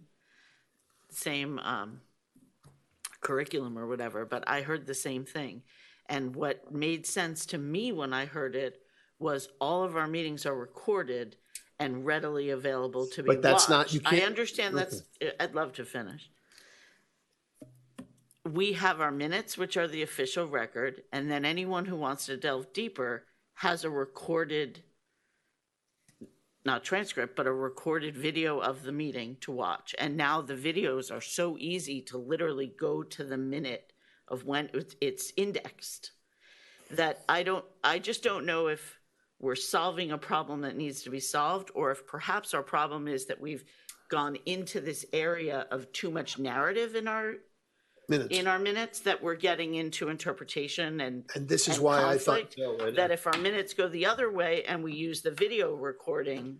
But you can't use that as an official Which I record. have We done need to at have your a suggestion. There are matters of policy that need to be stated when they're stated. There's some stuff that I wouldn't put in it. Believe me, we sometimes say things when you re-see it, myself included. But this is a very restrictive view of minutes. It's not very transparent. Most people are not going to read the whole transcript, legal transcript, plus the cost. We have an obligation to do the best we can to make them concise but substantive, because that's what most people do. And when I have some doubts about what even I said, I have replayed it. And when I suggested changes are because I heard it. And so I think this is a move. I mean, solving a problem that doesn't exist and is moving in a direction of more restrictive flow of information. And I think it's fine the way we are. Now we're getting more organized, and and she's successful. The problem is the timing sometimes, which she's working on trying to transcribe the whole thing, give us the minutes. She's considering a pretty good job. The changes that I suggest are minor, and then if it's 3 months ago, that's where it becomes difficult. Okay. I think we're catching up. Vice Mayor Moss and then Councilmember Segurola. I would not be in favor of a transcription just because of the length. I mean, when I ran for council, I read probably almost 10 years worth of minutes. I went back and read every single meeting. I could not imagine trying to read through transcripts. It would be just crazy. I mean, I don't know how thick that would be in each meeting. Well. So you're saying transcribing only? No, I'm saying transcribe the meeting and have that be for the official record. You have it attached that way, to because here's my concern. We have differences of opinion that come back and forth with this body. And suddenly what we've said is everybody can go to the clerk and say, hey, these are the changes I want you to make. Well, then the minutes come for our approval, and I don't know what Councilmember McCormick has submitted for her changes, or Councilmember Laredo, or Councilmember Kaplan. So I don't know what the changes are. And generally, I'm assuming that she got it right. So I'm concerned that we're not getting the actual record, but we're stating this is the record. And a transcript is a record. It's what you said on the day, and it can be ugly and it can be tedious and long, but the fact is that's what you said on that subject on that day. There's no dispute that was your position. But originally, I mean, when I first got on council, the minutes were the actionable items and the way the vote went. That's right. Actionable item, way the vote went. It didn't have. But there is a desire. In there. Councilmember Laredo has made it clear he wants to get some of the concepts in there, and I understand that. Mm-hmm. He's not wrong that sometimes the concepts are important. Sometimes the discussions we have are important, and what we say is important to have in the record. Mm-hmm. So, sorry, Councilmember Segurola, I interrupted you. I like the idea. I think it's actually a very good way to make sure that all the nuances are part of the record. You create a searchable PDF. Right. And you can work out a bulk deal with any court reporting company where they'll just do every single meeting and they won't even charge you, per page, per hour, per anything. A lot of law firms do that. Yes, the video is the easiest thing to do, but the problem is, and correct me if I'm wrong, the video cannot be an official record of the meeting. So we need a writing. And once you have a transcription, there's no argument of, oh no, I said that, but you said that, but oh no, I didn't. No, but I didn't mean that. It's all there. It's clear. Good, the bad, and the ugly. And especially now with technology that it's a searchable PDF, if you have an item you're looking for, you can go to the website and you can see every single time that came up in one shot, just by a simple search. So I would be for it. I think it would be a good way to streamline. Maybe we would still want some sort of very rudimentary, basic minutes where it's just item, vote, that's it. A list of the speakers at the beginning of the meeting. But besides that, I would definitely like the idea of going to a transcript. Again, I want to reiterate, this is just, I brought it for discussion so that we could take a look. There are services, I remember I did it at one point for meetings back in the day, and there's a service, and we've, Granicus. And so they can actually transcribe, but there are issues with that. And so I just wanted staff to explore. We've got IT guys who can look into this and sort of come back to us. And if it's a no-go, it's no-go. But I just think it helps us preserve clarity. It helps us preserve the issues. We could have, to Councilmember Segarola's point, you also maybe have the clerk do basic action items. These were the discussion items, and that's it. And that way you know where you're going in the meeting to determine where you want to be searching. I think we disagree with. What's that? I could not disagree with it more. I couldn't disagree with Segurola more. The inherent right of an elected official whose only job is to set policy. Very good example, Mr. Moss, that when you looked not because of the votes, but to do the reasoning. Legal training tells you that, strike, look back at intent. That is why I paid for it. I'm still looking for the recordings of the charter, original charter. I paid for the videos of it because we wouldn't have to say, what were our founding fathers in 1771? This is what they passed, the charter, but here's the reasoning. There are very, very few things that need to be put in there about a reasoning or a point of view of an elected official who represents the people. I think that just sitting down, item 2, vote 4-3, would not have helped you as you made a decision to run for office, and you're curtailing transparency grossly, unintentionally perhaps, and an inability to have the record, accessible record, because between you are a practicing lawyer and you are into this thing, but hardworking citizens are not going to spend the time looking for a transcript and go through 700. It's not going to work. Mayor and Segurola. If you post the transcript on the website, make it difficult for people to know what went on. There's nothing wrong with people knowing how I feel about a particular, or you feel about a particular issue, and why I voted for it. Briefly, 1 line and 2 lines. And that helps the most regular citizens that would go for minutes. They're not going to go into a transcript, a legal transcript, not to speak about, like she said, the cost.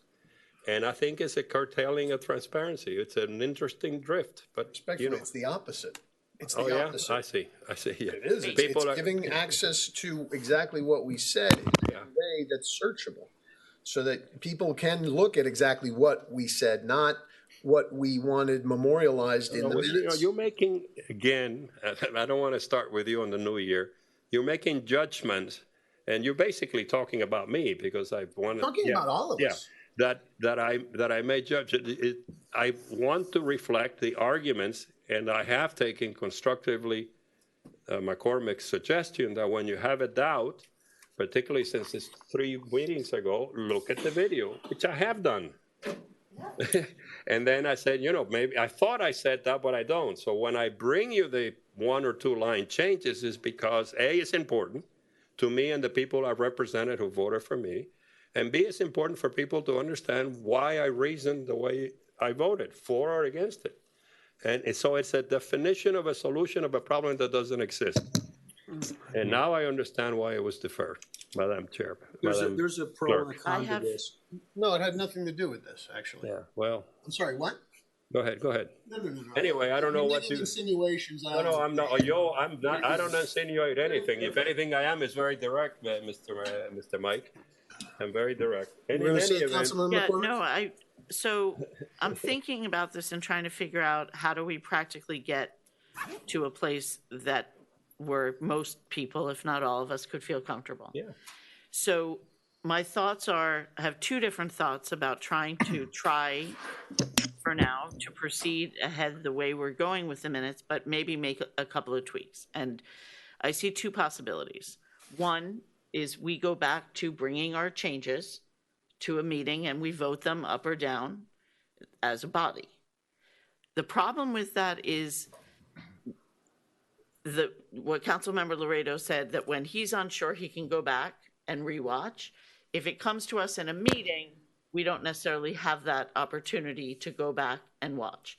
So the other option, and I don't know if this is really feasible for the clerk, but would be for people to submit their changes and for us to have an opportunity to review them and see what they were, like what were her original minutes versus, I don't know if it's a red line, a black line, or just a separate thing. But By the way, when I submitted highlight, to her, I know that she she would check on me.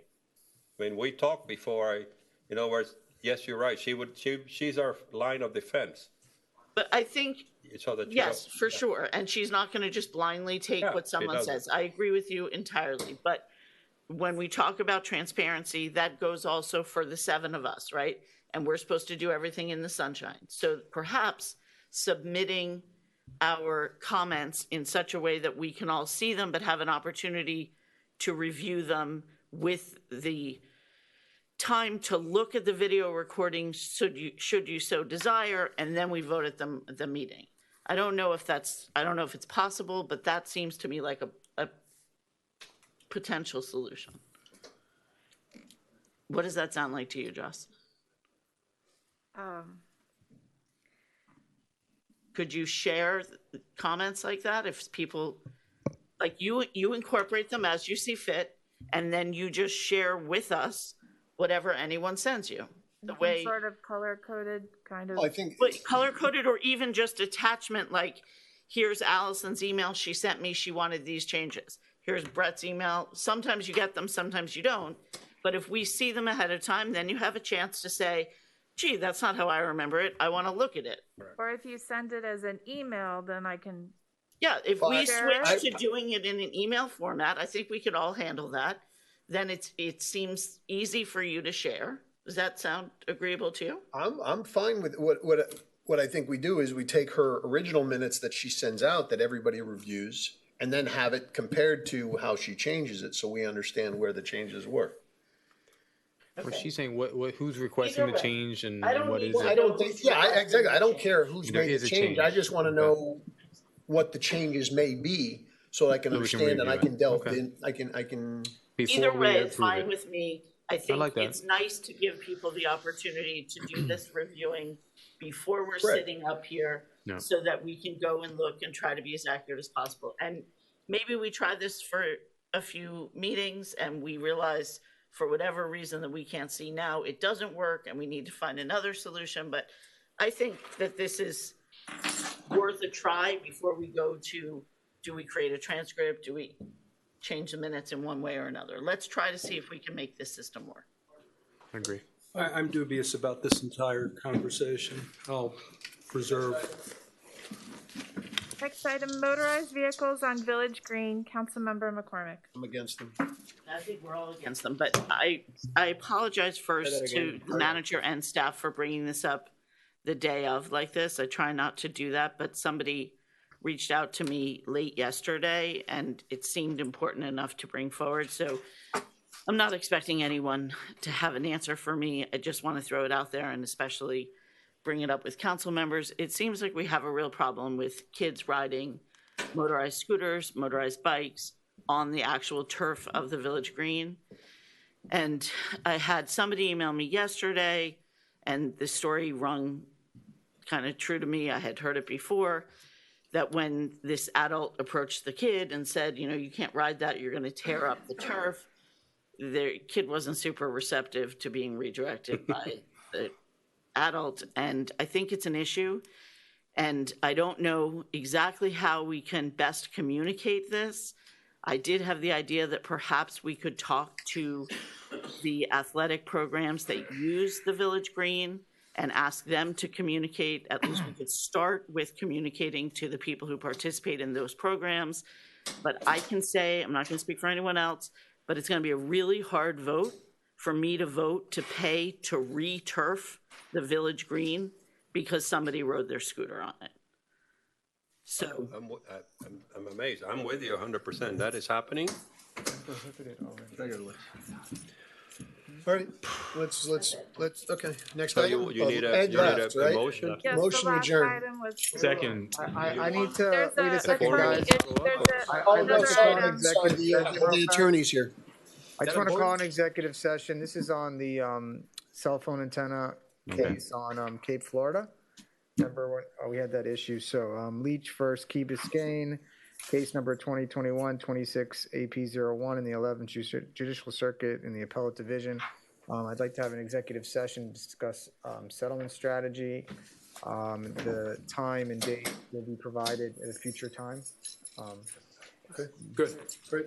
May I announce that on January 25th at 9 a.m. on Tuesday is the next Charter Revision Commission meeting. Thank you. The 23rd? All right, boys.